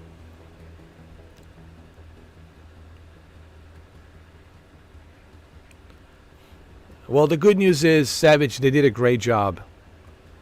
They did a great job on this game. It's a pleasant surprise. And this is just a campaign. We're not even talking about, you know, zombies and other multiplayer modes that are available. So, they did a great job.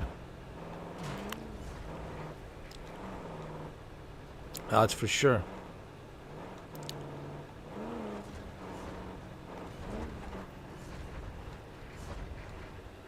Damn, look at the size of those dishes. Security ahead. A lot of security. See more security here too. I'm sucked away. Here we go.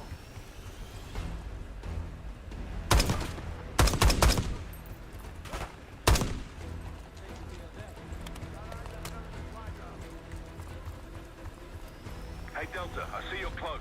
I'm up the ridge and inside the fence with intel.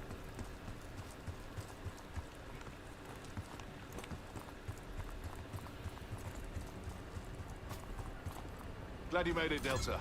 Let me show you what I'm seeing.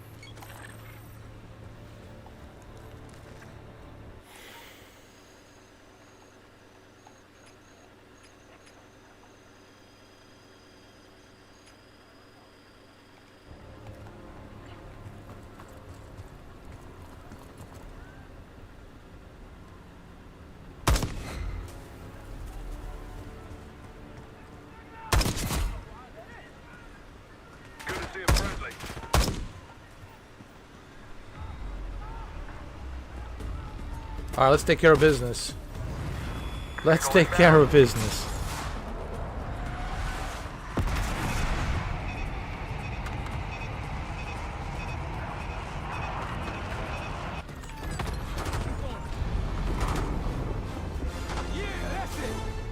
Wait.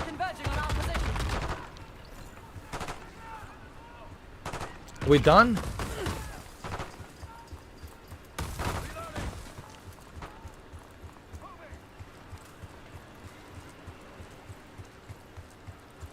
Yeah, Savage, you will enjoy this one, man. You will enjoy this one. It's unlike any other Call of Duty game I have played so far. They really wanted to change things in Call of Duty 6. They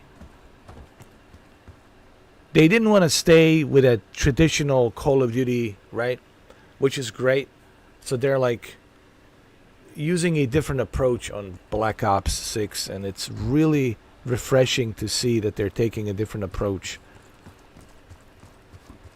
It's good to see that Call of Duty is evolving. Maybe now that they're with Microsoft, maybe things will be different. You know.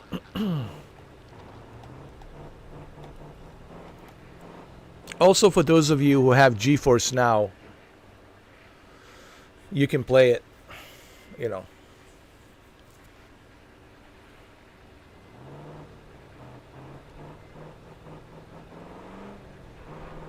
Whenever you're ready, Case, we'll head back to the layup. You can have the honor of informing Gladney in person. We're just getting warmed up, right? I will try this on a PC as well, but for right now, I'm sticking to the Xbox Series X. But I will most certainly check out the PC version as well. So far, I like everything about this Call of Duty Black Ops 6. I really have no complaints.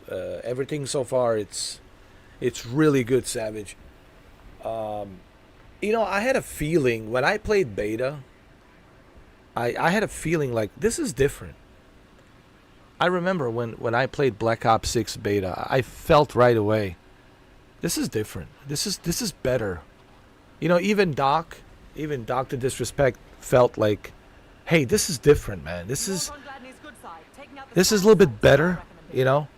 When you compare it to Modern Warfare 3, yo, it's just like now it's like when you compare it to Modern Warfare 3, it's almost like a night and day difference, man. You know, I can't even play Modern Warfare 3. I'm serious. I can't even play it. Because when you have Black Ops 6, it's like, why even bother going back to Modern Warfare 3? Nice. Shuki, that's nice. That is really nice, man. 5120 by 1440. Are you running an ultra wide? Some sort of an ultra wide resolution? Or a triple screen resolution? That is pretty good, man. That is awesome. You know, this is a big deal for Game Pass for Xbox. There's no question about that.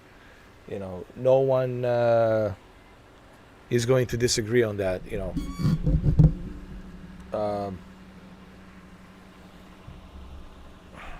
oh, you got a 49-inch Samsung. Nice. No one should complain about the fact that this is included on a Game Pass. I know you have to pay $19. It's $19 a month, right? It would be nice if it was only $16 or $14. But you have to remember, man, they're in business of making money, so they're trying to profit as much as they can. And what's the reason for them, you know, raising the price? Well, they have Call of Duty, man, and they know a lot of people will jump on Game Pass because of this. Now they get to play it on their Series X and PC for only $20 a month. So you get to play a Black Ops 6 on your Xbox Series X, S, and PC. So that's awesome, you know. I don't think anyone will complain about that.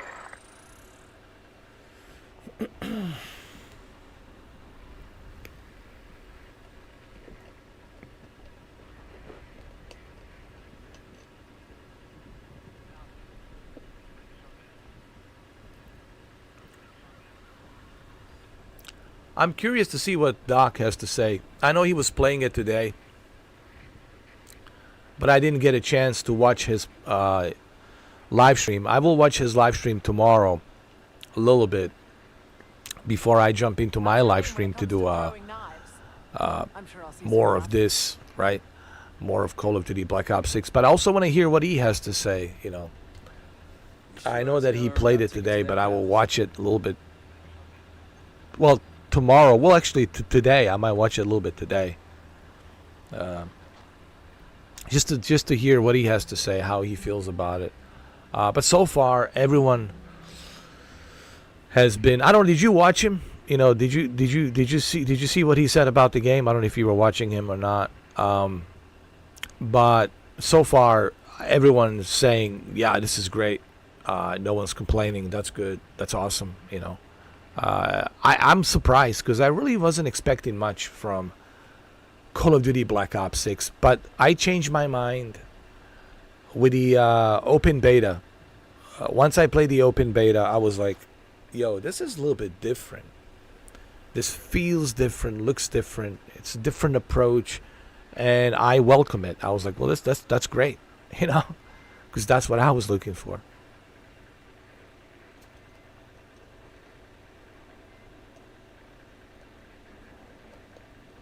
Oh, that's awesome, man.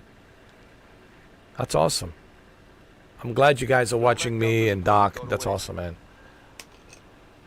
So, Call of Duty, Black Ops 6. I like it so far. So good. Just in a safe house alone, dude, there's so much you can do in a safe house. You can play a piano in a safe house. And this safe house is huge, man. It's like a Professor Xavier mansion. It's like a Playboy mansion. It's huge, man. The rest killed or captured.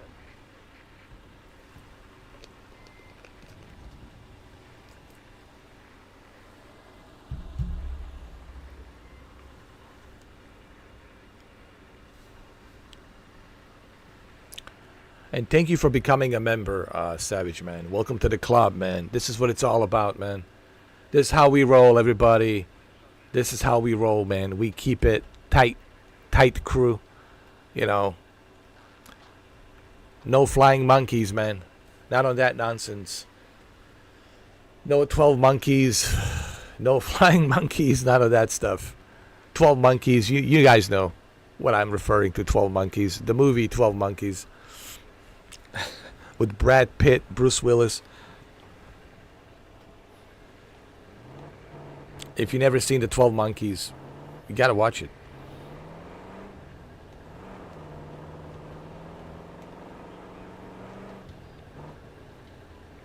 Yeah, man, I'm all about, like, you know,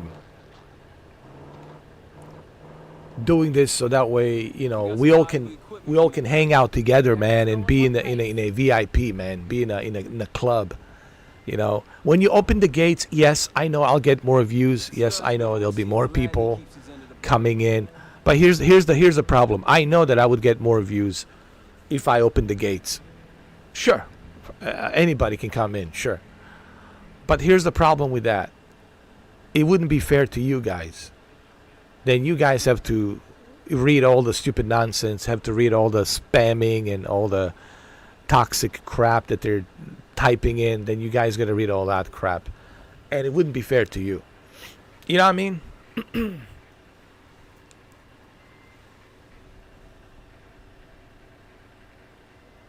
I gotta watch him though. I'll watch him maybe a little bit tonight before I go to bed, and a little bit tomorrow morning. I might see some more of it, of what he live streamed yesterday, Friday.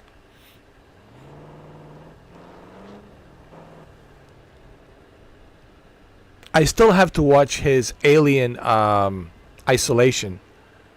Dude, I need to I got so many on-demand doc streams that I have to watch that I missed out, man. Watch your fingers with those throwing knives. We've all had accidents we'd rather not repeat. But it's okay, you know. I'll spend one weekend. I'll take a day off, like a couple of days off, and just do like a marathon, and just watch the whole marathon of doc, you know, of stuff that I missed. Hasn't been the same since. Yeah, I understand.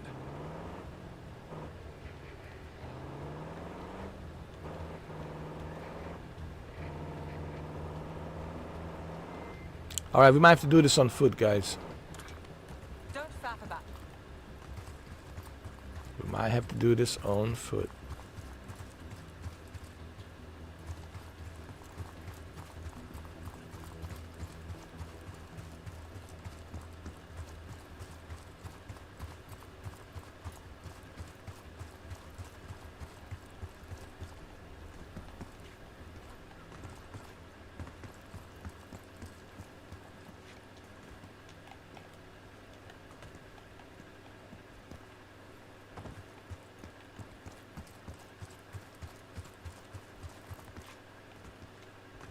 Let me see.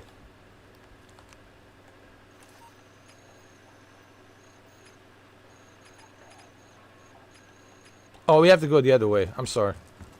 My bad.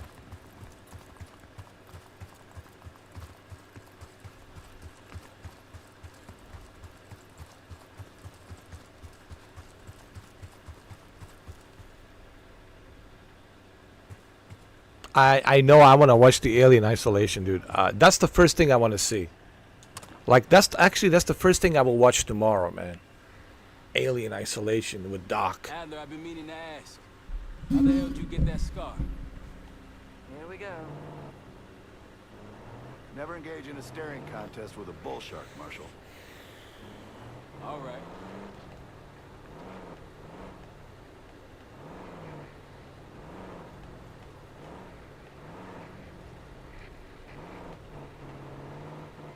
And how cool is this, man? That you have this open world in Iraq and you can just go around and just do all these side missions. Call in air support. How awesome is that, man, huh?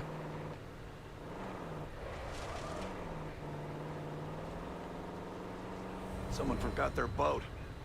I was wondering where I left that. Probably been here for years.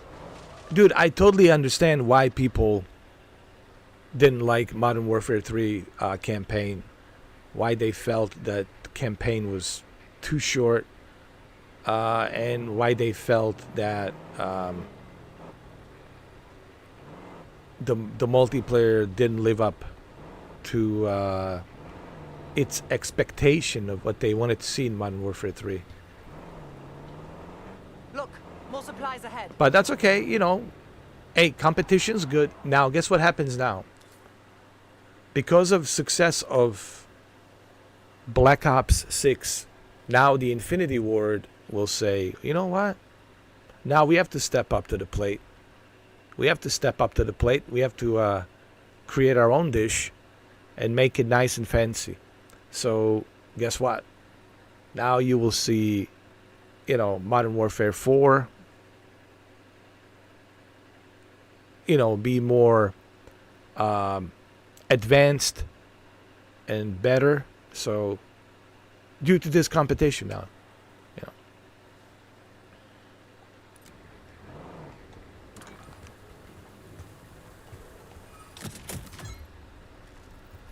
Oh, it looks great, man, on my LG OLED. Oh, dude. Oh man, it looks amazing. Hold on. It has a built-in Alexa, dude. It has a built-in Alexa. Can you believe that? It has a built-in microphone. It has everything. Honestly, LG will give you everything that you need. You can even take photos if you like.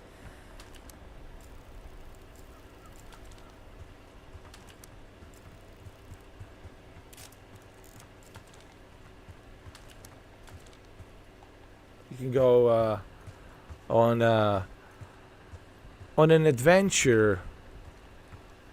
Nice little adventure. Take some photos.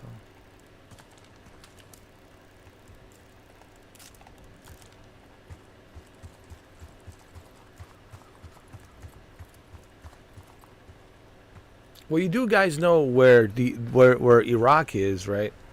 The oldest civilization, Sumerians.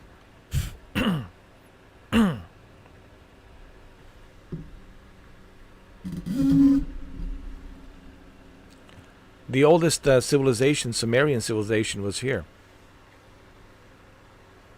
A lot of interesting things in this region.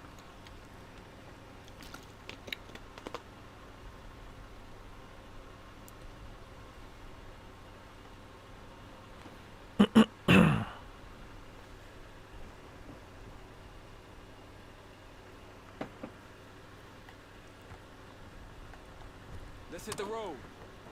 Let's hit the road, Jack. Don't you come back no more, no more, no more. Hit the road, Jack. Don't you come back no more. Don't you come back.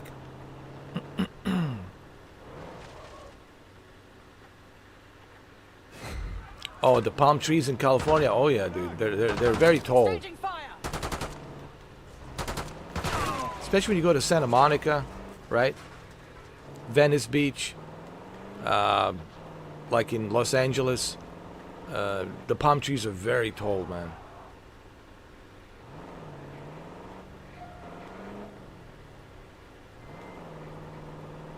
Looks like a checkpoint. Yes, cutting off the SAS supply route. Another camp. There's more Pantheon out here than I realized.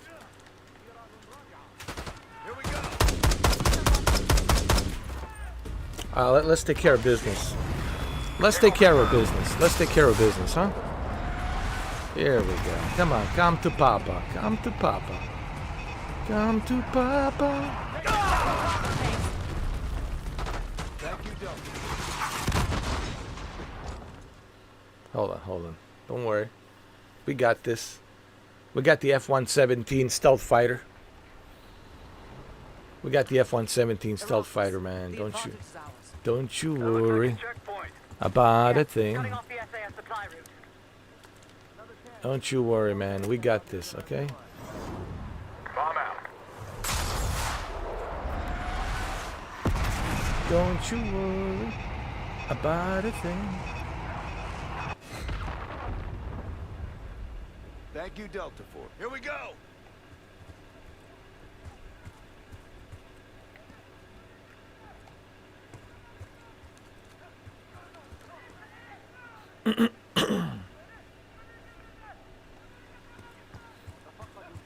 Oh yeah, palm trees for sure, man. But also a nice mountains too. There's some really nice mountains up in California, man.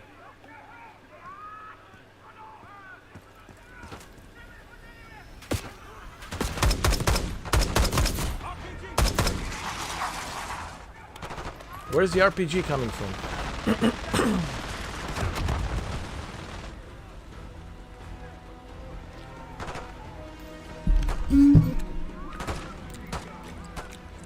Hey, Jose, welcome.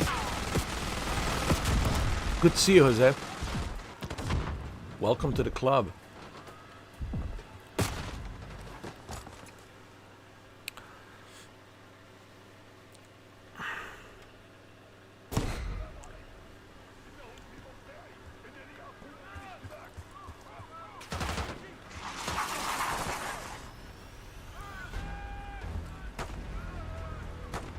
I'm waiting for my F-117 to reload.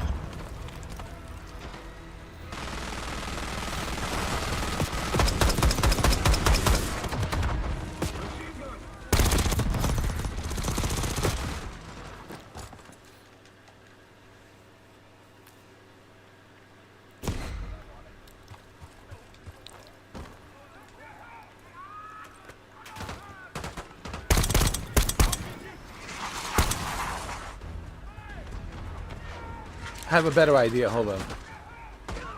Come on. Let's go. Knock, knock. Knock, knock. Knock, knock.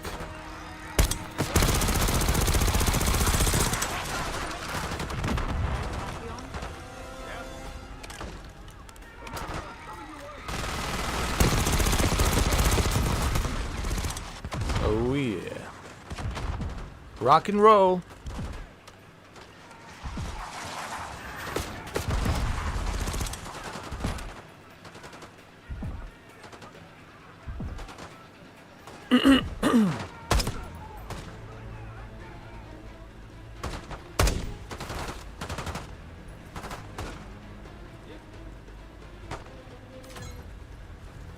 All right, they're all done, right? I think we cleared out this area, didn't we? Let's loot, man. There's got to be some stuff here. Hell yeah.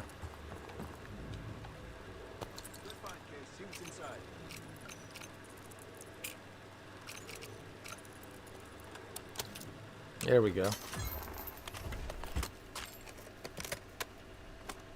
No. I need that. I need that.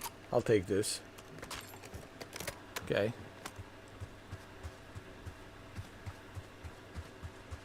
Everything's clear.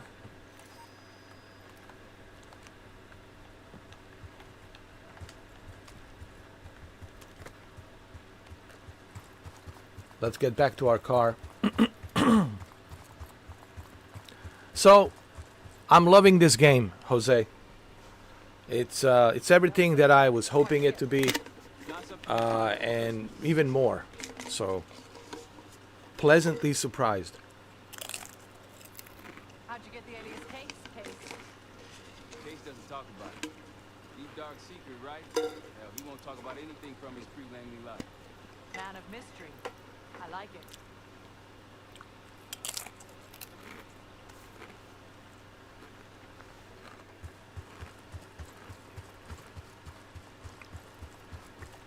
Come on, let's go.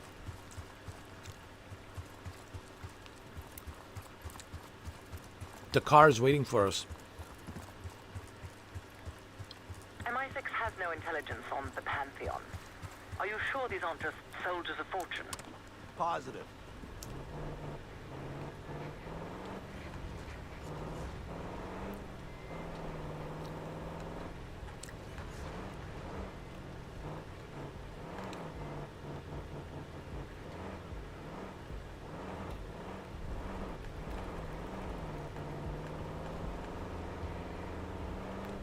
Hold on, there's another nest over here we gotta clear out.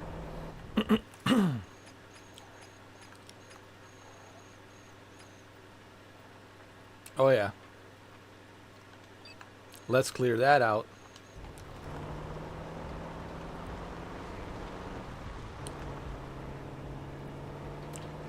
It's turning into a Forza Horizon, dude.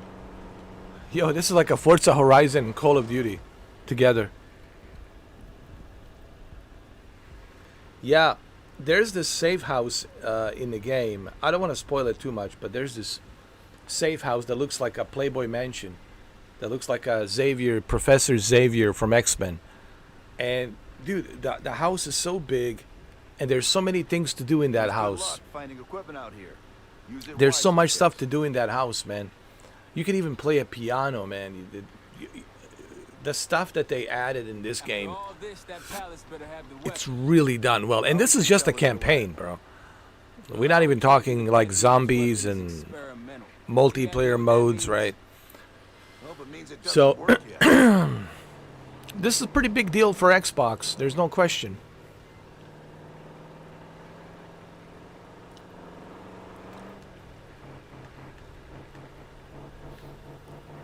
Diesel 2-1 available for tasking. And then you can customize your weapons. You can build stuff in your safe house. I mean, yo, there's a lot of stuff to do here. Here, let me show you something. Check this out. Like right now I can call out the strike once it's available. At any given time, when it's available, whatever I want to strike it. Now check this out.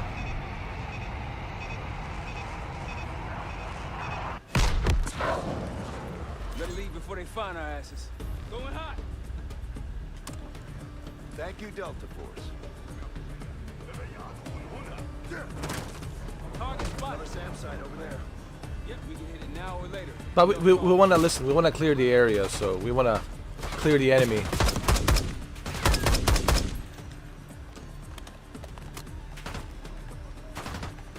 As far as the performance, yo, it's smooth as the butter, man. 60 FPS.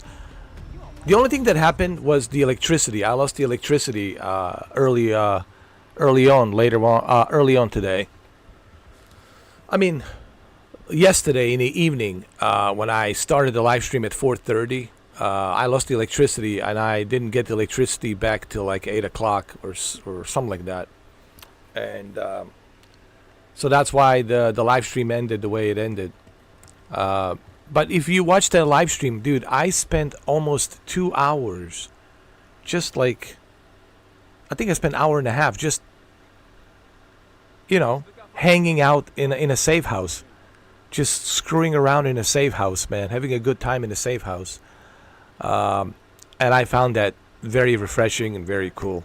A handful of ops, but this is the first time we're sharing the field. And there's some other stuff in the game. I'm not going to spoil it, you know. But I'll give you a little hint. Who's in the game? I did not have a sexual relation with that woman. I did not have sexual relations with that woman. I want to tell people I did not have a sexual relation with that woman. I think it's important that I tell people I did not have a sexual relations with that woman.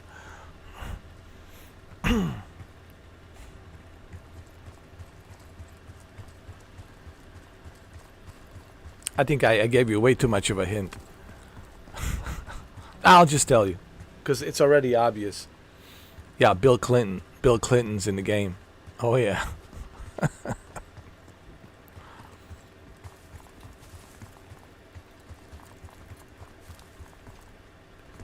When he was the governor of Arkansas, it was like 1991 February when he was going for a governor. I think he was already a governor, right? When he was the governor of Arkansas.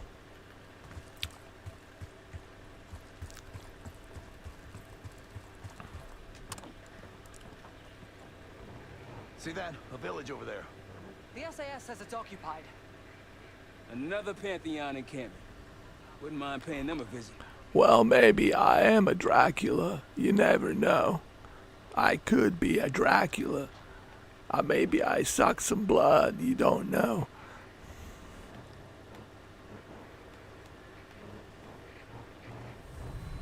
Ask Hillary, she'll tell you. Ask her, she'll tell you.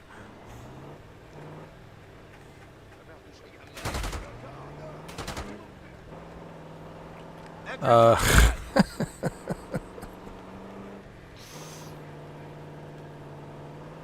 clear now. Let's see what else we have. What is this? We got some more stuff here to look. Oh, yes.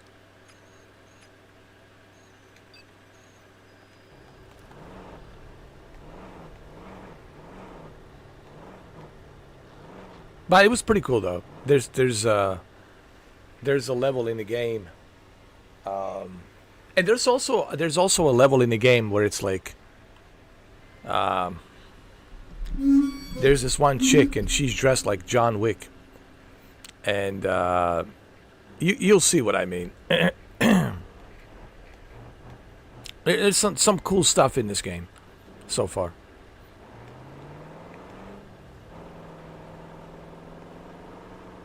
But in the first part of this live stream, I spent like hour and a half just hanging out at the safe house, and I had fun just hanging out at the safe house, bro. Playing piano, listening to audio tapes, and I found some VCR, players. With some old TVs. Diesel 2-1 ready and waiting.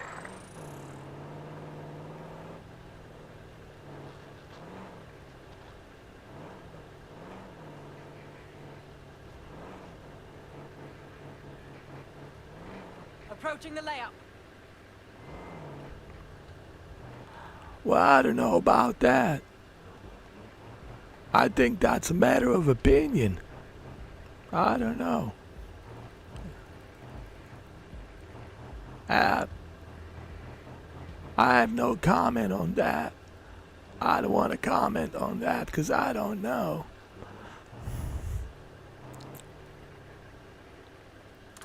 All right, let's do this. Here we go.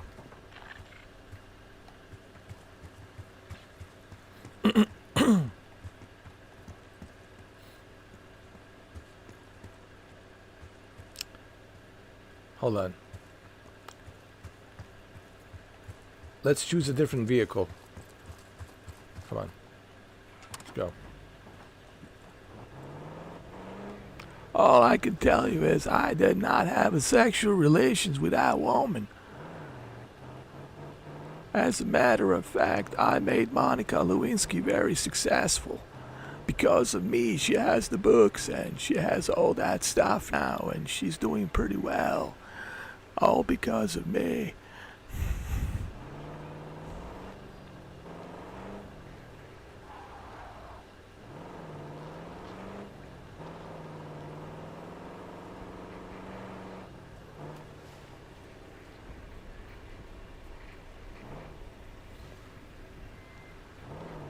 I really didn't care about the whole, Monica Lewinsky thing. I was like, hey, this guy is a great president.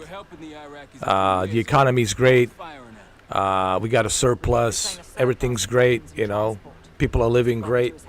I was like, I don't care about some, intern that worked at the, his administration. And look, of course, it was the wrong thing.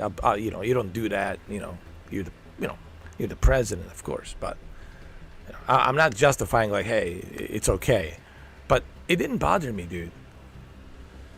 It really didn't bother me, dude. It really didn't bother me. I was like, I don't care about that shit.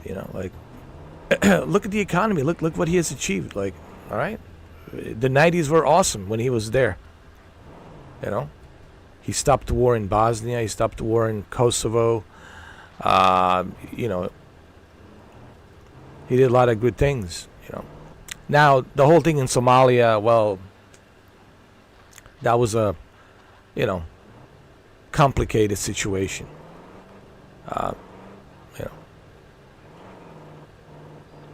Mogadishu thing. But even Mogadishu, they finally, they caught that guy.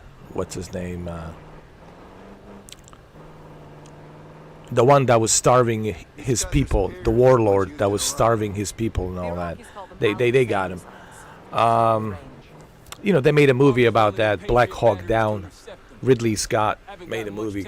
It's based on true story, Mogadishu, Black Hawk Down. Yeah, but other than that, man, he was a great president, dude. When he was the president, everything was great. Economy was amazing.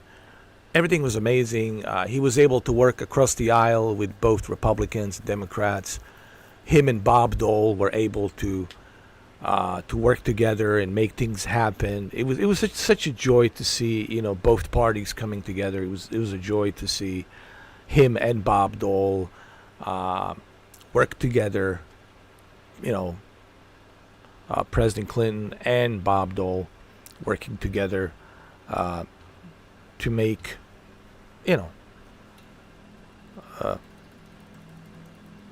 to make our economy better, to make world better, to make a world a better place. And things were good, man. Things were great, and things in this country were like amazing. Surplus, no deficit, everything was great, man. Cost of living was great. Buying a mortgage was great. Starting a business was easy. Everything was just perfect. Those are the facts, Those are the facts. And but I sure as hell wasn't expecting it to be this cold. Just keep that trigger finger. Yeah, and he was able to achieve all of that. Plus the war in Balkans region, he was able to fix that and, stop the genocide that happened there, right?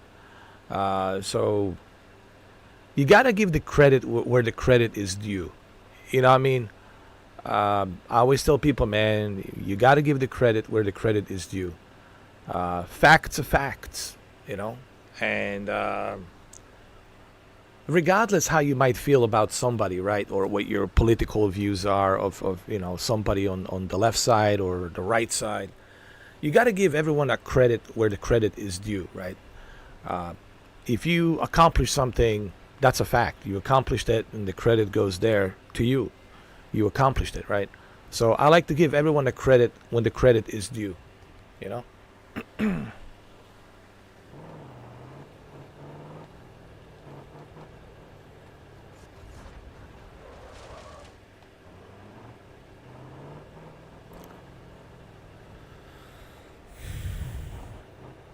Oh yeah, he was there, man. He helped a lot of Slavic people, man. He helped the people in Kosovo. He didn't sit there when the genocide was happening in Srebrenica. He was like, all right, that's it. I'm not gonna sit here. They're digging up a mass graves over there. I'm not gonna just sit there and just let this slide. He was a gangster, man. I guess you could say Bill Clinton was a gangster. He really was, man. Like the way he said to Milosevic, remember, to the Serbian president. like in '94. Was it '94 or '95? After they signed that that agreement, the peace agreement in Ohio, Dayton, Ohio,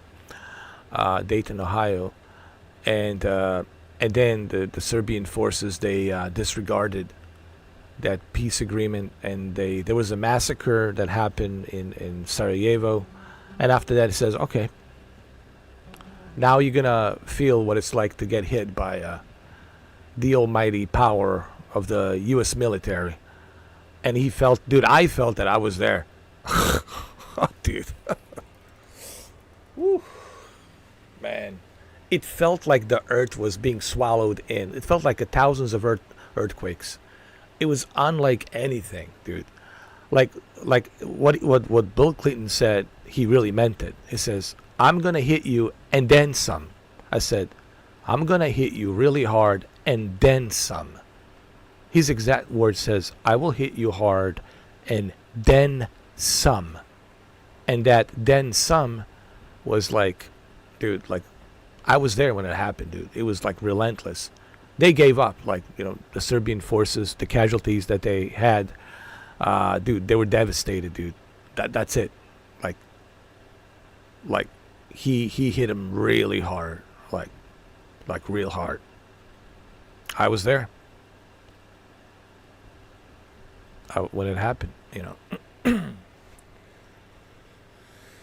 So he was also a gangster. I like that about him. What I mean by a gangster, I mean like he doesn't mess around. Like he you know, he's serious. Like when he's serious, says, hey, your final warning, right? Like, I'm gonna show you the full might and power of this, you know, military that we have, the most powerful military on the planet, and you're gonna feel it now. And they felt it. So you gotta give people a credit when the credit is due, you know. So I lived through those 90s, so I know exactly like what he has accomplished, you know what I mean? So gotta give the credit where the credit is due. Oh yeah, the economy was great, dude. Surplus. He left us with a surplus. You know? Now this whole thing, you know, with the election, right? 2000 election.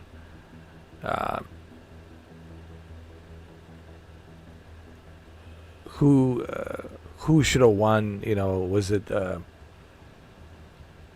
what's his name? That was his vice president. I forgot his name.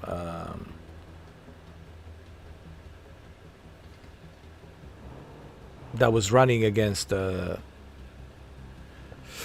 Junior Bush, Walker Bush, Junior Bush. What was his name?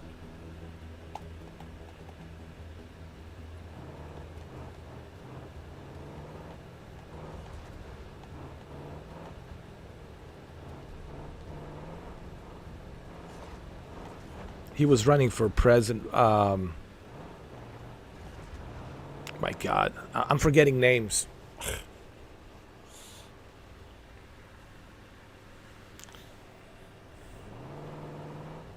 He was his vice president to Bill Clinton.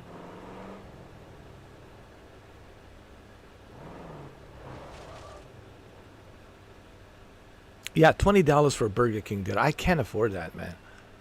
And then pizza, forget about the pizza. I ain't paying $30 for a pizza, man. And then they want the tip. You know, you got to give them tips. So it's like you're looking at like a $40 for a pizza, man. Oh, my God, man.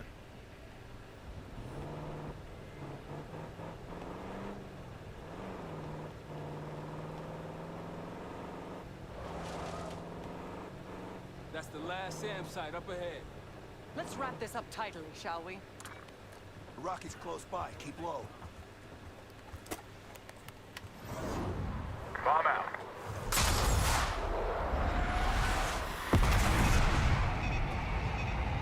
Here we go. Oh my. Oh, I'm such an idiot, man. Oh, God. Rocky's close by. Keep low. Advised, I just landed the bomb on ourselves. Jesus. The missile on ourselves. Jesus.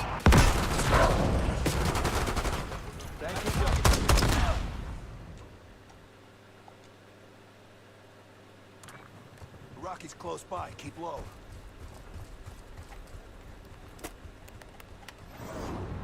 Target's locked.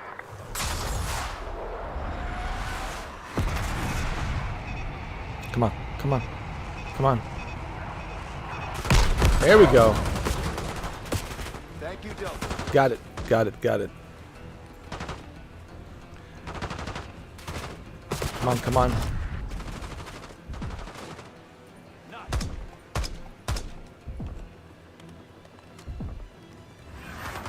I like how you can grab ammo and stuff from the backpack. Right here. This whatever this is, a little backpack that's attached to the Jeep. Pretty cool, man.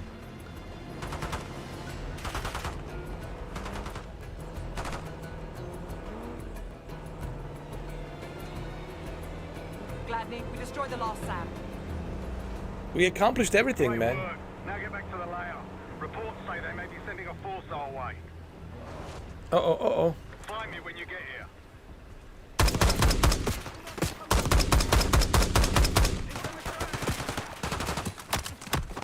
Case, let's head to the layout. Take him out! That was some John Wick style shit right there. Oh yeah. That's done. Let's go. Jackal 2, meet me at the layout.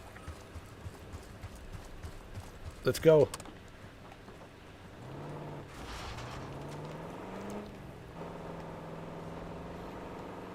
Here we go, ladies and gentlemen. Ladies and gentlemen.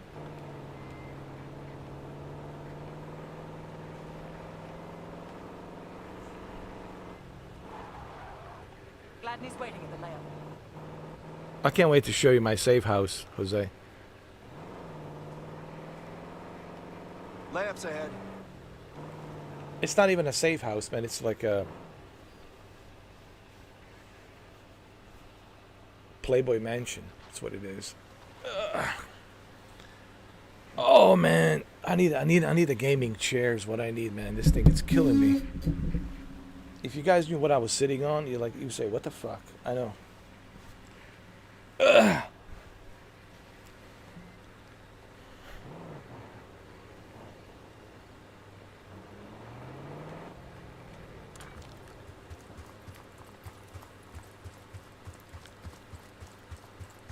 Good to see you, mates. Captain's waiting in the cave. Oh, he won't let you do it. That's okay. You know, it's better. It's better. I don't want people to see that. That's embarrassing. But they can still see it here. They'll see it here. I mean, on demand. Upscaler Hafner. Oh yeah, man. I just need that smoking pipe. And those glasses. What happened to the Playboy Mansion? Did they sell it to someone or?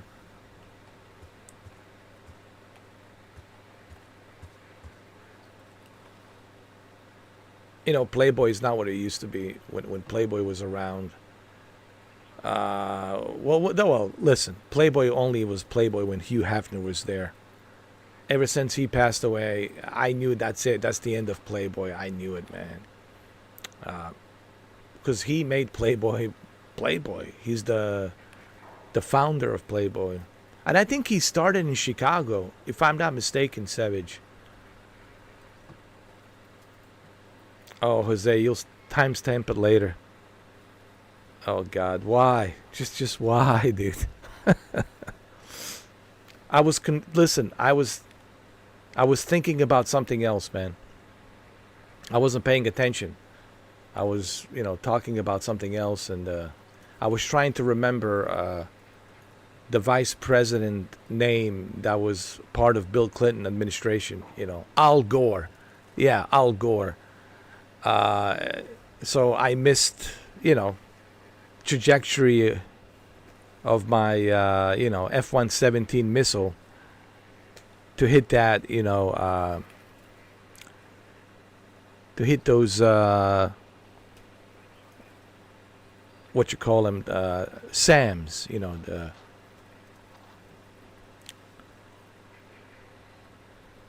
those missiles, SAM's missiles, right? But anyway, so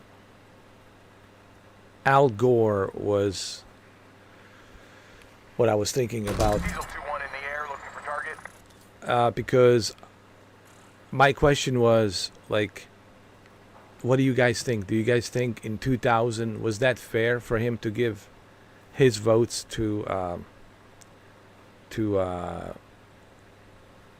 President Junior Bush back then, or do you guys believe that Al Gore should have won that? Or I don't know. Like I'm, it's funny. No one even talks about the 2000 election because it's such a,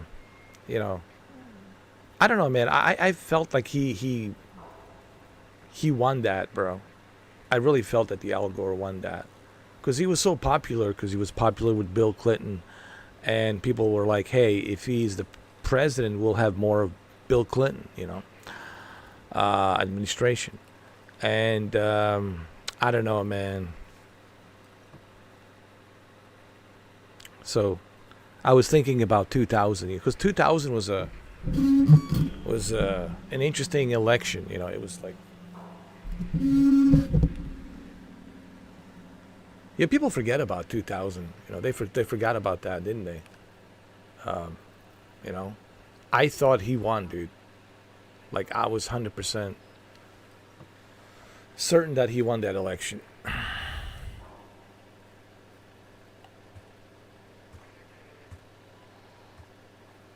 There you are. I've got something for you.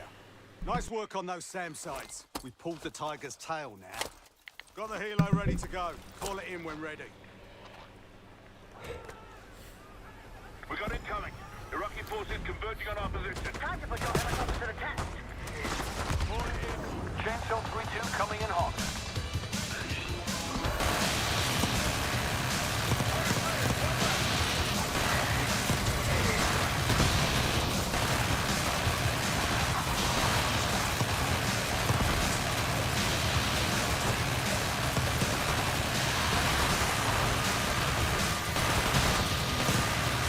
You could be mine.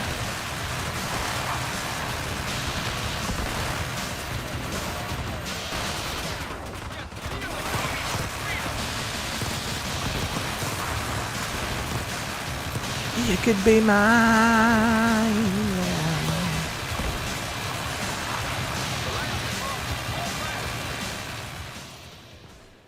Oh, what? I was in the zone, man. We got incoming. Iraqi forces converging on our position. I was in the zone, man. I was in the zone. Chainsaw 3-2 inbound.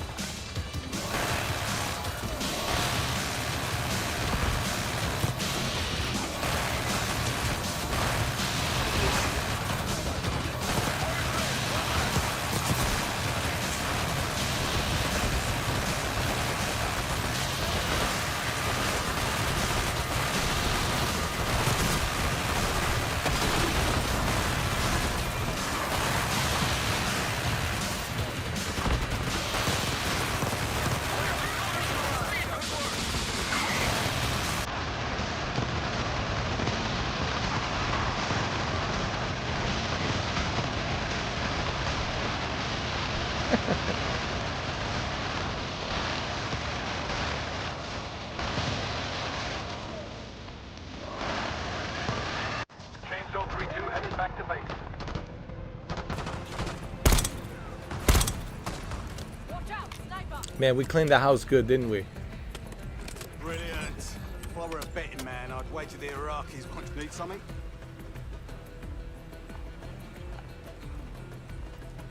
We finished off the scuds.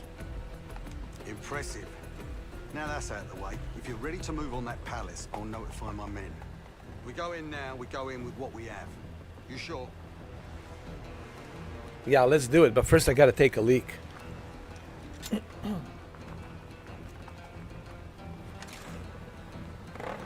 But first I have to take a leak. I'll be back.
Chainsaw 3-2, clear to engage.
All right, I'm back. And yes, I found it. I found that, Jose, for you, so we can watch it together here. This is the moment. And we're going to do this in a slow motion. This is the moment you all been waiting for. We'll do this in a slow motion, right?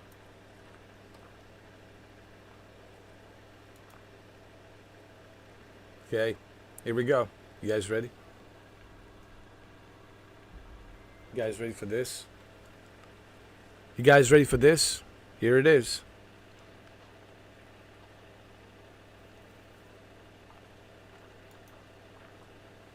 There we go. This is the moment where, when I was talking about, I can't remember whose vice president name it was that served under Bill Clinton, right? I couldn't remember his name. And the whole thing that happened on the 2000 election between him and you know, George Bush Jr. And then I couldn't remember at the time, and I was trying to remember the name, and I wasn't paying attention. And while I was trying to remember the name, I didn't pay attention as I was guiding this missile that was supposed to be destroying the other SAM missiles. I went and directly hit us, my own target, which is me and my own crew. So I basically suicide myself and my crew. But that's because I wasn't paying attention. Okay, I was trying to remember who was the vice president back then, with the whole 2000 election scandal that happened between, you know, Junior Bush, George Bush, and the other guy, which was Al Gore. But I couldn't remember at the time that, you know, when I was, you know, playing the game, I was trying to remember the name of the vice president. It was Al Gore. It was Al Gore, right? So anyway, I'm just trying to explain this to people who are watching, right? Because we were talking about, you know, the President Clinton and how good he was, and then I mentioned, you know, the 2000 election and Al Gore, which was his vice president, very successful vice president, and the whole 2000 election, right? Counting the votes, and it was a very close election, you know. And but Al Gore gave the presidency to him, so you can have my votes, and he gave it to him. What a gentleman, huh? Like, here, take my votes, right? So anyway, so that's what happened, and I was trying to remember the vice president name, and I was thinking about what was the vice president. I know how he looks like, but what was his name? What was his name? And then while I was thinking about what his name is, I couldn't remember his name. I didn't pay attention to my F-117 stealth bomber dropping the missiles where I'm supposed to destroy the target, the SAM target. And I missed, and I destroyed myself. So let's watch this. Here we go. Thank you, Jose, for that $5 donation. Thank you. Thank you. Yes, Al Gore. That was the name. I only wish that you had told me that earlier. Maybe I wouldn't have, you know, dropped the missile on myself and my crew. So anyway, let's watch this. I'll let you guys watch it. Here we go.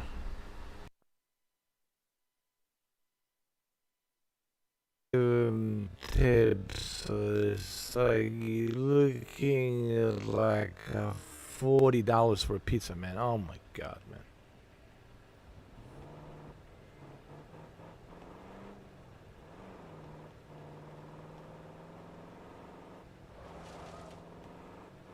That's the last SAM site up ahead. Let's wrap this up tidily, shall we? The Rocky's close by. Keep low. Bomb out.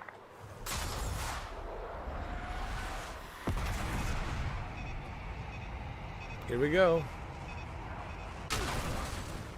Oh my. Oh, I'm such an idiot, man. Oh God. I just landed the bomb on ourselves. Jesus. The missile on ourselves. Jesus.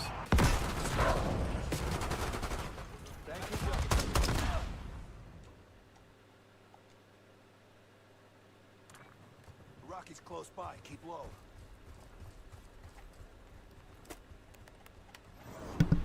Target locked. We got to do it in slow motion. Come on, come on, come on. There we go. Thank you, Delta. Got it, got it, got it.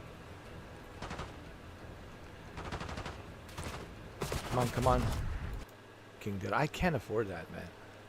Here we go. Pizza, forget about the pizza. I ain't paying $30 for a pizza, man. Here we go, slow motion. And then they want the tip. You know, you got to give them a tip. So it's like you're looking at like $40 for a pizza, man. Oh my God, man.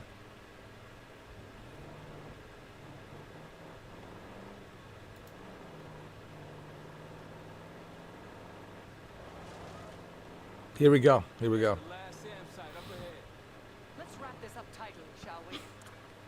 Rocky's close by. Keep low. Bomb out.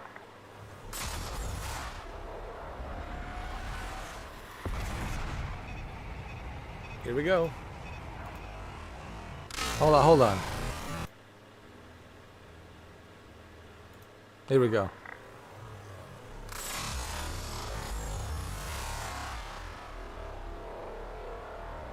It's like the Clear and Present Danger. Remember the Harrison Ford movie? Clear and Present Danger. Yo, here we go. Exposed. Exposed. Exposed. Come on. Come on. Come on. No, no, that's not the one. No. No, my bad. No, that's not the one. Hold on. It's this one. Here we go.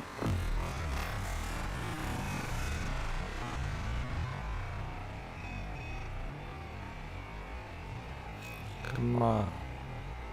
Wait. Which one was it? Was it this one? Come on. You were like... Hold on a second. I screwed that up, man. Hold on. I screwed it up. That's not the one, man. It's a good thing I can't remember now. Hold on.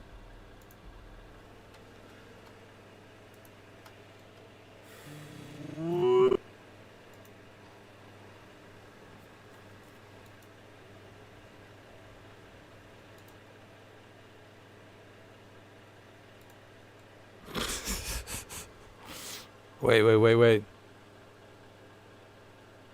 Let me see. I try and remember which one it was. To make our economy better, to make world better, to make a world a better place, and things were good, man. Things were great, you know, and things in this country were like amazing. Surplus, no deficit, everything was great, man. Cost of living was great. Buying a mortgage was great. Starting a business was easy. Disagreement, and they, like, he doesn't mess around. Like he you know. Here we go.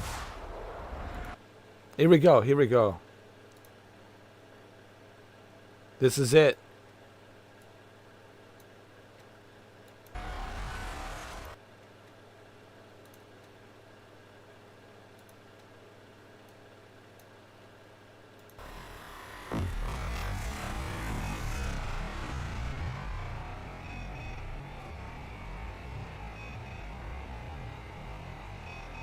Here we go. Oh my God. Here we go.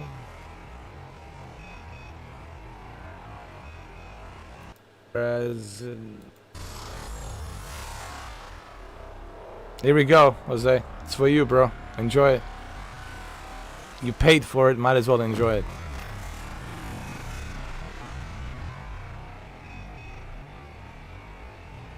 Come on.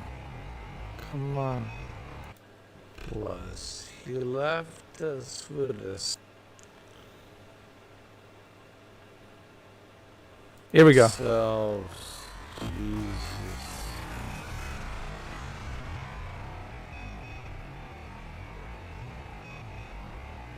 Oh my God, we gotta go slower. The missile.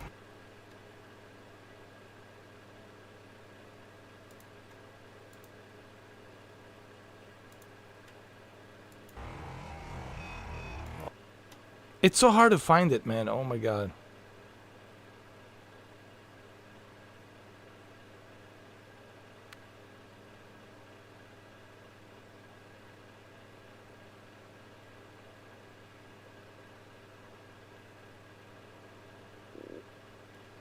Oh my God.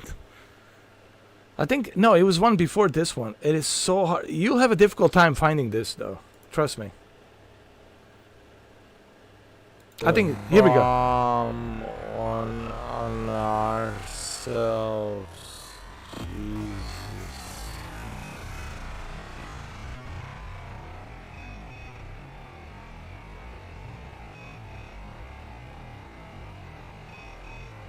The missile on ourselves. Jesus.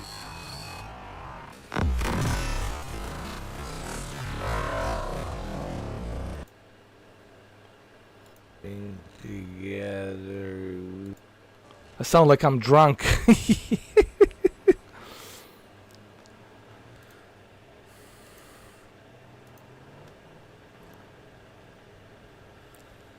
Oh, I lived through those 90s, so I know. It's so hard to find it, man. Oh, I think this is it. I think this is it. He was running for president. My God, I'm forgetting names.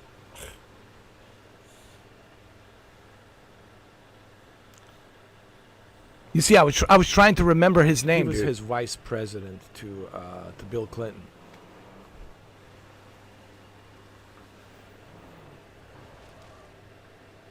I was trying to remember his name. Yeah, $20 for Burger King, dude. I can't afford that, man. It's right here, dude. Pizza, forget about it. It's right where I was talking about, like, me trying to remember his name, right? Because of the whole, 2000 election between him and Junior George Bush. And I was trying to remember his name, like the vice president's name.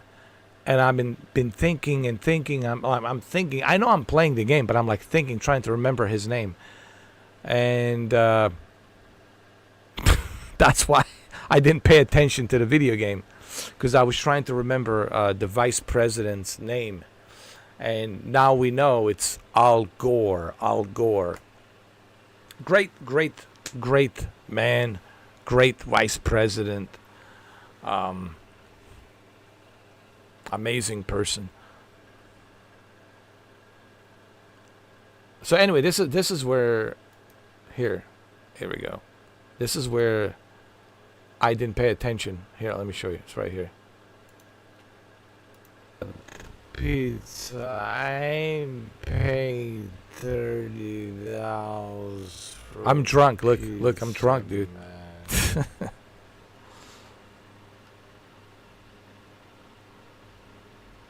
And then they want to tip. You gotta give them tips. Oh, his wife's name was a tipper. Looking Oh, I didn't know that. Didn't they divorce or something? Tipper Gore. Yeah, didn't they divorce? I heard they divorced or something. That's what I heard. I know he's doing this whole like global warming thing. Maybe she was like, you know what, Al, You're global warming somewhere else, but you're not global warming me. That's it. We're filing for a divorce. You're supposed to be global warming me. You're not supposed to be global warming the world. You're too busy global warming the world, but you're not global warming me. Who knows, man? But it's funny though. It's funny. I think that's probably what happened. She was like, you know what, Al? You're supposed to be global warming me, not the world. You care more about global warming the world instead of global warming me. But look, they're up in their age. You know what it is, man. When you get a certain age, right? It's it's not the same anymore, right? It's like, I don't know why they divorced. I have no idea. To be honest with you, I have no idea. I'm just making some jokes. Maybe she got tired of him with all the global warming. You spend more time global warming the world than you are global warming me.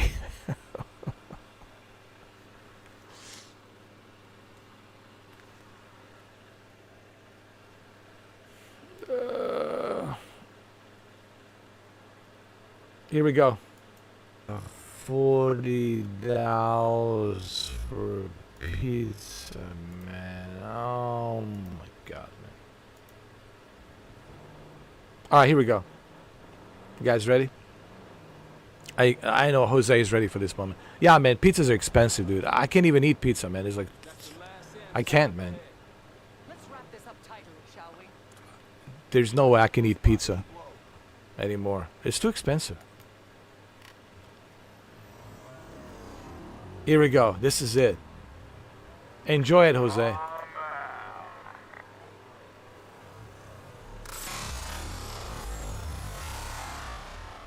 It's straight out of that scene from that movie, Clear and Present Danger, 1994, Clear and Present Danger, Harrison Ford. Oh my god. See, I was trying to remember the vice president name, and that's why I wasn't paying attention to the gameplay. I was like,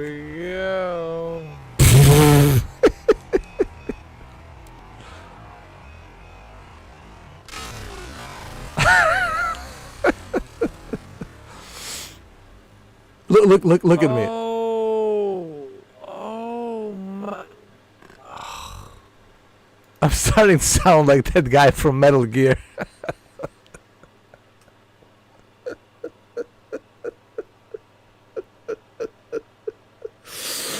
I'm starting to sound like the guy from Metal Gear, the guy, that was moaning.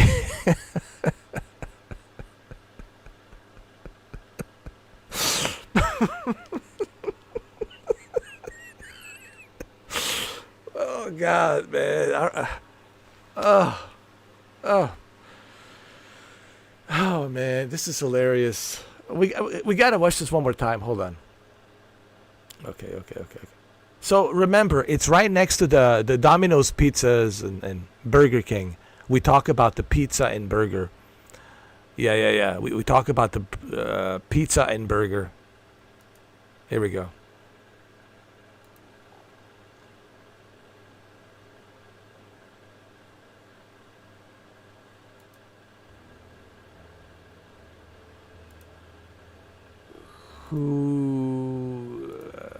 Who should have won? Was it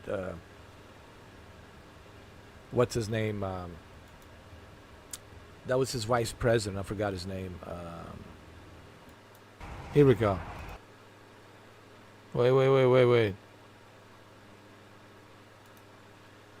To Bill Clinton.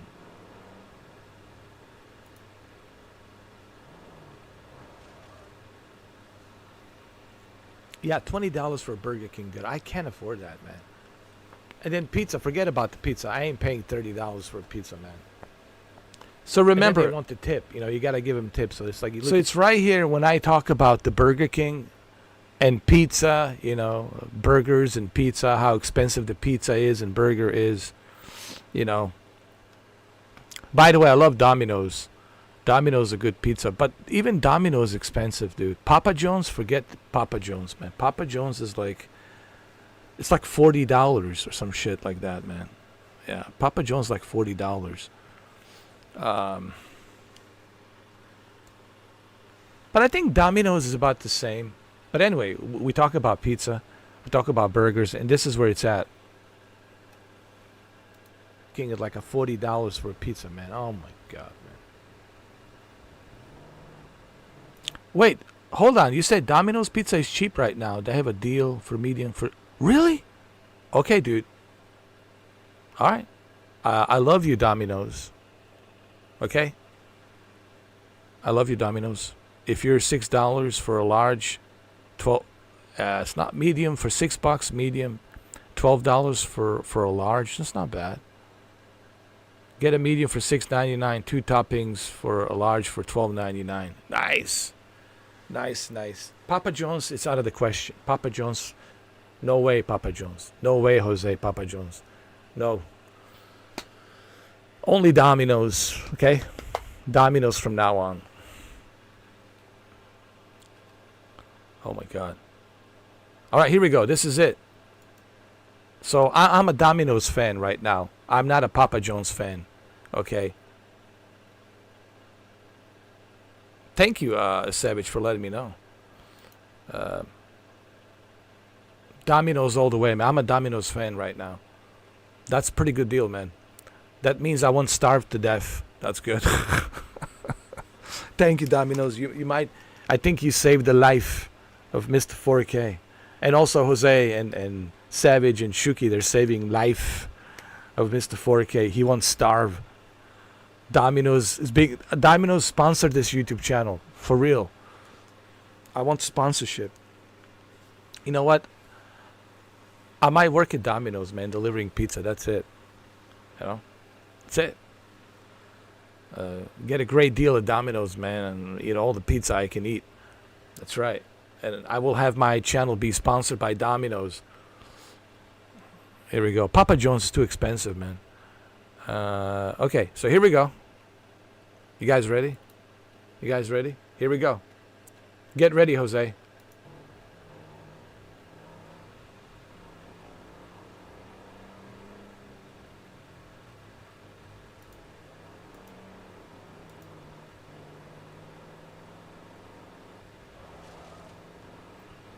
That's the last SAM site up ahead. Let's wrap this up tightly, shall we? Here we go.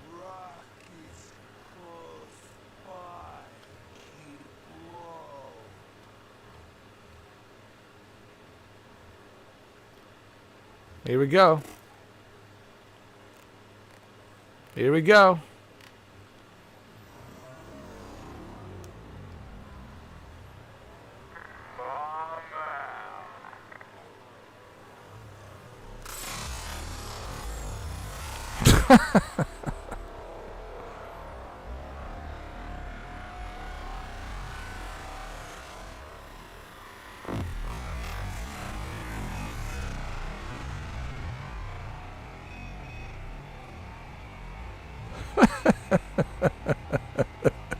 The enemy is looking at us like, what the hell is this guy doing? What the hell is this guy doing?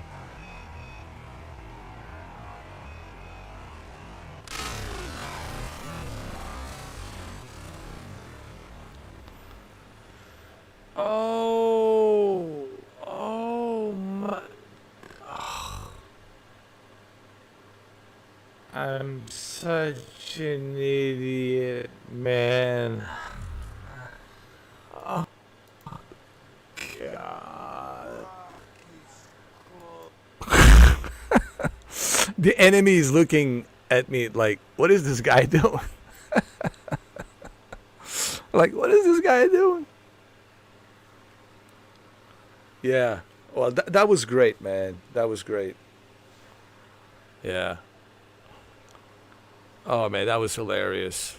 That was hilarious. Oh, man. This is why everyone needs to become a member, man. This is where the fun is, man. We're in the VIP. VIP. You know, we have a good time here in VIP. You know, part of me feels sorry. I really feel sorry for those flying monkeys sitting on a branch. You know what I mean? They're just sitting there on the branch, and they're like, they just have to sit there and they have to watch. It's sad. I feel sorry.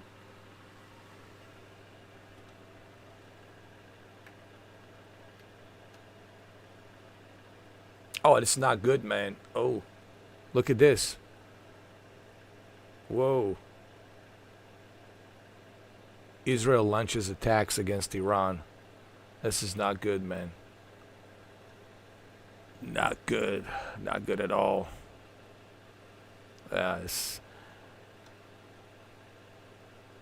You know, this reminds me of Al Bielek when he was talking about 2025, and they told him that there was a World War III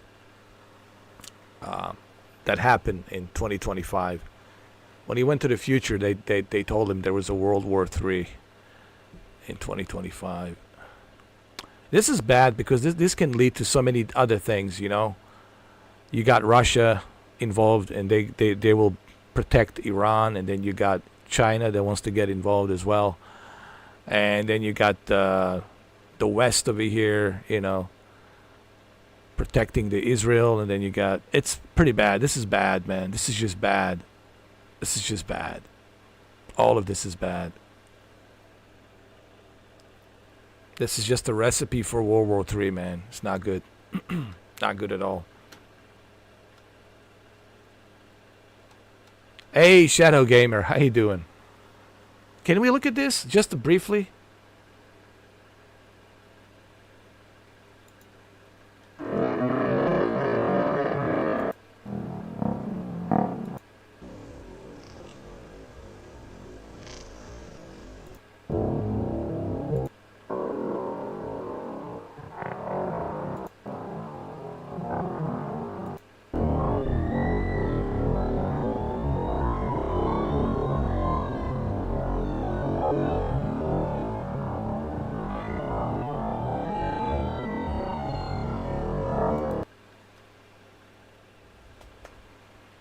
Yeah, so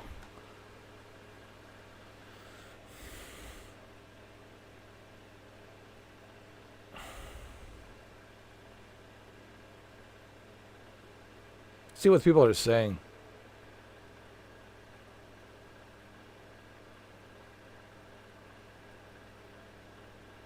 I don't know. We have to, you know, we have to double check on this because, you know.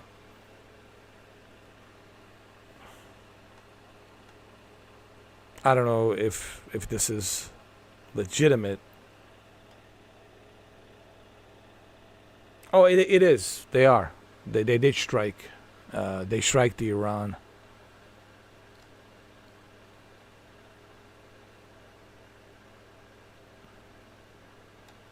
Anyway, I don't know, dude. All of this is just looking pretty bad. All this shit is just going to boiling to something even worse.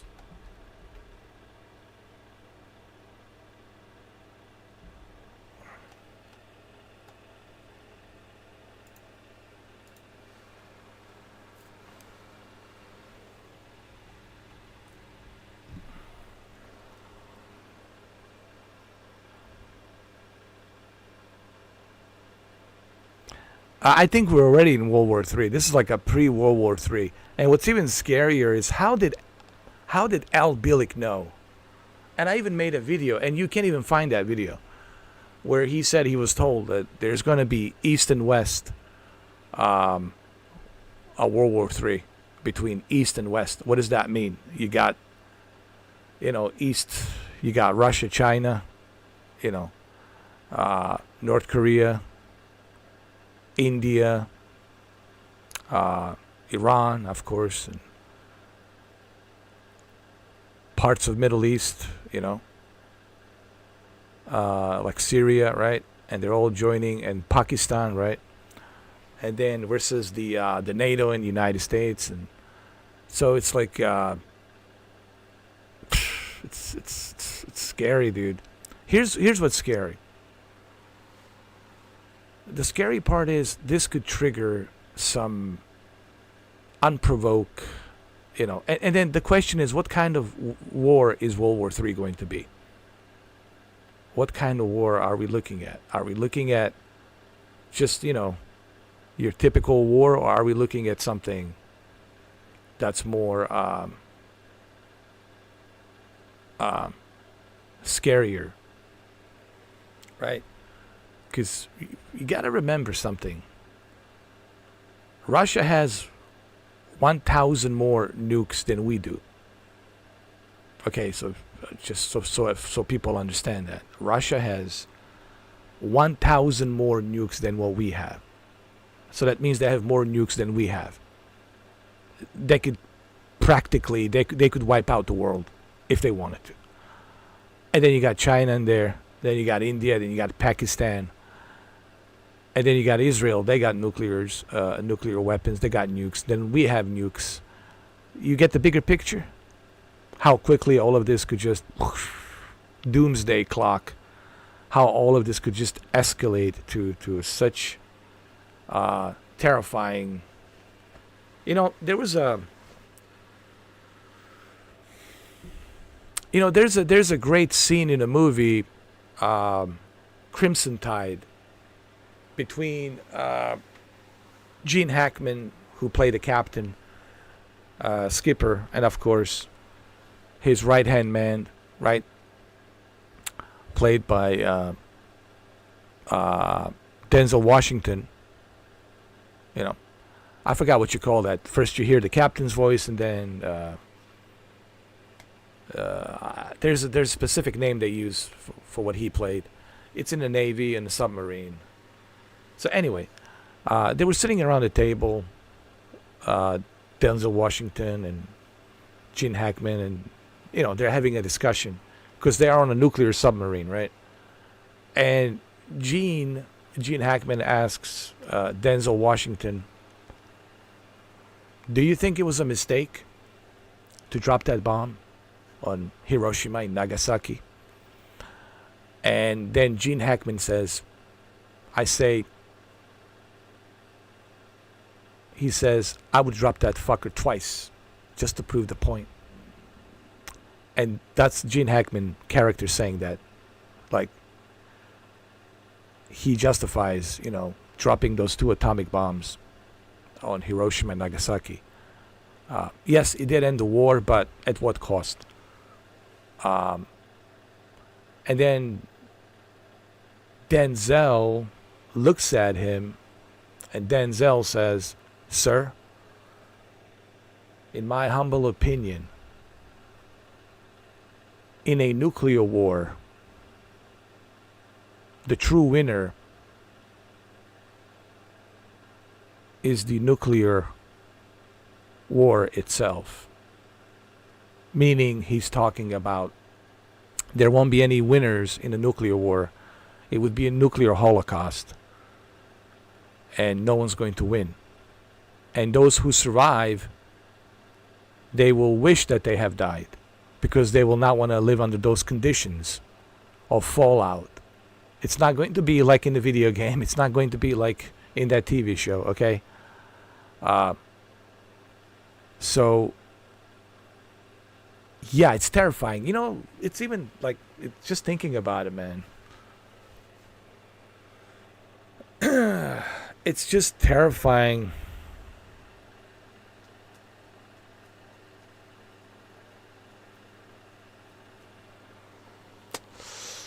Yeah.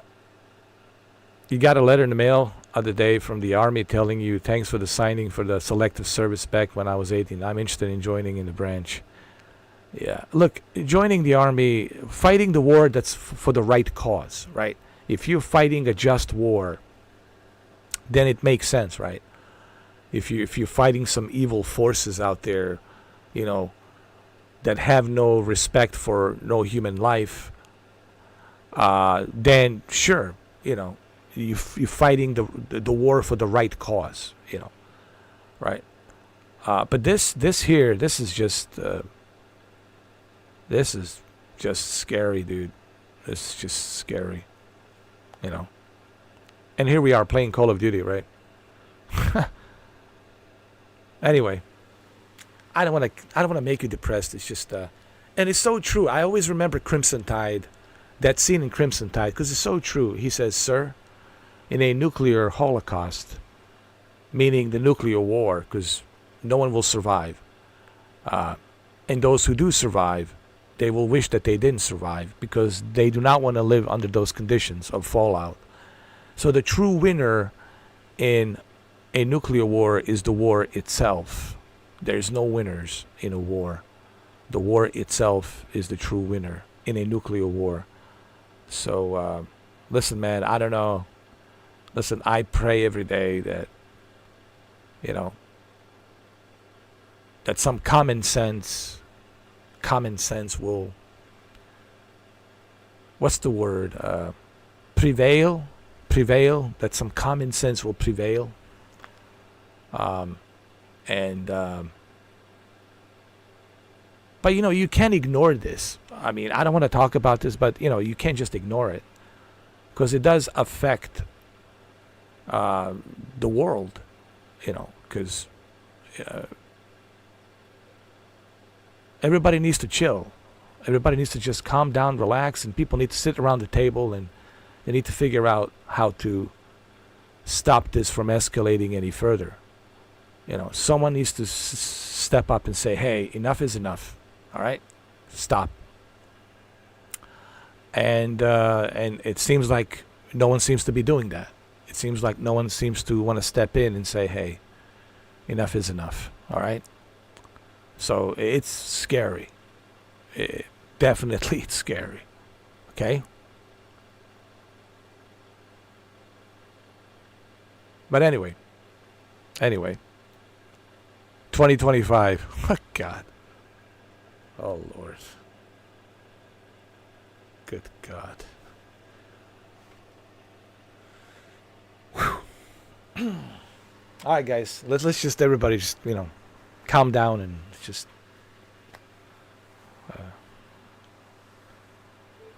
let's just focus on Call of Duty, all right?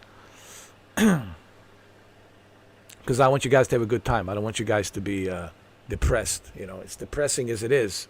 Listen, life these days, it's depressing as it is.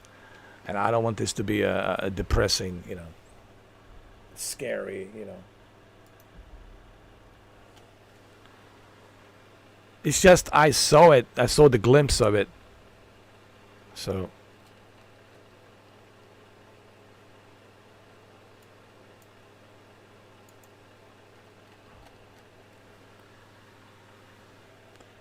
I know, Shadow Gamer. Where's the good guys? You know, I don't want to be too biblical, but everything kind of looks as if what. Again, I have to mention Bible. Everything looks like a what's been prophesied. You know, what has been written down. You know, in the scriptures, these prophecies. Right? But it doesn't mean, I think we're looking at it maybe, here's what I'm feeling. I don't think, can I give you my honest opinion? Like what I'm feeling. I know things are bad right now. I understand. Things are pretty bad. You don't have to tell me. I know. Things are pretty bad. All right. But in these dark times, these very dark times, scary dark times, I just want to tell you that I do see a hope, a beacon of light, and I see it differently. Because I've been through these dark times myself. You know, during the war in Bosnia, and I thought, this is the end of the world, you know, for me. But I thought about the same thing when 9/11 happened. I was like, oh my God, is this the end of the world? This is it? I felt like the world was ending. When 9/11 happened, I was scared. I was like, man, what happens next? But let me tell you, we've been through so many things as humans. We are resilient. We got to give ourselves more credit. We are resilient human creatures. Us as human, as people. We are resilient. The things we can put up with, the things we can endure, the stuff that we endure as species, as humans, as human species. Did I call ourselves creatures? Okay, human species. It shows me one thing. No matter what happens, we always prevail. You know, yes, things are bad right now. Clearly, I understand. I know. But I also know that there's that beacon of light out there on the other side waiting for us to get there. So what I'm trying to say, I don't think, and I know there's a lot of people talking about a doom and gloom, but I don't think it will ever happen. I just don't believe that anyone would be stupid enough to allow such a thing to happen. Right? Because think about it. Like, you know, like, we only have one planet to live, right? Where are we going to live? And do you want to live under those conditions during the fallout for 100 years? Of course, you don't want to live under those conditions for 100 years of radiation. You can grow nothing. You know, being mutated, disfigured, right? You don't want that. You don't want to live like that under those conditions. And there's no food. You'll starve to death in the most unimaginable pain, right? Because you mutated. So I don't think that will ever happen. I really don't think that it'll ever come to that. And I also have a feeling that there's some friends of ours out there in the universe who will not allow that to happen. Yes, they will have us have these little wars that we fight amongst each other, right? But I don't think they will ever allow us to go full-scale nuclear. I don't think they'll ever allow that. And that's maybe the reassuring thought, that I don't think they will ever allow that. I think they demonstrated to us that they can remove our missiles, our silos, from launching it. They already demonstrated they can do that, like the aliens. So the aliens already, they can stop it. And they will never allow that, because I think the aliens have a interest in this planet, and they will not let us, you know, do something stupid like that. Why do you think so much activity there was in 1950s? 1950s. The Roswell crash. Do you know why? Dr. Stephen Greer talked about this. One of the main reasons is because we were testing so many bombs, so many nuclear bombs, hydrogen bombs. And the aliens were like, what are these idiots doing down there? What are these idiots doing down there? And so they were like, hey, guys, stop this. Stop this shit. Stop this nonsense, all right? Stop this at once, okay? Figure out the way to get along, okay? Figure out a way to get along. Like a good neighbor, right? Like a good neighbor. Figure out the way to get along, okay? So like a good neighbor, that's what the aliens are telling us. Figure out a way to get along. Figure out the way to get along. Because they will not let us do something stupid. like going full-scale nuclear. They will not allow that. I'm telling you right now. So I am comforted by that feeling, knowing that they're out there, they're watching, and they will not allow that. Now, these little wars that we have between, different countries, this and that, they don't care about that, whatever. But full-scale nuclear thing, nuclear war, they don't want the full-scale nuclear war. Because it affects this planet. And they don't want that. They don't want to see that. And I don't blame them. Do you know why I don't blame them? Because this is their creation. This is they're the architects of this planet. That's my belief. They're the architects of this planet. And there's a lot of philosophy and a lot of theories that it could be. Where do you think those pyramids comes from? And all these other pyramids, they've been placed on this planet. Now they also are starting to find out there's pyramids down at the Antarctica. What's with all the pyramids, right? Certainly has a meaning, right? Pyramids have a meaning to all of us on this planet. Okay? And aliens definitely have something to do with that. But that's just my humble belief.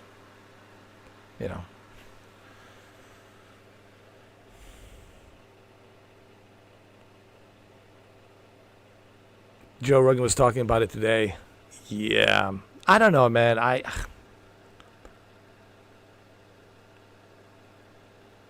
think we're, in some respects, we're already there. But it's a matter of perspective, right? It depends on who you ask, right? If you obviously talk to people who are under siege in Gaza, they'll tell you, yeah, this is hell on earth.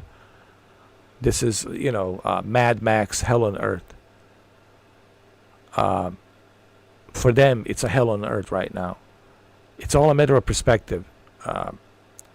If you ask, people in Ukraine, they'll tell you it's a Mad Max, hell on earth there too. It all depends on a perspective, right? Everything's a perspective. If you were to ask me in 1992, 93, 94, when I was in Bosnia, Sarajevo, during that war, 4 years of brutal war, I would have told you the same thing. This is hell on earth. For me, it was a hell on earth for me. So it's all a matter of perspective. But I'm talking like on a global scale. We're not going to see this apocalypse, this prophecy that everyone's prophesizing. I don't believe we'll see that. Honestly, I don't think we will. And I hope that I'm right. And I hope you guys hope that I'm right. Because believe me, you do not want that. Believe me. You do not want that. Nobody should want that. Okay?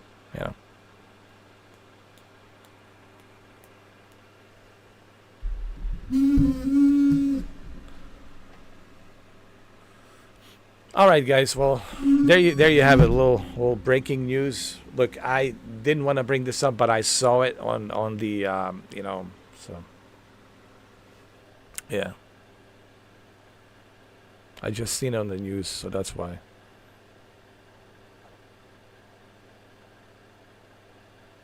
Let's continue with the Call of Duty. Hey, Jose, are you still here? Jose, wake up. Jose, wake up. Jose, wake up, man. It's all good, man. Listen. It's all a bad dream, dude. It's all a bad dream. All of this is a bad dream. And you wake up tomorrow morning and just realize it's a bad dream.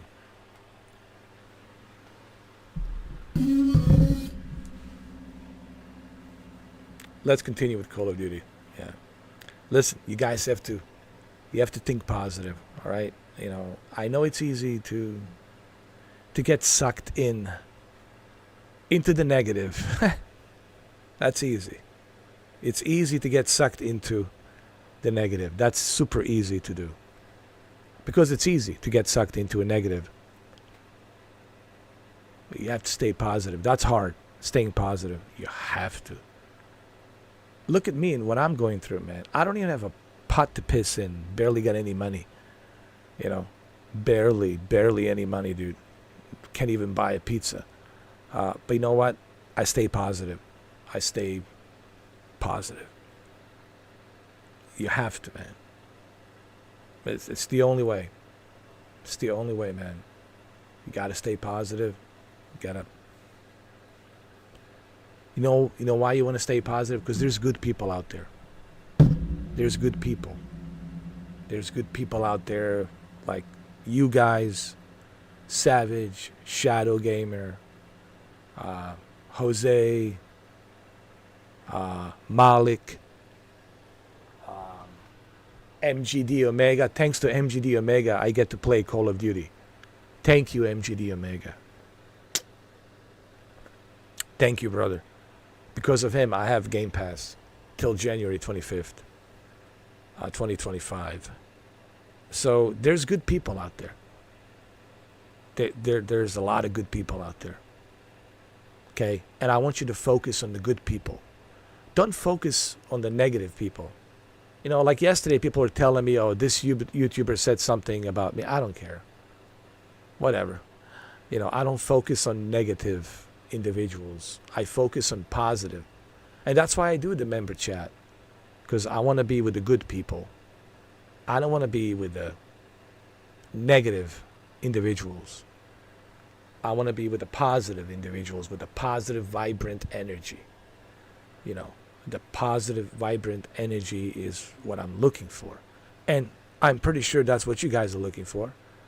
Positive, vibrant energy that will make you laugh, that will make you feel good, no anxiety, right? That's what you want. And that's what everybody wants. That's the ideal of life. It's happiness, to be happy. Nobody wakes up in the morning and says, well, I want to be miserable today. Nobody wakes up in the morning and says, I want to be miserable today. No. So.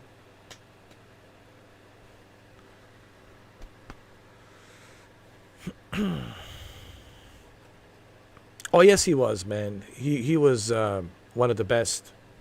You know, because of him, you know, he stopped that. He stopped the war in Bosnia. He stopped the war in Kosovo. He's a good man. He's a good man.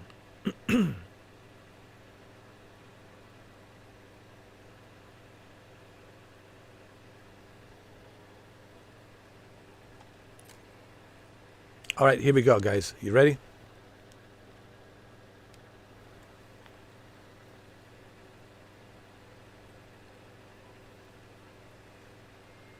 You know, when no one out there in Europe cared about that small little country that was being attacked, you know, from Serbia, when Serbian forces were attacking that small little country called Bosnia, no one really cared.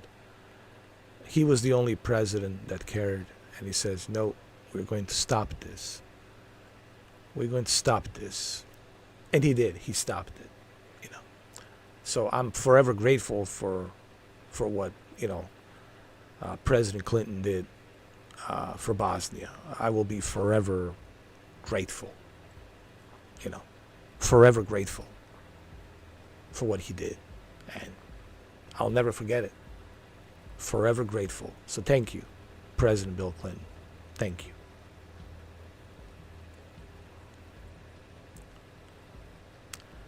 Anyway, let's go, guys. I'll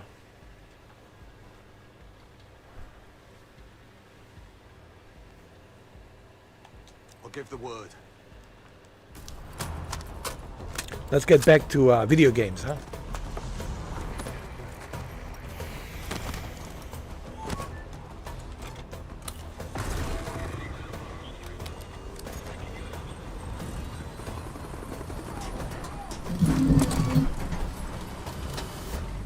Look, it's Robert Redford. Robert Redford, bro.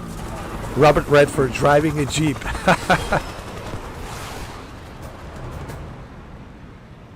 Jackal 2, we're getting into this palace fast and getting out faster. Once you do the necessary, we're wiping it off the map. Roger that, Jackal 1. We're not sticking around for tea. Probably dreadful anyway. We're looking for a bunker. Our best guess is that we can access it on the far side of the grounds. We'll see it through. After that, it's up to Talon 1 to lift us all out in one piece. That's my preference. So let's get to it then. We're nearly there.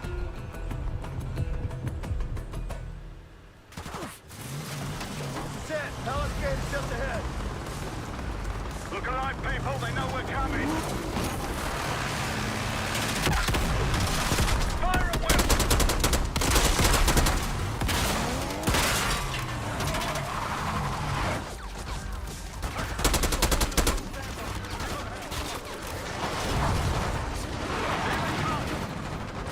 Eyes on the roof.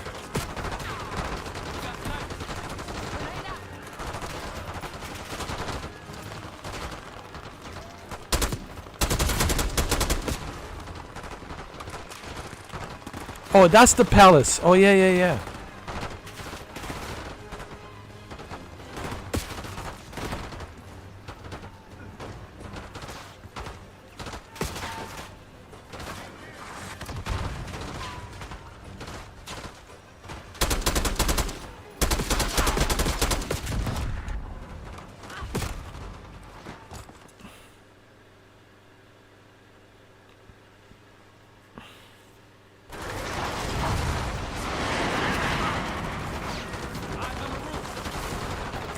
You know, that's that, the palace, Saddam Hussein Palace.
All right, let's do this. Come on. Push up.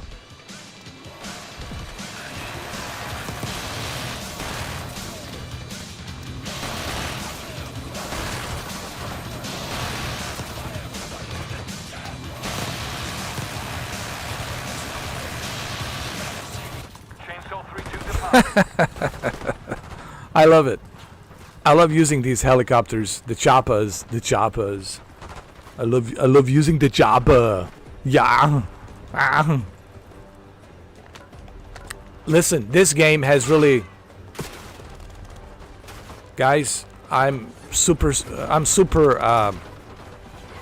impressed with Black Ops 6, all right? I just want to say for the record, in case people are wondering, so how do you feel about this game? What do you think about this game? I'm super impressed. And that's a great thing. I'm super impressed by Call of Duty Black Ops 6.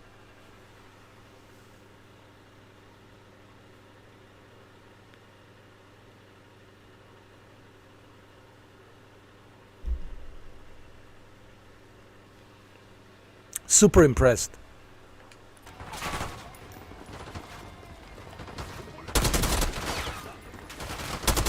Oh, I'm sorry. Sorry.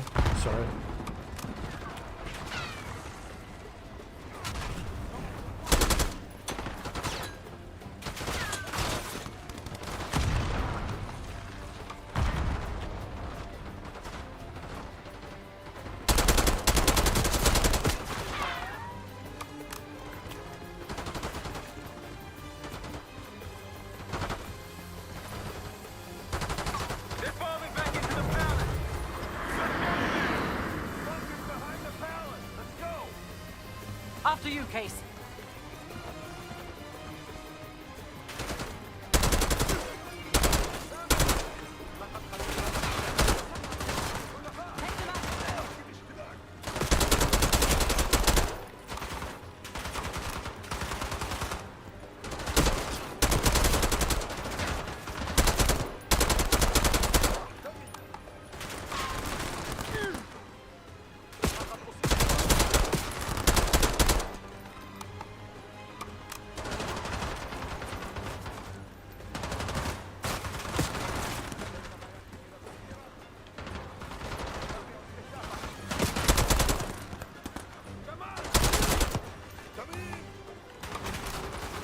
Chainsaw 3-2, ready to engage. Grenade out!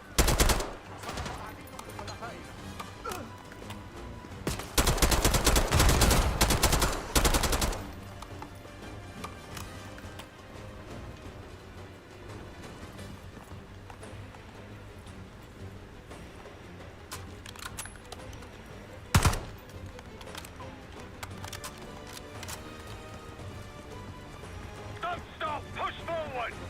Let's go! We could use air support, Case!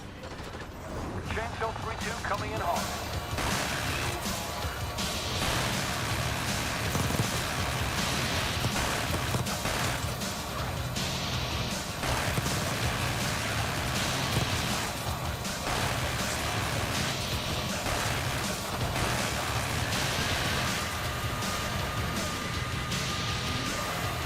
Chainsaw 3-2, need to refuel.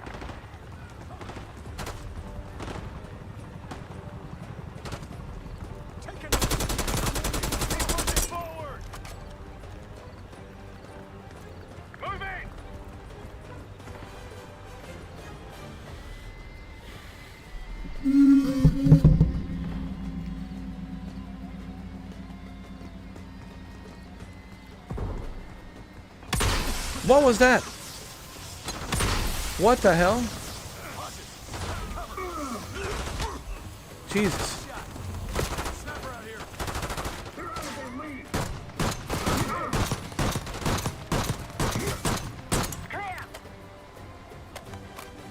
Case, Adler, on me. We're going down. We'll hold the area. Be quick about it.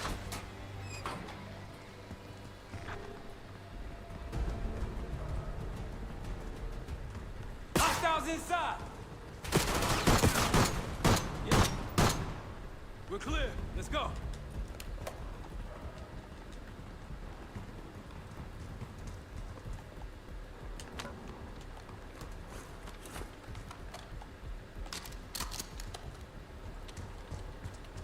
This better be it.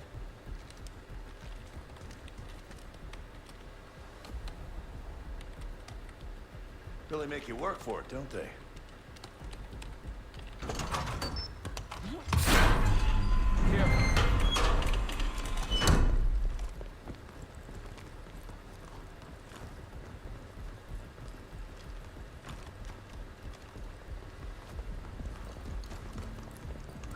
Whoa. God, Saddam's hoarding millions down here. Hell, this gold toilet's worth that much. Trade it all for WMD. Chainsaw 3-2, clear to assist. Gold toilet. Hold on, I gotta take a photo of this. Oh my god. A gold toilet. It is true, huh? He did have a gold toilet. Someone has the gold toilet right now. Someone has this.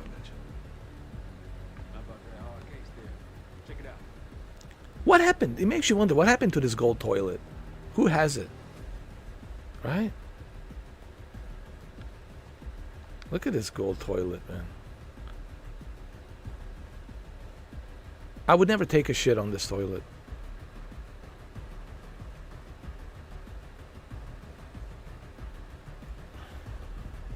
Is this true? Did he really have a gold toilet? Pablo Escobar bathrooms.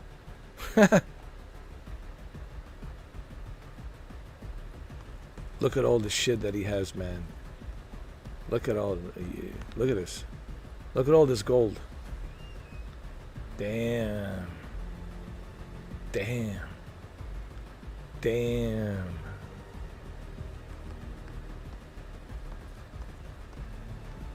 Even the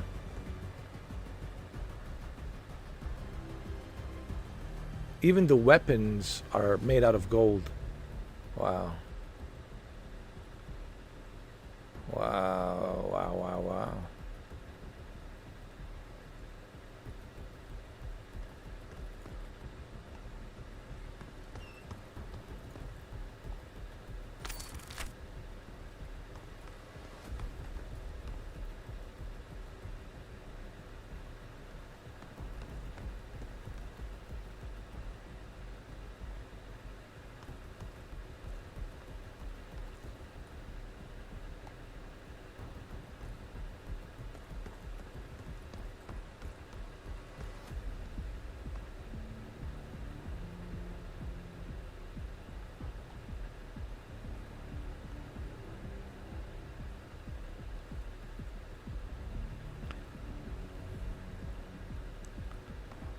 They did a pretty good job with this game.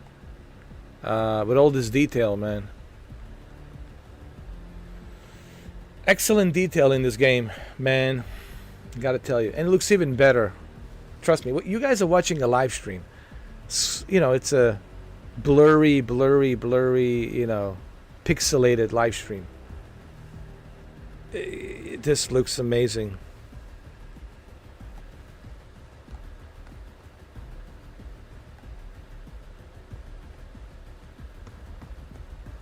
What I mean by pixelated, because the bit rate changes, right? So the bit rate goes up and down, up and down, up and down, up and down.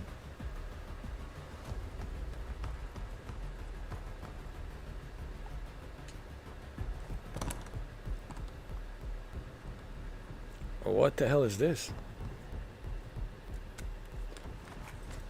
What do we got? The cradle. The cradle. Goddamn biological weapon. And they put this in Saddam's hands too? A sample of it, based on what I'm seeing in here. What'd you find? A disc. Some notes, all in Russian. Project's headed by Matvey Gusev. Sounds like you know him. I recognize the name. Gusev was a scientist in the Soviet Union's biological weapons program, Biopreparat. Intelligence had him fleeing Russia last year. Then he vanished. Gusev gave the Pantheon a Soviet bioweapon? No. According to this, the cradle came from somewhere else. A research facility I'm familiar with. It's American. American? All right, visiting time's over, you three. We need your help up here. Hey, top side. Let's move. Get what you wanted?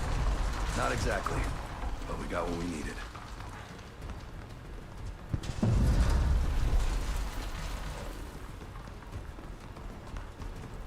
We need to clear a pickup zone. Let's get to the palace rooftop.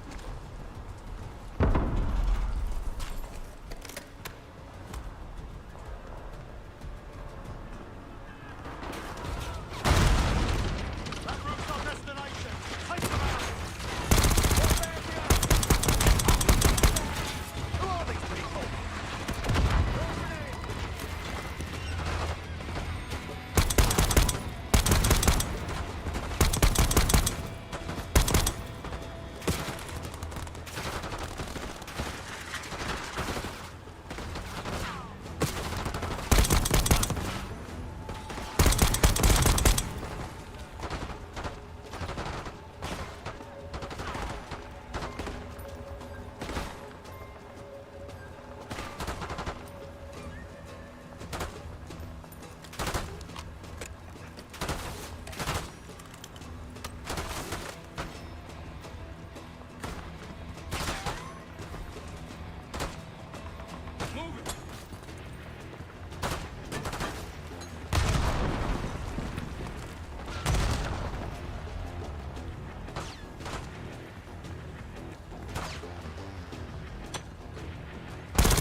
Heavy on helos incoming.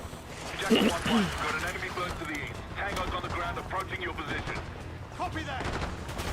Let's give them what we got. We got a stack of weapons over here. Need air support. Alright, let's use the helicopter.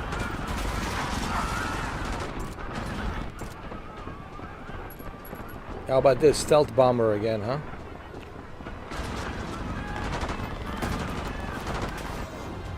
Vehicle confirmed. Here we go. Here we go.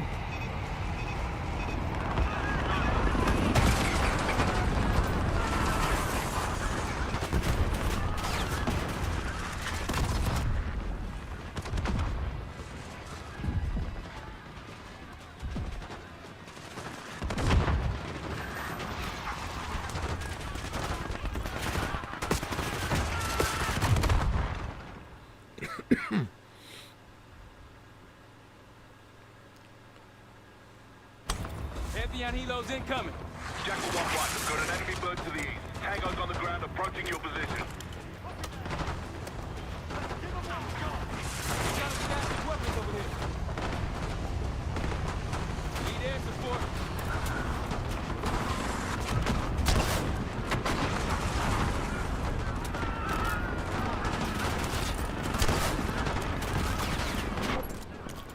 Hold on.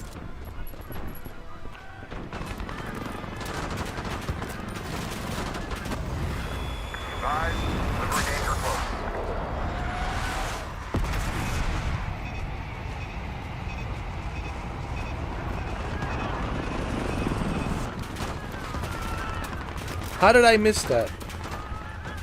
Oh my god.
Jesus.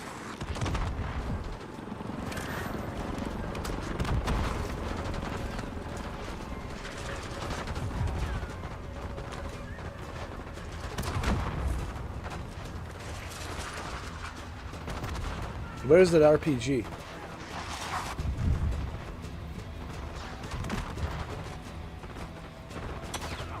Oh shit, shit, shit.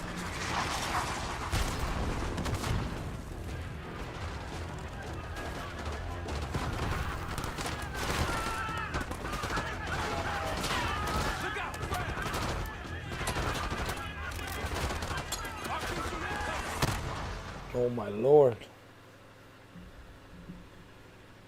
This is a tough mission. Pantheon helos incoming. Jackal 1-1, got an enemy bird to the east. Tango's on the ground approaching your position. Copy that. Let's give them what we got. We got a stack of weapons over here. Need air support.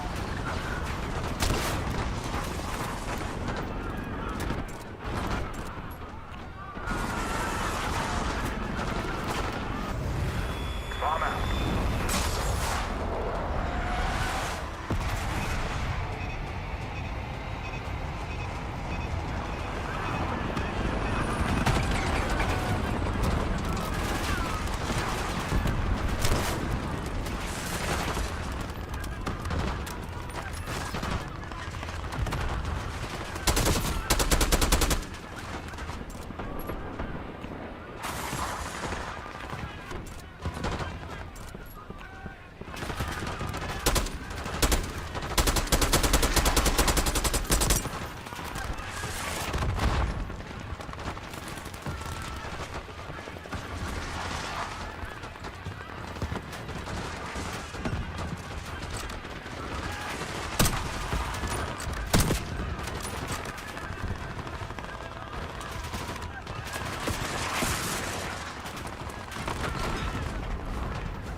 Come on, come on. Tossing grenade.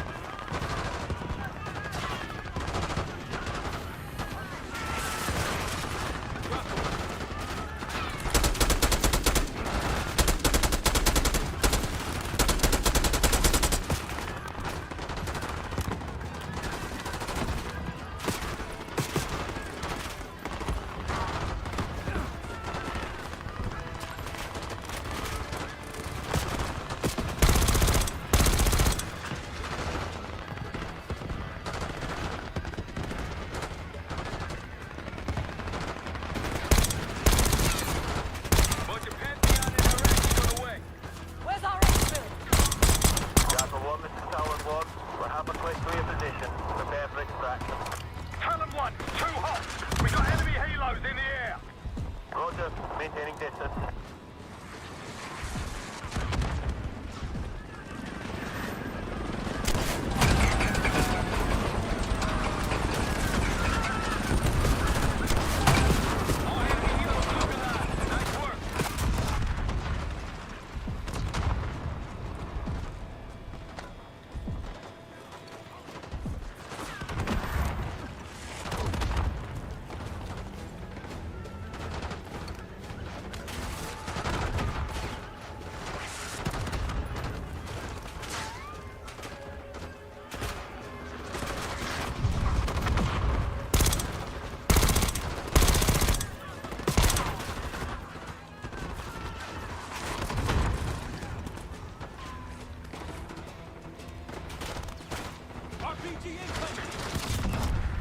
Jesus.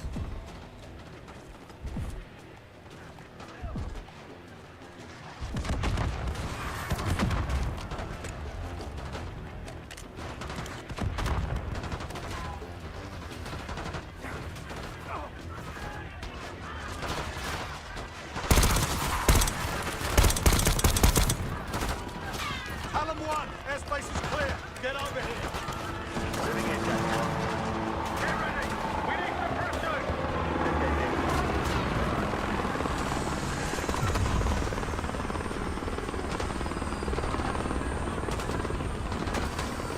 Go, go, go, go. Come on, load up. Going vertical. Come on, target is yours. Confirmed. Incoming. Enjoy the view. Going out with a bang, Park. You've been saving that one, haven't you? It's good seeing you again. Well, look at that, Adler. We actually agree on something. The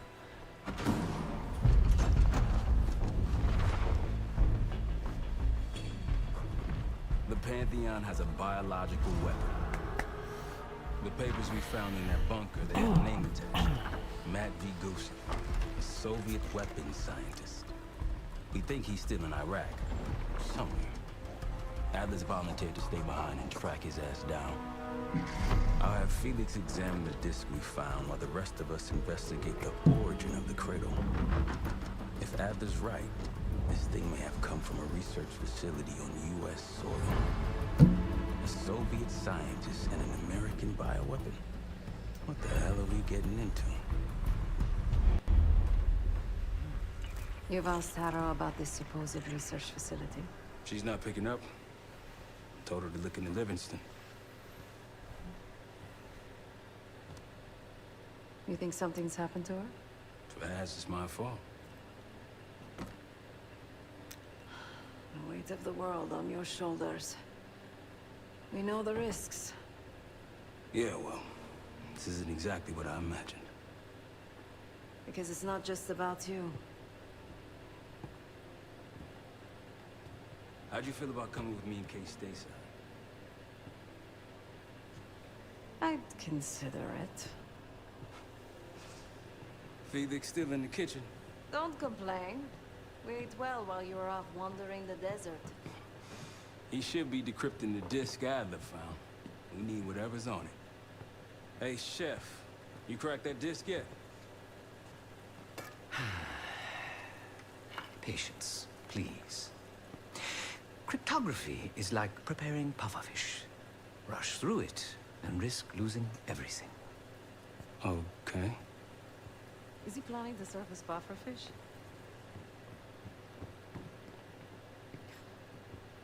Now, you said no complaining. I did, didn't I? Let me know when we're close to leaving.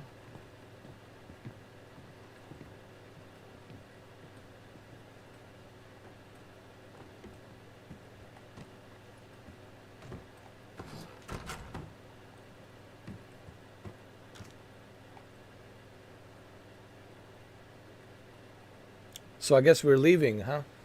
We're leaving the safe house. Thank you, Savage. I'm kind of sad that we're leaving the safe house. Honestly, I was hoping we would stay here a little bit longer. Oh, look at that. Look at that. Huh?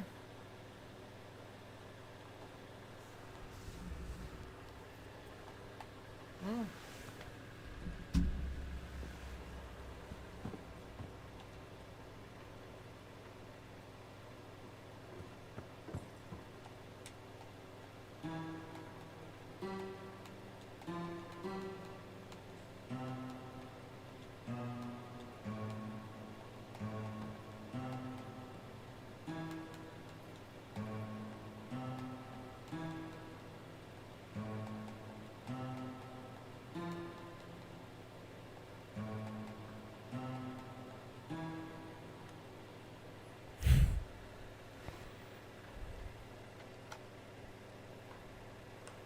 I know, Upscaler Hefner. I miss it, man. I really do. I'm gonna miss this.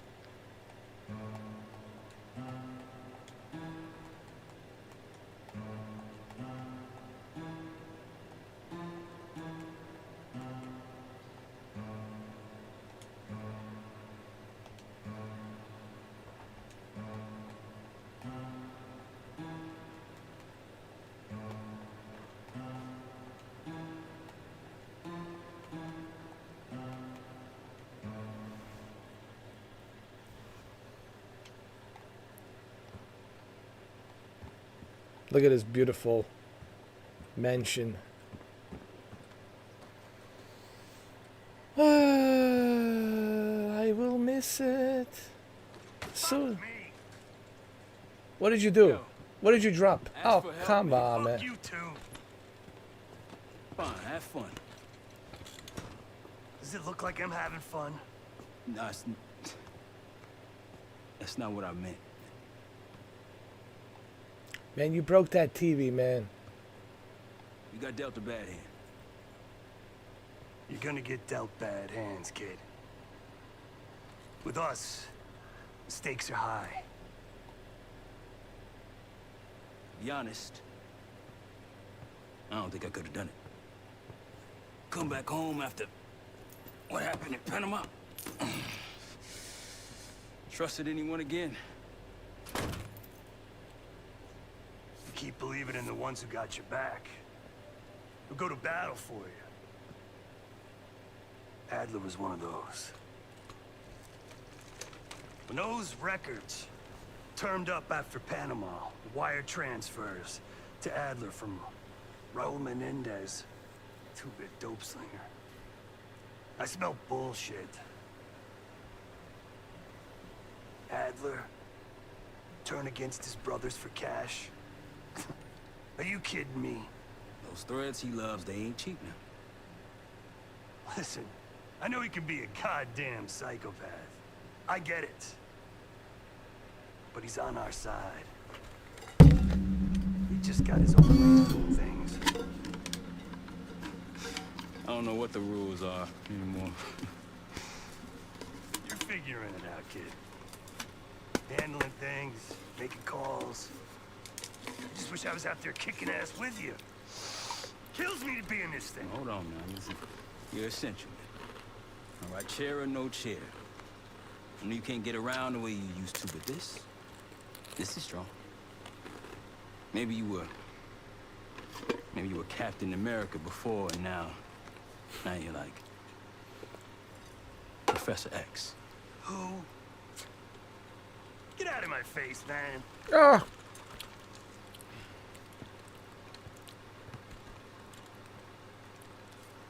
All right. That's why I said, oh, this is not by accident. Oh. Means eureka. Eureka. My light bulb just lit up. That's why I said, oh. Do you know why they built this safe house that looks like the X-Men Professor Xavier? Because he's in a wheelchair and Professor Xavier was in a wheelchair. And he just mentioned it. And if you look at this, it looks exactly like the X-Men house. I mean, come on, look at it. And look at this. You got John Wick, 1969 Mustang. None of this is coincidence. And look at this. It looks exactly like Xavier, Professor X house.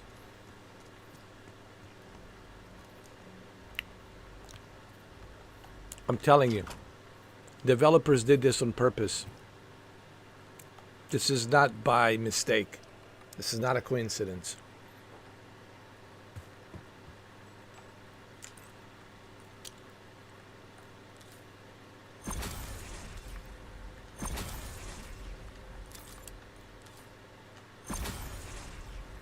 Yeah, that's what I'm saying, Savage. That's why I went, Eureka. Eureka, light bulb.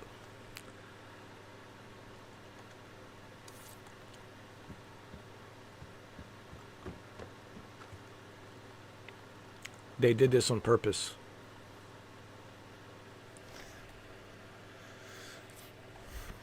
And it's good that they did this. I like it. It has a nice, tribute to Professor Xavier and Wolverine and X-Men and,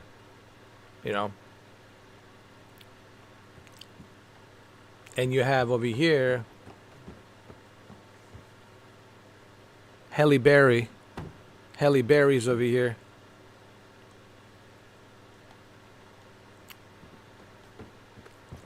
So it all makes sense.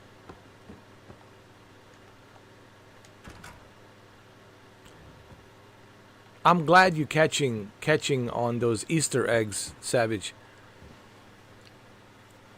It all makes sense now. But I like, see, this is what I like about this game.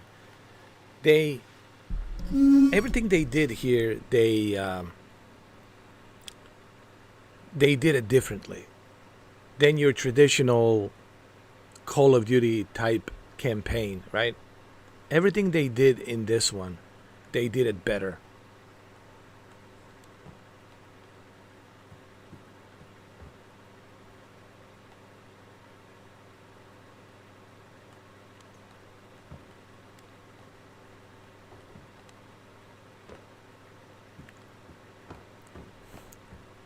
It feels different. It plays, and I love it. Listen, I'm so happy that Activision,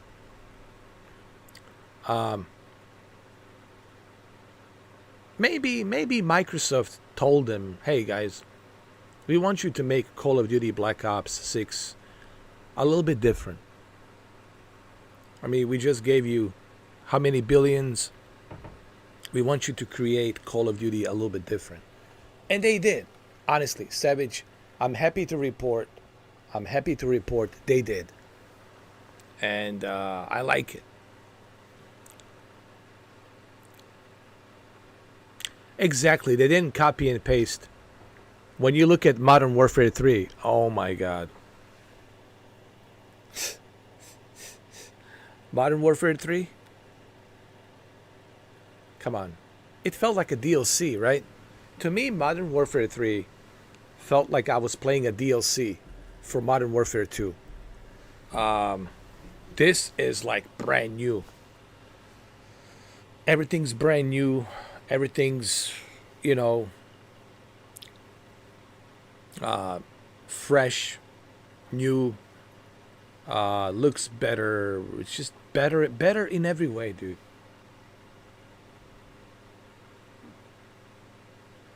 Yes.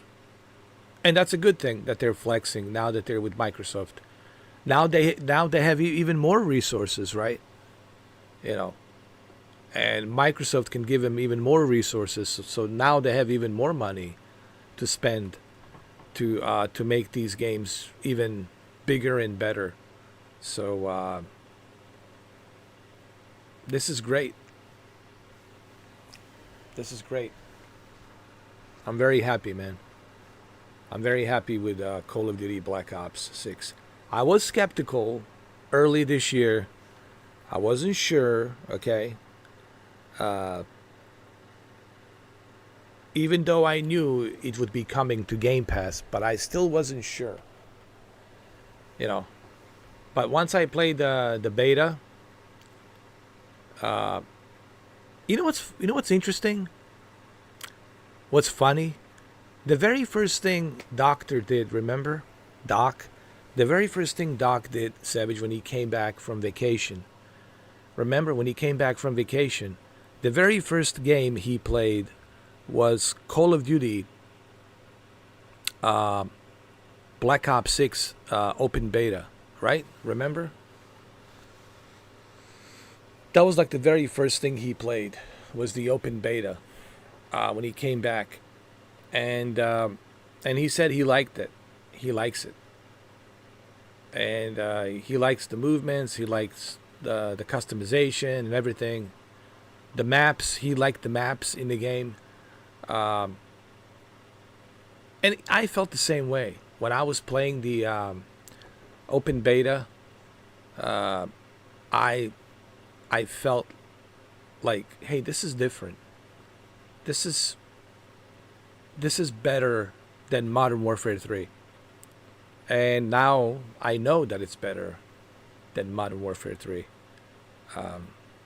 So I'm so happy that this game, it's already successful and it's doing great. And I'm also happy for Batman Arkham Shadow.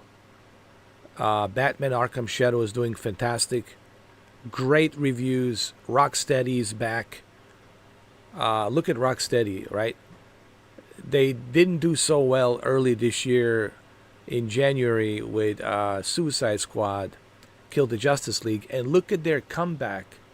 Their comeback with Batman Arkham Shadow, that's exclusive to MetaQuest 3.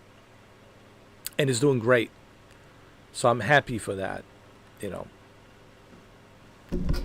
I love seeing games be successful, And I'm also happy for Silent Hill 2. For Konami, Silent Hill 2 is doing great. They sold a lot of copies for Silent Hill 2, so maybe 2025 will be a better year for video gaming, especially with Grand Theft Auto 6, of course, Grand Theft Auto 6. But I'm like happy to see that things are changing a little bit in a good direction. There's a shift. There seems to be a shift in a much better direction, and I think 2025 we'll see better games. We'll see more and more better games. And of course the big behemoth, the Grand Theft Auto 6, the Grand Theft Auto 6. It doesn't get any more behemoth bigger than the Grand Theft Auto 6, GTA 6.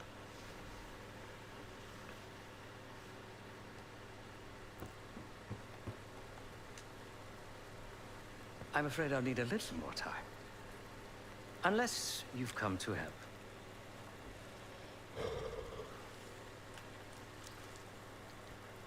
Yet to be determined. I found these cookbooks in storage, but I'm afraid my Cyrillic skills are not as sharp as they once were. And I am working with ingredients that I could hunt and forage from the surrounding area. So, let's call it a stew, shall we?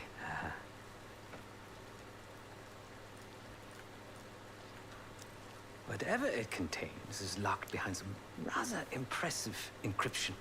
I was able to write a program to decrypt it, but the truth is, I am stumbling in the dark at best.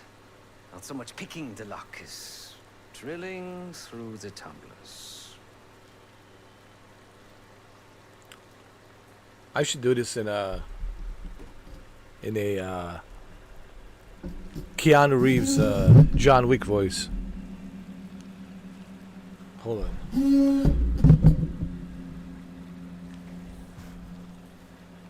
Thought you didn't do violence. I see. Because I no longer desire to take a human life, you believe my heart bleeds for all creatures. It's an understandable assumption. However, these are very different circumstances. To hunt is to be in symbiosis with nature. To take a life without due cause is parasitical. Yeah, but you have killed before in the past. Society is a predatory structure. Those with power, whether legitimate or otherwise, prey on those without, and use thugs uniformed as I once was, or otherwise, to enforce their rule. The Stasi, CIA, organized crime, and Avalon, most assuredly Pantheon, all are institutions of oppression.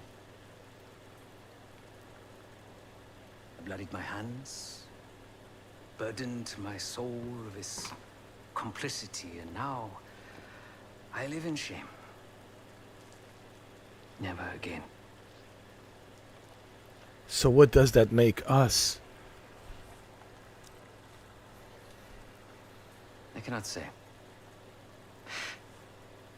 I think that makes us a necessary evil. Perhaps this is why I prefer computer systems. Ones and zeros. However, binary thinking is not conducive. I like to this modern guy. existence. I really do. Social systems are complex webs. I think we can only navigate the gray and hope that history views us favorably. I like your philosophy. I like you, actually. Me and you kind of think alike. Well, anyway, I don't mean to go off the subject, but I appreciate our conversations. These philosophical, deep conversations. But what do you have on this disc? What do you think it's on this disc? I mean, what do you think is on the disc? Considering where you found it, the logical assumption is that it holds data pertaining to a weaponized biological agent. Yeah. Or pornography. Pornography.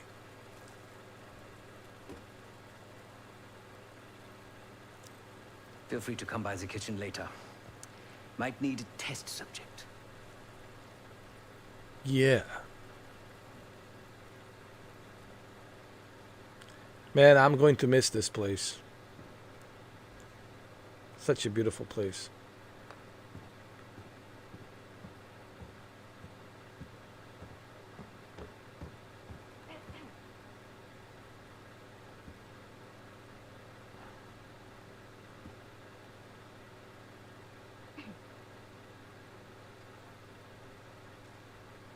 This looks like Super Nintendo entertainment system. 100%.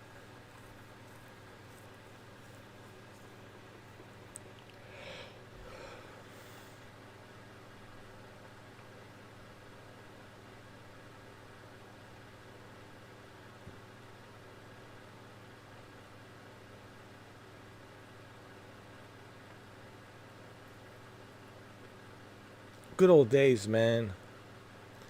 Good old days, huh? Good old days, my friends. Those were the good old days, man. Those were the good old days. 1980s, 1990s, you know. I miss all of this. I really do, man. I really, really do.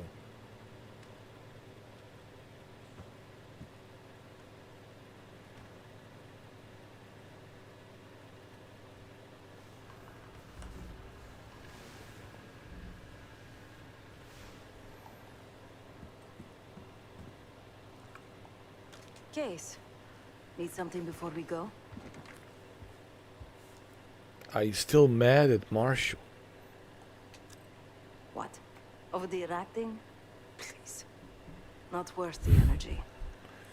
Contrary to Marshall's manly sensibilities, I could have helped. But you made it back alive, so... So, are you planning on leaving after you get paid? Oh, that's not fair. I need to generate revenue, Case. Taking down Avalon's crime factions isn't cheap. Don't get me wrong. You have a noble pursuit. But it isn't my fight. I'm not American. Don't have a misguided sense of patriotism like Marshall over there.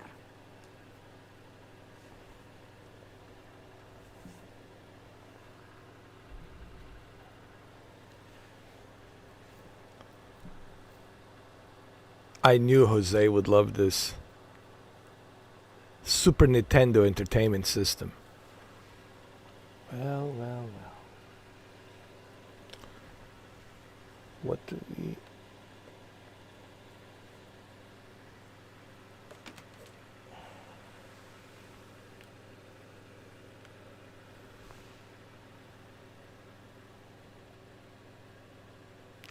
What do we have here, my friend? We have Super Nintendo Entertainment System. Entertainment System. Super Nintendo. Super Nintendo Entertainment System. Super Nintendo. Super Nintendo Entertainment System. 1980s. 1986. Make sure you pre-order yours. 1987.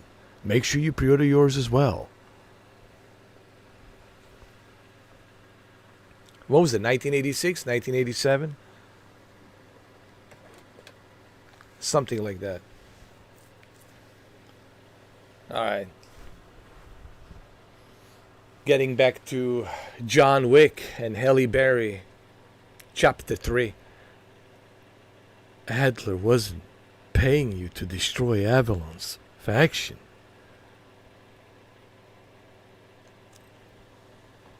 Adler's only interested in whatever connections Avalon has to the Pantheon, if any. He could care less about my own mission, or anyone else's for that matter. Don't expect any bleeding heart behavior from him.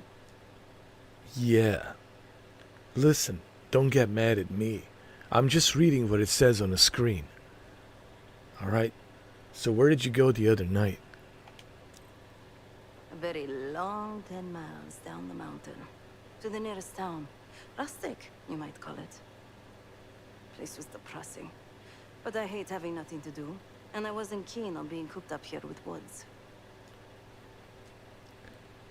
Yeah. That's all for now. I'll come back later in John Wick voice. When I have some more questions to read. So anyway, you and Adler, you guys,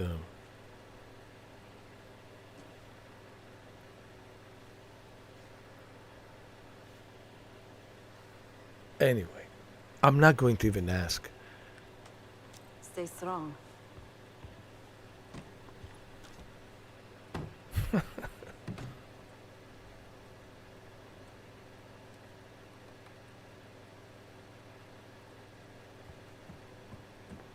Alright, are we ready?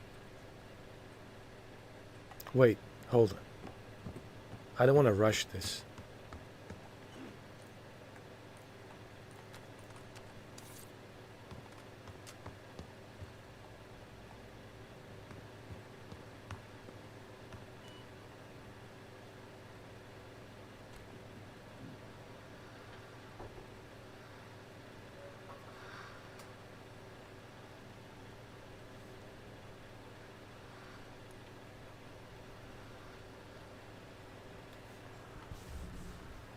They did such a great job on this. It looks great.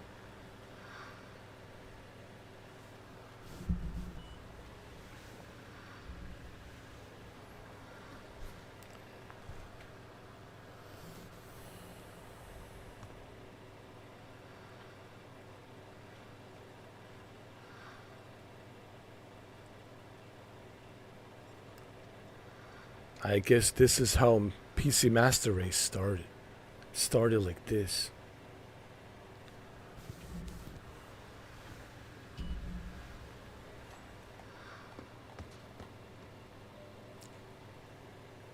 Hey Woods, listen. If someone compares you to Professor Xavier, think of it like a compliment. 'Cause Professor Xavier is pretty badass. Just so you know. Not in the mood right now. Okay, fine.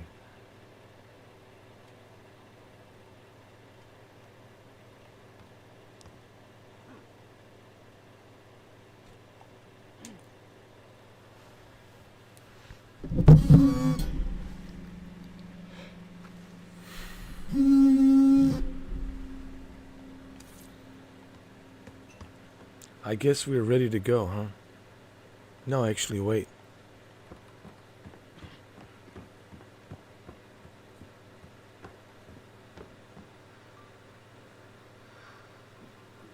Not yet.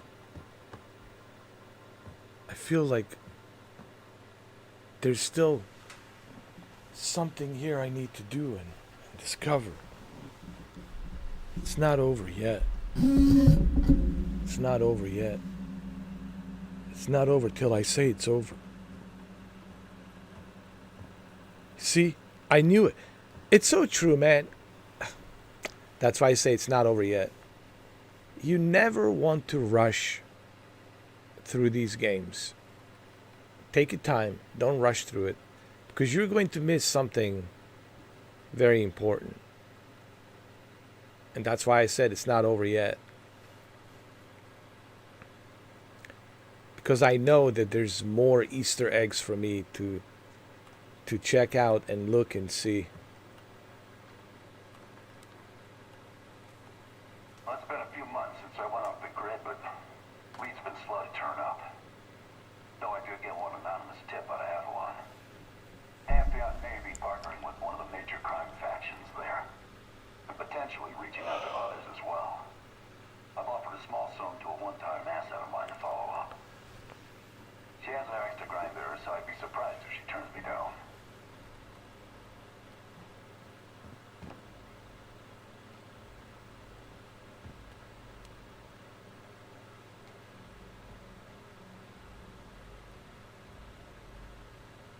I want to take my time, man. I don't want to rush this.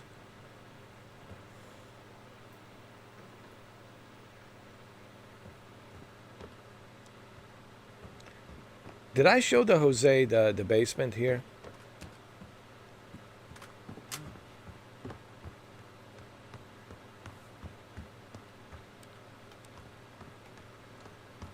Trying to remember where it was. Oh, it's right here.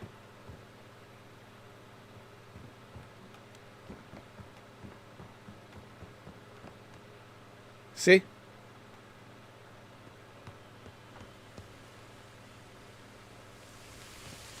Yo, it's leaking.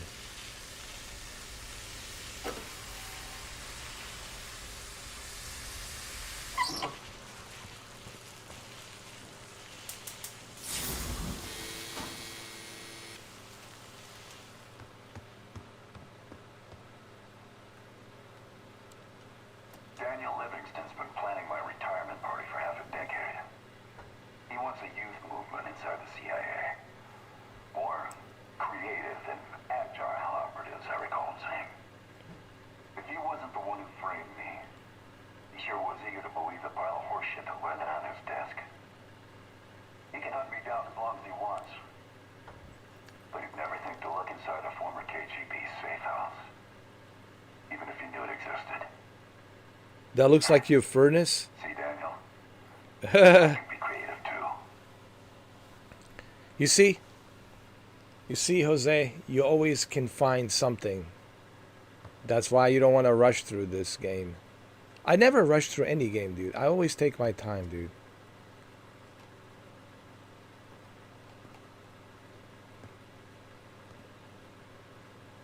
See, we found your furnace.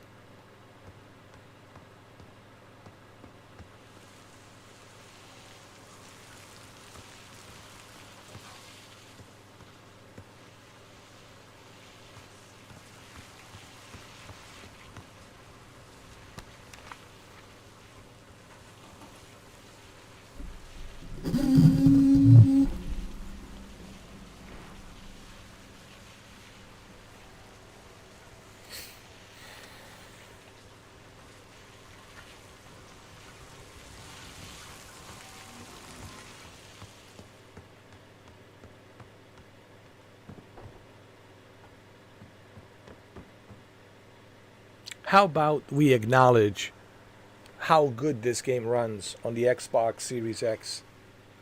I think we should acknowledge that. It's been 7 hours and 21 minutes, and look how good this game runs on the Xbox Series X. You can tell that the Activision really put a lot of effort to make sure that this runs smooth on the Xbox Series X.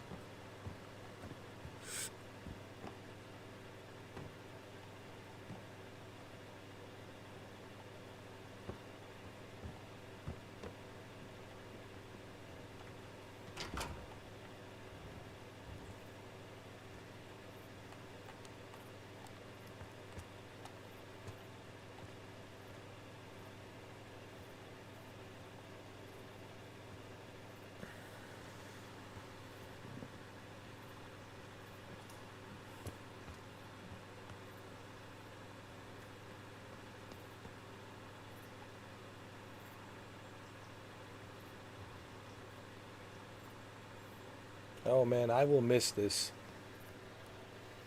Hafner. What was it? What would you call it? Hafner. Upscaler Hafner. Upscaler Hafner. I will miss this Upscaler Hafner house. I really will.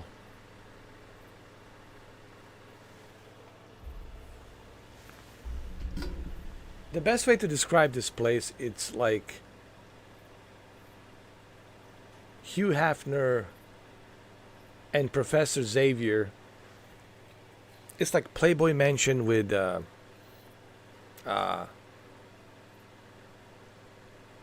Professor X Academy, right? Professor X house.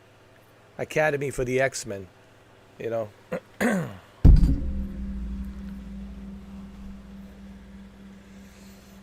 Or something like that.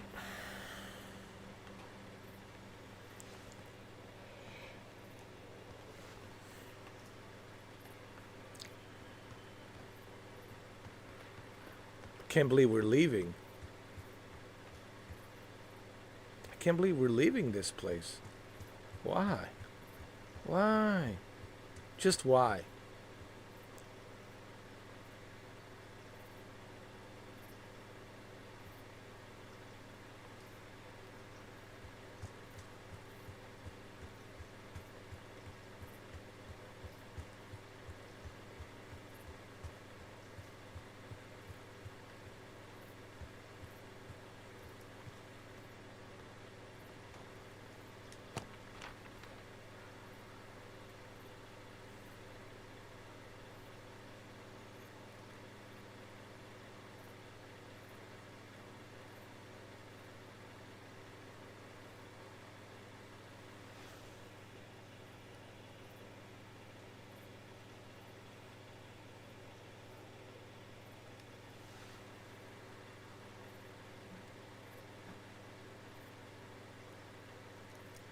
You see? Crack that damn bedroom safe. Secure local ammunition source, small batch purchases. Find contact info for Dumas in Avalon. Faction connection. Get that furnace going. Investigate that piano. Get rid of the bats coming in through elevator. Gate. Looks like shaft to sea cave collapsed years ago. There is a sealed bunker beneath the house. Where is it? How to access?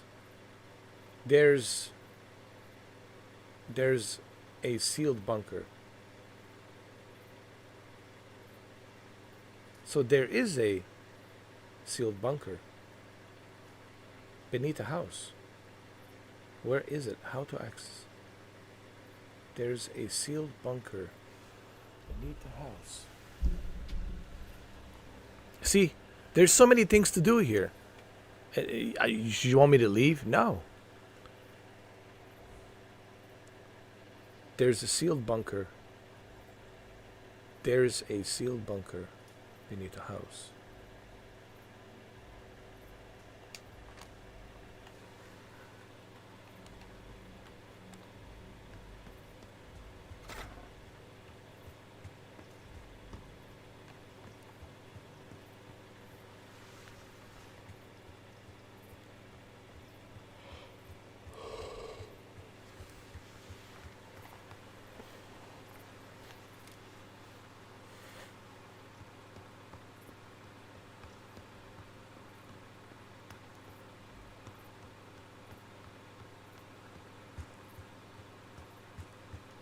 Ah.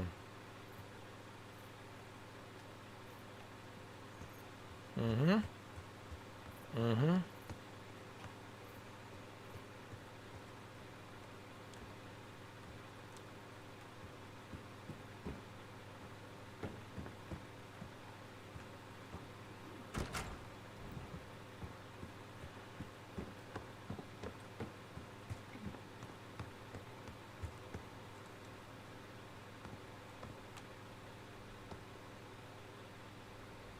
There's the elevator.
Wait.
Sorry, guys. I'm just trying to see if there's something I missed.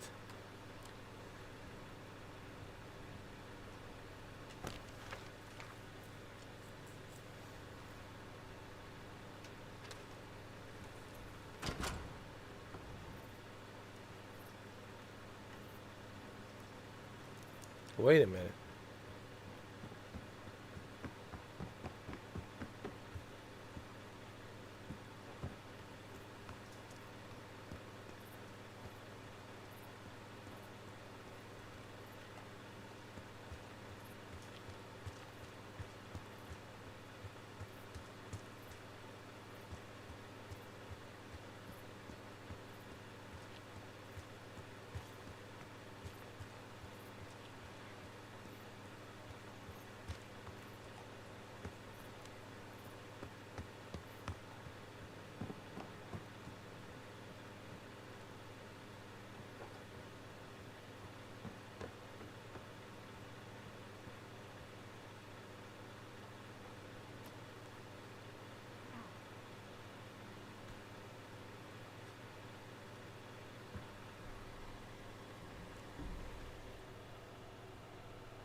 I don't know. I need to figure out.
What is this? Huh? Some kind of a secret door.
I feel like I'm missing something here.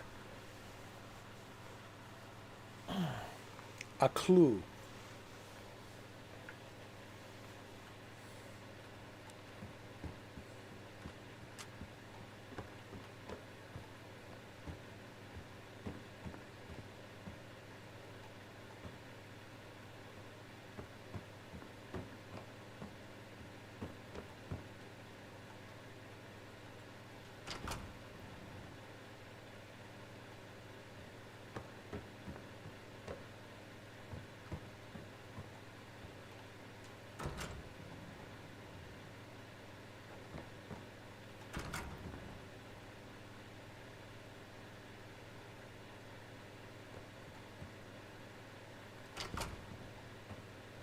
See, I knew it.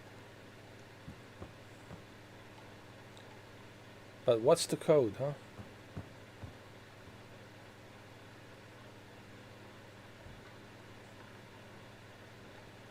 It seems the KGB operatives that lived and worked here in the 1960s took orders directly from Nikita Dragovich. The Soviet general that Alex Mason and Jason Hudson terminated in '68. Activities took place here without the knowledge of Soviet leadership or the KGB itself. Almost like the Russian equivalent of the Pantheon.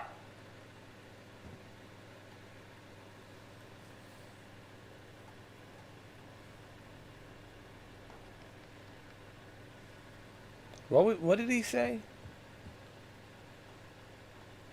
It seems the KGB operatives that lived and worked here in the 1960s took orders directly from Nikita Dragovich. The Soviet general that Alex Mason and Jason Hudson terminated in '68. Activities took place here without the knowledge of Soviet leadership or the KGB itself. Almost like the Russian equivalent of the Pantheon.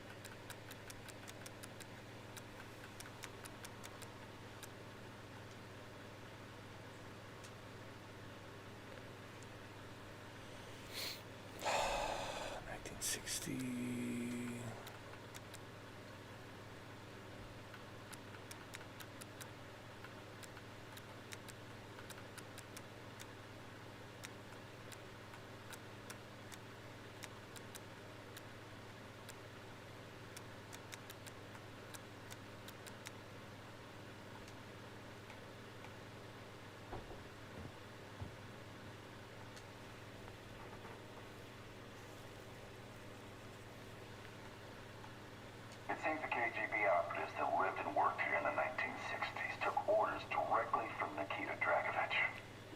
The Soviet general that Alex Mason and Jason Hudson terminated in '68. activities took place here without the knowledge of Soviet leadership or the KGB itself. Almost like the Russian equivalent of the Pantheon.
Do me a favor and check on Felix, will you?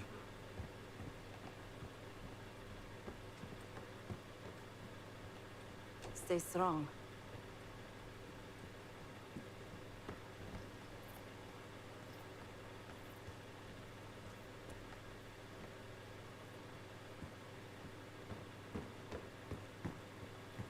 You must be hungry.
Case, need something before we go?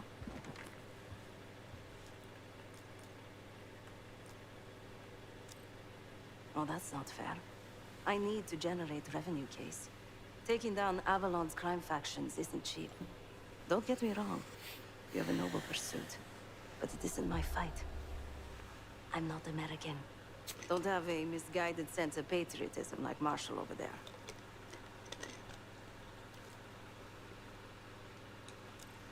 What? Over the Iraq thing? Please.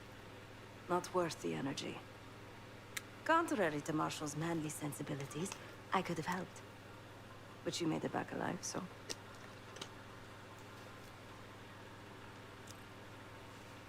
Adler's only interested in whatever connections Avalon has to the Pantheon, if any. He could care less about my own mission, or anyone else's for that matter. Don't expect any bleeding heart behavior from him. A very long 10 miles down the mountain, to the nearest town. Rustic, you might call it. Place was depressing, but I hate having nothing to do, and I wasn't keen on being cooped up here with Woods. Stay strong.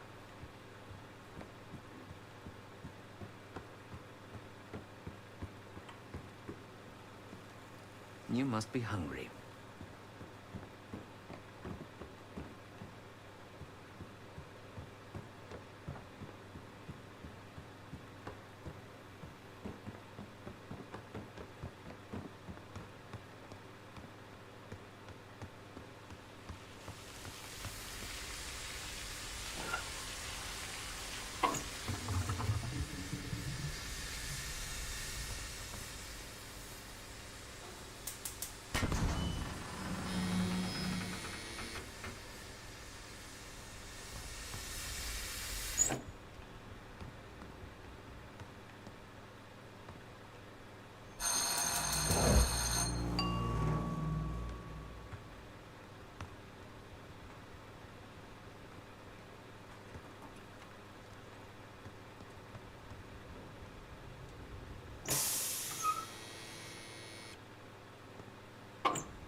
There's a bunker underneath this house, but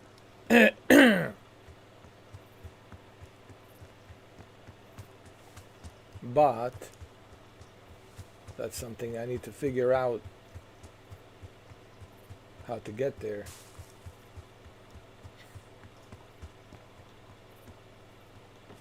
Wait a minute.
Not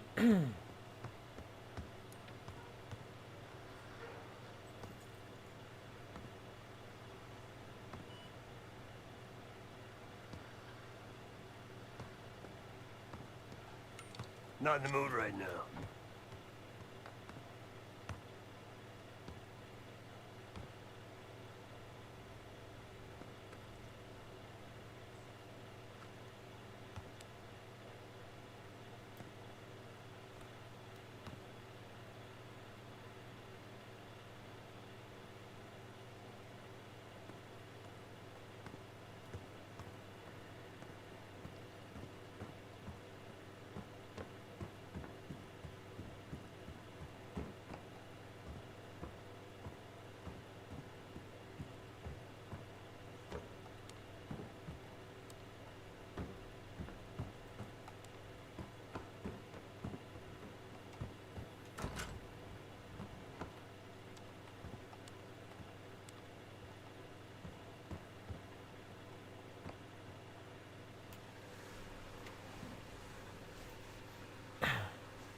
Well, I'm looking around to see if I can find some clues on how to open that safe.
In a little while, Case.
Case, need something before we go?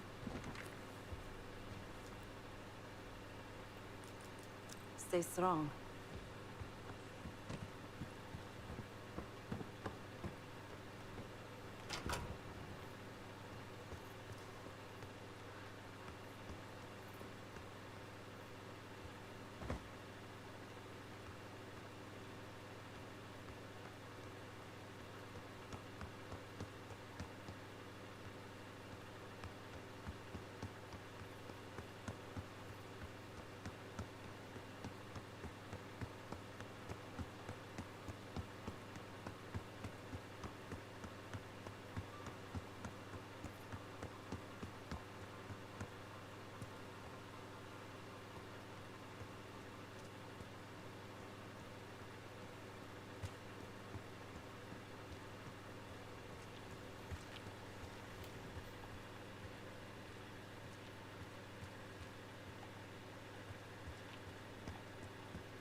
Well, I think it's time we call it a night.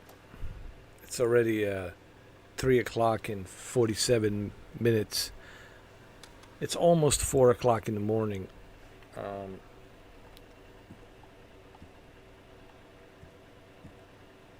I don't think we're leaving this house. I think we'll stay here. It's just we're going to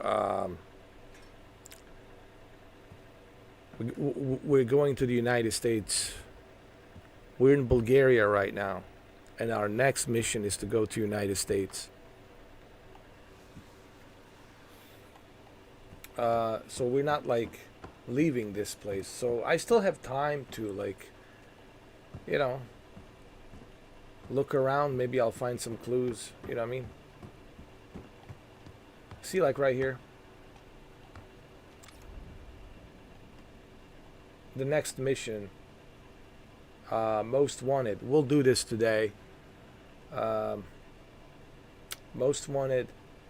The Pantheon may have been faster on the trigger in DC, but for our motley crew, got the golden goose.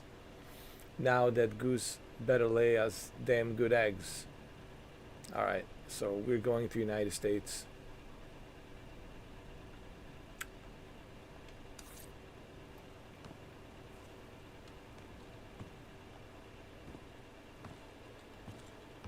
So we're just going on a mission, that's all.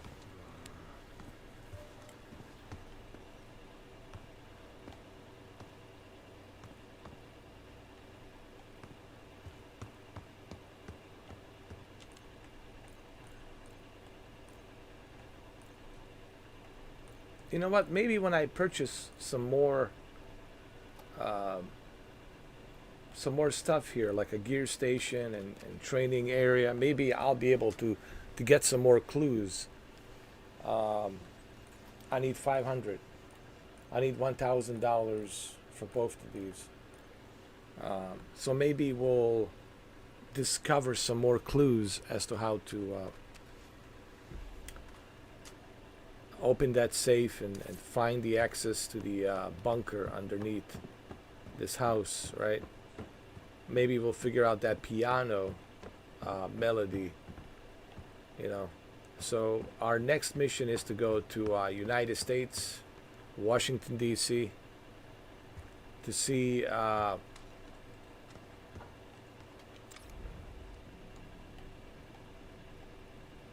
who's behind this whole Pantheon, because this guy, this Soviet guy, was working on that, you know, that weapon, and apparently he was working on that weapon here secretly in the US. Biochemical weapon, whatever it was.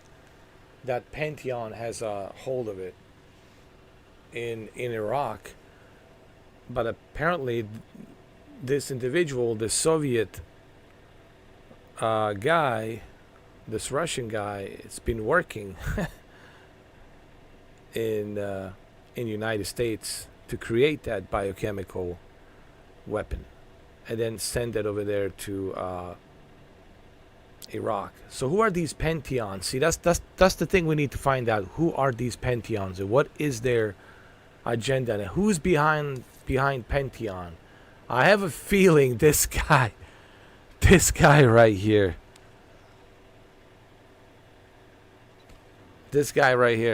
and you guys know who this is. Young Guns 1 and 2, Lou Diamond Phillips. I mean, you guys know who this is, right? Lou Diamond Phillips.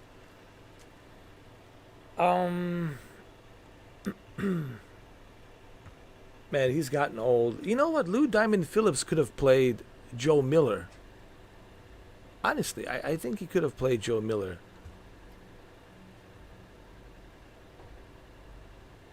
Don't get me wrong. Oh, I love Lou Diamond Phillips. I mean, look at all the movies he's done. Are you kidding me? He was in so many movies. Legendary actor. Legendary. It's so good to see him, you know, do this video game. Lou is great. I love Lou. La Bamba, of course, La Bamba. I mean, so many movies. So many movies, man. We can go down the list. It's a huge list of movies, man. This is a legend, you know, legendary actor, you know. So I'm really happy to see that he's in here. But I have a feeling, I have a feeling that he's playing a bad guy, a villain here. But again, we don't know. We're just guessing that he might be playing a villain. We think he might be connected to this, you know, Pantheon organization, and this Russian guy that might be working for him to create this biochemical agent weapon that is distributed to Iraq. And for whatever reason, we don't know why. But we think he might be behind this because he's a CIA director. And so, you know, he's one of those sleazy CIA directors. But we'll find out. We'll play it again today. We'll find out more if he's connected to this. So it will be interesting to see if he's the villain, right? Well, we'll find out. Something tells me he might be the villain, but we'll see.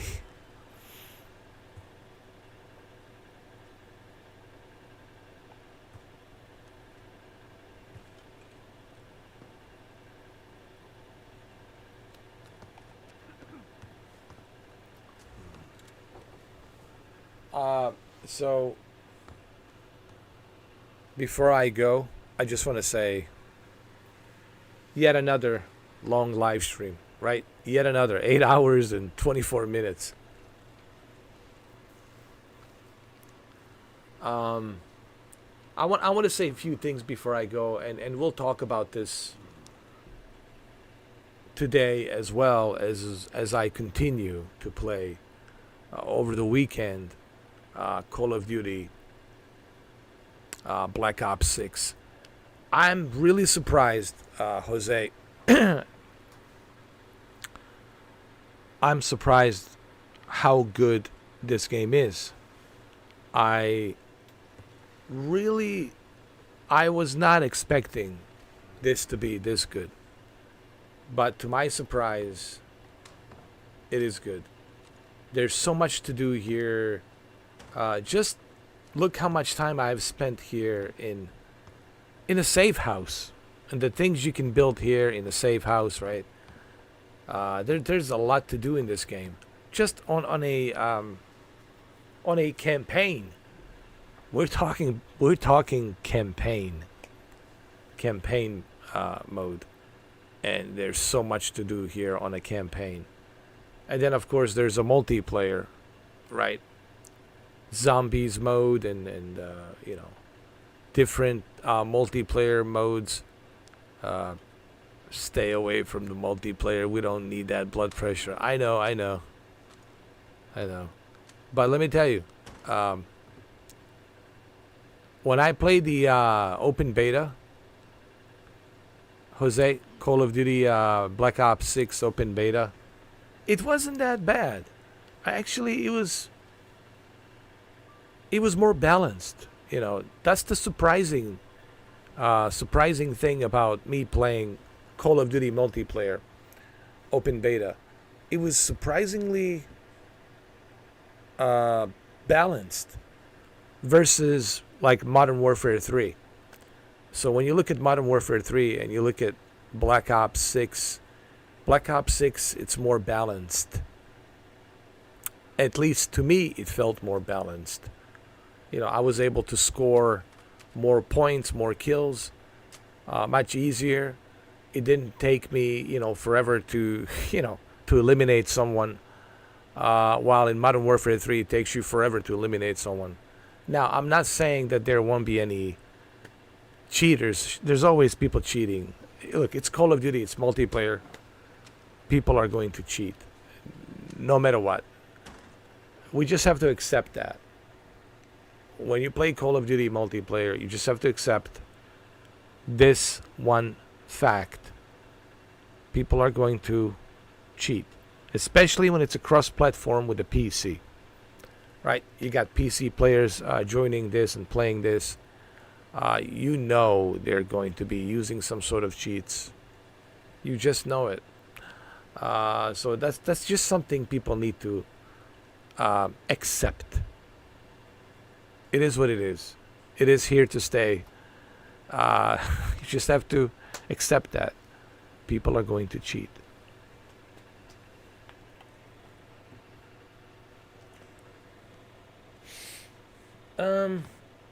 So I like the game. I'm very pleasantly surprised. I was not expecting this. I was pleasantly surprised on how good this is and how good it runs on the Xbox Series X. Here I am, 8 hours and 28 minutes and not one single problem. The only problem I had was me losing electricity. But, you know, there's nothing I can do about that. You know what I mean? I lost the electricity and then came back on later on, hour and a half later. So that's the reason my first part when I started playing this, it ended the way it ended. It's because I lost electricity. So, but as soon as I got my electricity and I started playing again, as you can see, 8 hours and 29 minutes. Not one single issue, not one single problem. Runs really smooth, man. No problem.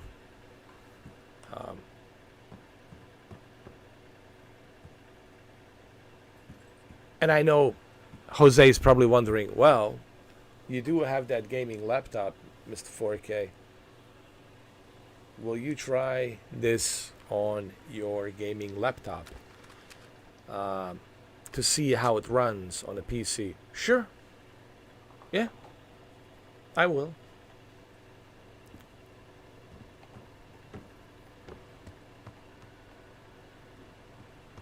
I mean, why not? I mean, since it's included, you know, it doesn't cost me anything. It's included. Why not? Sure. I will try it out to see how it runs on a PC, for sure. But I'm super impressed by Xbox Series X version. Runs really good. Runs really good. All right, Jose Savage, thank you for joining the club. Shadow Gamer 24, thank you for being here. Who else? Shuki Babeba Gratsky, thank you, Gratsky, for being here. I love it. And of course, Jose, thank you for that donation, $4.99. Thank you, every single one of you. Thank you for, you know, every support, it's appreciated. I don't care if it's 50 cents, 25 cents, $1, $2, doesn't matter. Every support, it's appreciated. You know, support, it's support. And I appreciate every single one of you who are able to support, you know. Also, big thanks to MGD Omega. We have to mention MGD Omega. I wouldn't be able to play this if it wasn't for MGD Omega. MGD Omega purchased 3 months of Xbox Gamepass for me on September 25th, and I have it till January 25th of 2025.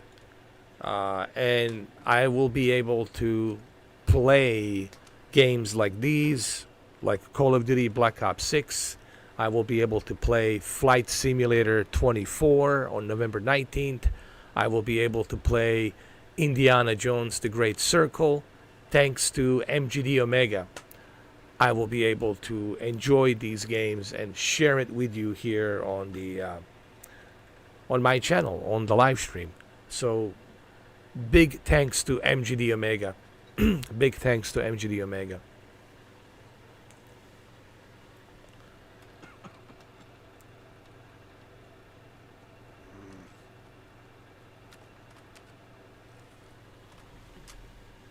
Oh, it has a frame gen DLSS 3.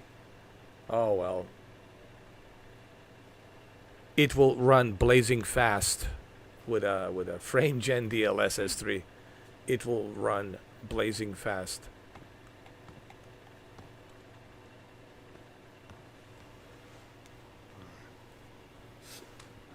But I will check it out on the PC just to see how it runs, especially with the frame gen and DLSS 3.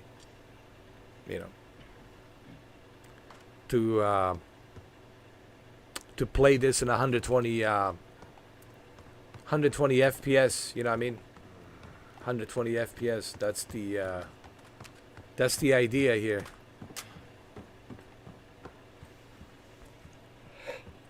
Especially on this LG OLED, I can do 120 FPS because this thing supports 120 Hertz, 120 FPS. This LG also supports, I believe, G-Sync. So that's the beauty about the LG OLEDs. They support everything. They support G-Sync, NVIDIA. They support FreeSync. They support 120 Hertz refresh rate. They support variety of different HDR formats.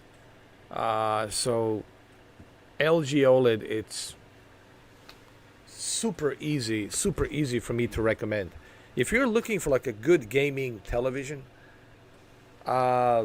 listen, look no further than LG OLED.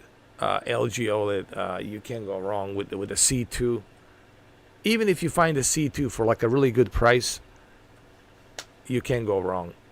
Even with a CX, you can't go wrong, which is 2020 CX. C3, C4, whatever they have these days. Do they have a C4 version? I think they do. Any of these LG models will be great. Actually, Jose, I didn't even know. I'm so out of the loop from the televisions, because you know I quit televisions a long time ago. I'm so out of the loop from televisions that I didn't even know that they have C4 LG model C4, and apparently it has everything, man. It has all the bells and whistles. It's like top notch.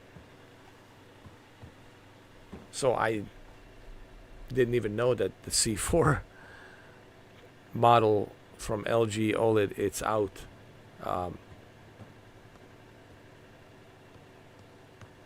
But like I said, you don't have to go with the greatest and the latest.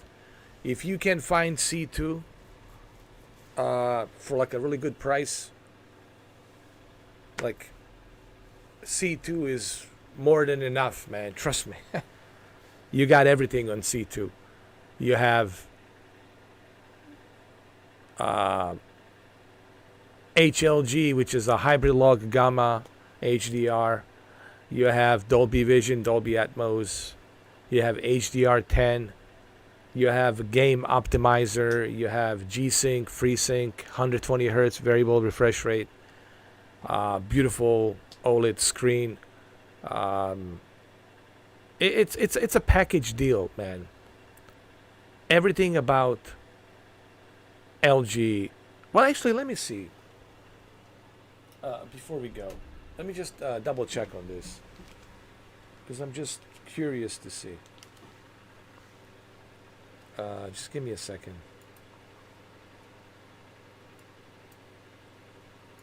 Let me see.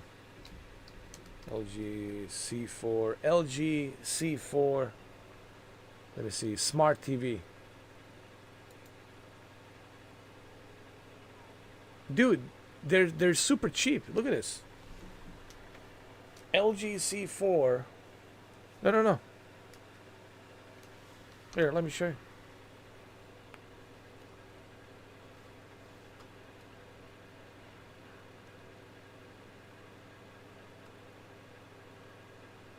It's called 42-inch class C4. Here, let me show you.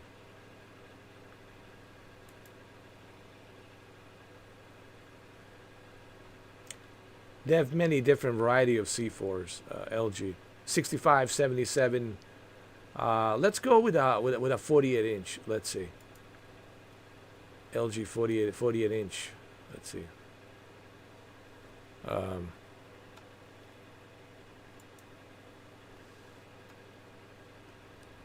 Not bad. It's only $1,000, dude.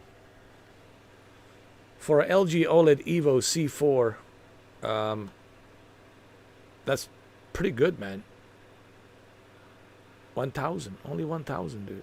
C4 48 inch, only $1,000, dude. That's, and then you got a 42 inch, only like what, 1,000 as well. But you should go with a 48 inch C4 Evo. Pretty good prices. Listen, man, these are pretty good prices, bro. Yo, for $1,000, man. Listen, you'll probably be able to find it cheaper during, Black Friday, Thanksgiving, even cheaper. These are pretty good prices, man. LG C4 48 inch. LG C4 inch review.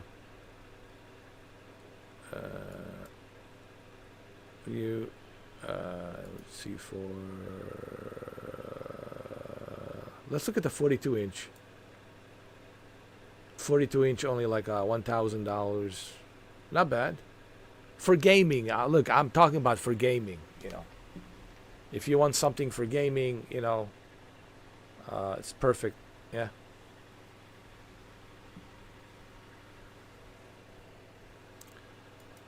It's pretty good. Let's see what the 55 inch.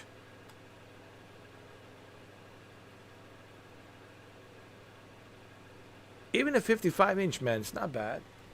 Only 1,300. It's on sale. It's a pretty good deal, man.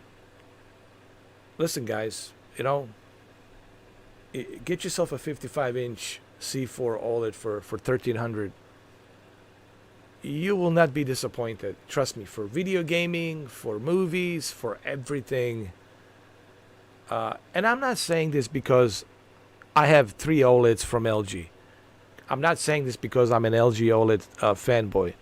I'm saying this because I have so much experience with LG OLED. And I'm telling you, I still have my E8. My E8, 55-inch E8 from 2018. And it's still working. Everyone was telling me when I got it in 2018, oh, you will have a burn-in. You will have a burn-in. Oh, you'll have a burn-in within few months. You'll see. Let me see. 2018, 2019, 2020, 2021, 2022, 23, 24. 7 years. Is it 7 years? Let me see. 6 years. By the end of this year, it will be 7 years, right? 7 years. But let's just circle it 7 years.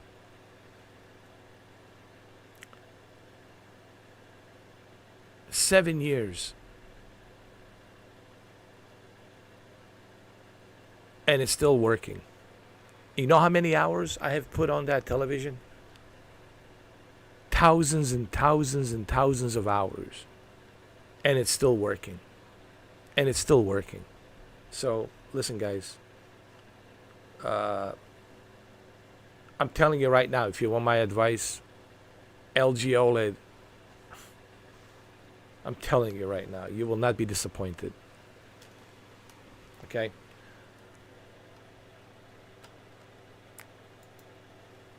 All right, well.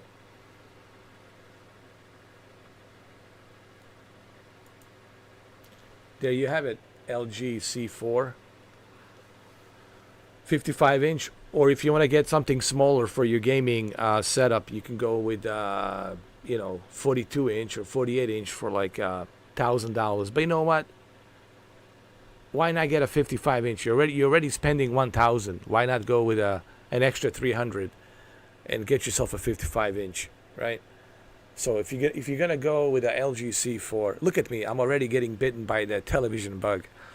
If you're going to go with a LG C4 48 inch, or 42 inch, and you're paying already $1,000 plus tax, why not add an extra 300 and have yourself a 55 inch? Right? For extra 300. You know. That's what I'm thinking, right? If you're already paying 1,000 plus tax, why not add an extra 300 and have a 55 inch? You know? 55 inches bigger, better for your living room. So, but look, either way, the good news is LGs are very cheap right now, and you're getting a pretty good processor, right? An excellent processor. What kind of processor do they have?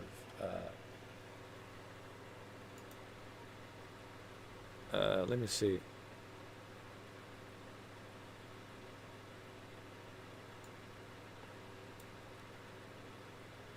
Let me see.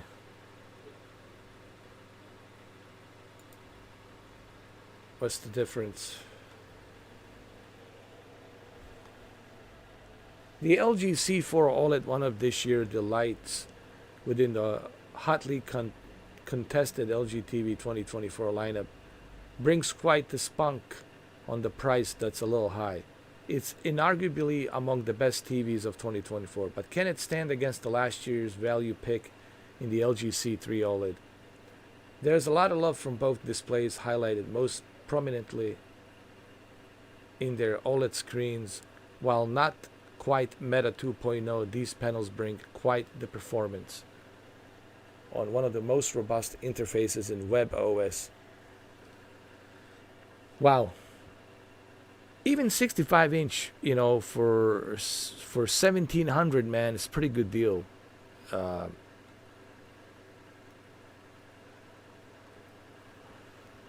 Look, guys, like I said, I don't know what the major difference is between these two. I don't think there's like a giant leap of a difference, because I think they're using the same processor.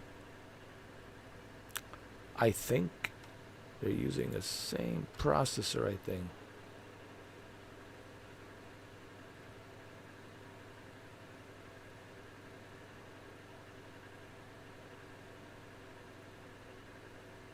Again, I can't tell you what the processor is because I'm out of the loop.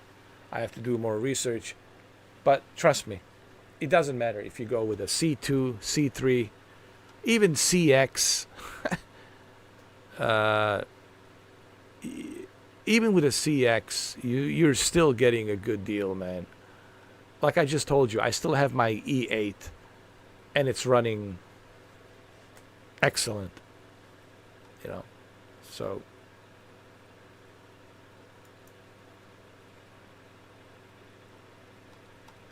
I know I'm afraid to go back to televisions, man. But hey, you never know. If I ever listen, I told everybody, if I get sponsored by, you know, a company that has televisions and they're willing to send me a television every 15 days and sponsor me and do the tests on these televisions, oh yeah, dude, I would do it in a heartbeat. I would go back to televisions in a heartbeat. But I don't have that kind of luxury right now. But if I did have that kind of a luxury where, you know, I would have a sponsor that would sponsor me, and then I would receive those televisions and I would test them. Oh, absolutely, man. I would go back to it in a heartbeat, in a heartbeat. You know. But you never know. You know, you can never say never. You know what I mean? Jose, you can never say never. You never know. You know? I might wake up in the morning and get an email from some, you know, companies telling me, hey, you know what? We have some televisions. Would you like us to send it to you to test? Then you ship it back to us after 15 days, and we send you another model. And you test that model, and after 15 days, when you finish, We send you another one. You ship it back to us. Well,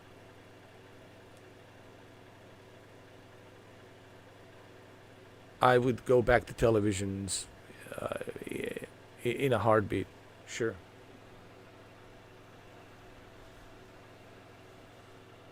All right, it's time for me to go, guys.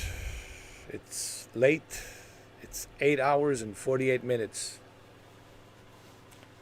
I'll see you again today in the afternoon. We'll continue with Call of Duty Black Ops 6. Thank you. Thank you, everybody. And again, a big thanks to MGD Omega. Thank you, MGD Omega. Thanks. Thank you. Because of you, we're able to enjoy this and play this. So thank you very much. Thank you very much. And thank you everyone here who was here, with me, all of my supporters, members. I do this because of my members. I just want to say something before I go. I do this because of my members, because I love my members. I really do. They're the reasons. They're the reasons I do this, man. Like Shuki Babeba, Jose. Jose is a veteran. He's been with me for a long time. For how many years now? 7 years? 8 years? Long time. Savage, Shadow Gamer 24, MGD Omega, WTF Society. Oh my God, the list goes on and on and on. And if I'm forgetting some of your names, please forgive me. I know there's more of you. Like I said, I just mentioned WTF Society and, others like Savage joined today, which is so awesome. Shuki Babeba, Jose, Malik. Thank you, brother. Malik. Love, man. Nothing but love, brother. Thank you so much, man. You guys don't know how much I appreciate you. If only you guys would know. I appreciate every single one of you. All the love from Malik, Savage, Jose, MGD Omega, all of you guys. Shinobi, and of course, Shinobi as well. Love, man. That's what it's all about. And this is my dream. This is what I wanted. I really wanted us to have this cool place to hang out. There's so much negativity out there. There's so much toxic nonsense out there. So much toxic crap out there, right?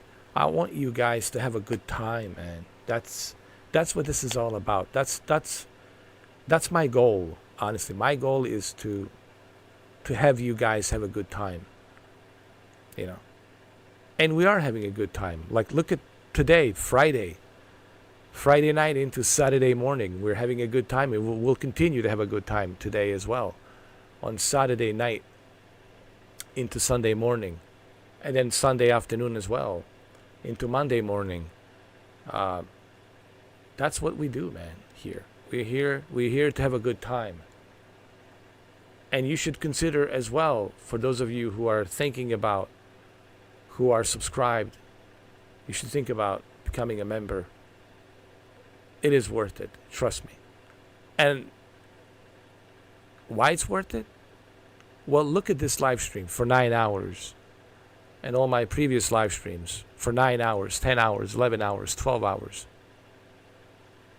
You are guaranteed to have a good time. No one is going to troll you. No one is going to, have drama with you, go back and forth with some arguments. All the members here are pretty cool people. and they all want to have a good time. So you are in a VIP lounge of cool people, and you know you will have a good time. What if you're in a public chat? You know you're not gonna have a good time because there's gonna be some, toxic individuals, trolls, etc., etc. So that's why I like doing a member chat only.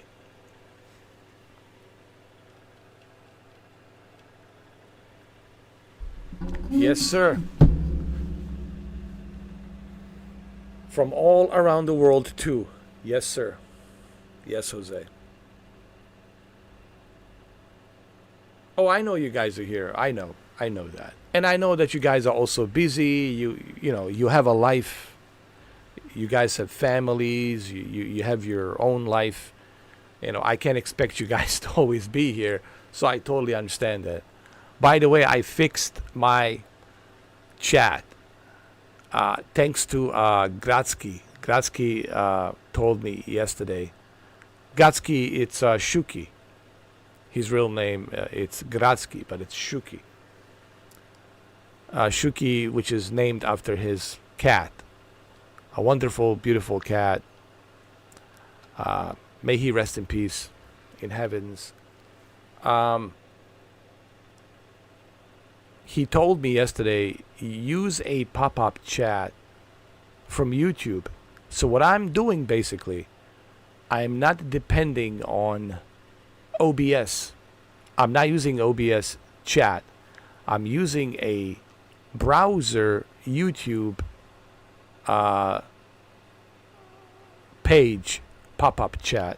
So from the browser, I click on those 3 dots going vertically, and I click on the pop-up chat, and I have a pop-up chat directly from my YouTube channel video feed, live stream. So that way, I don't have to worry about refreshing anything.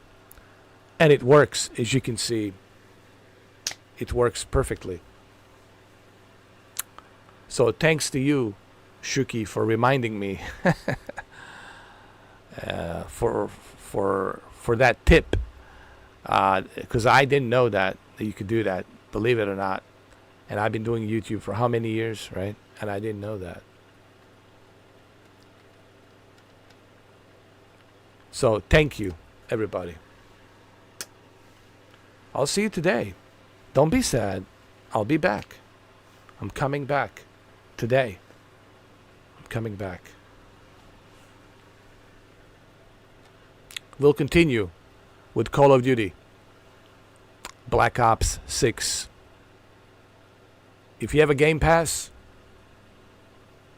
well, enjoy it. Have fun. Love you guys. See you later on today in the afternoon. Thank you.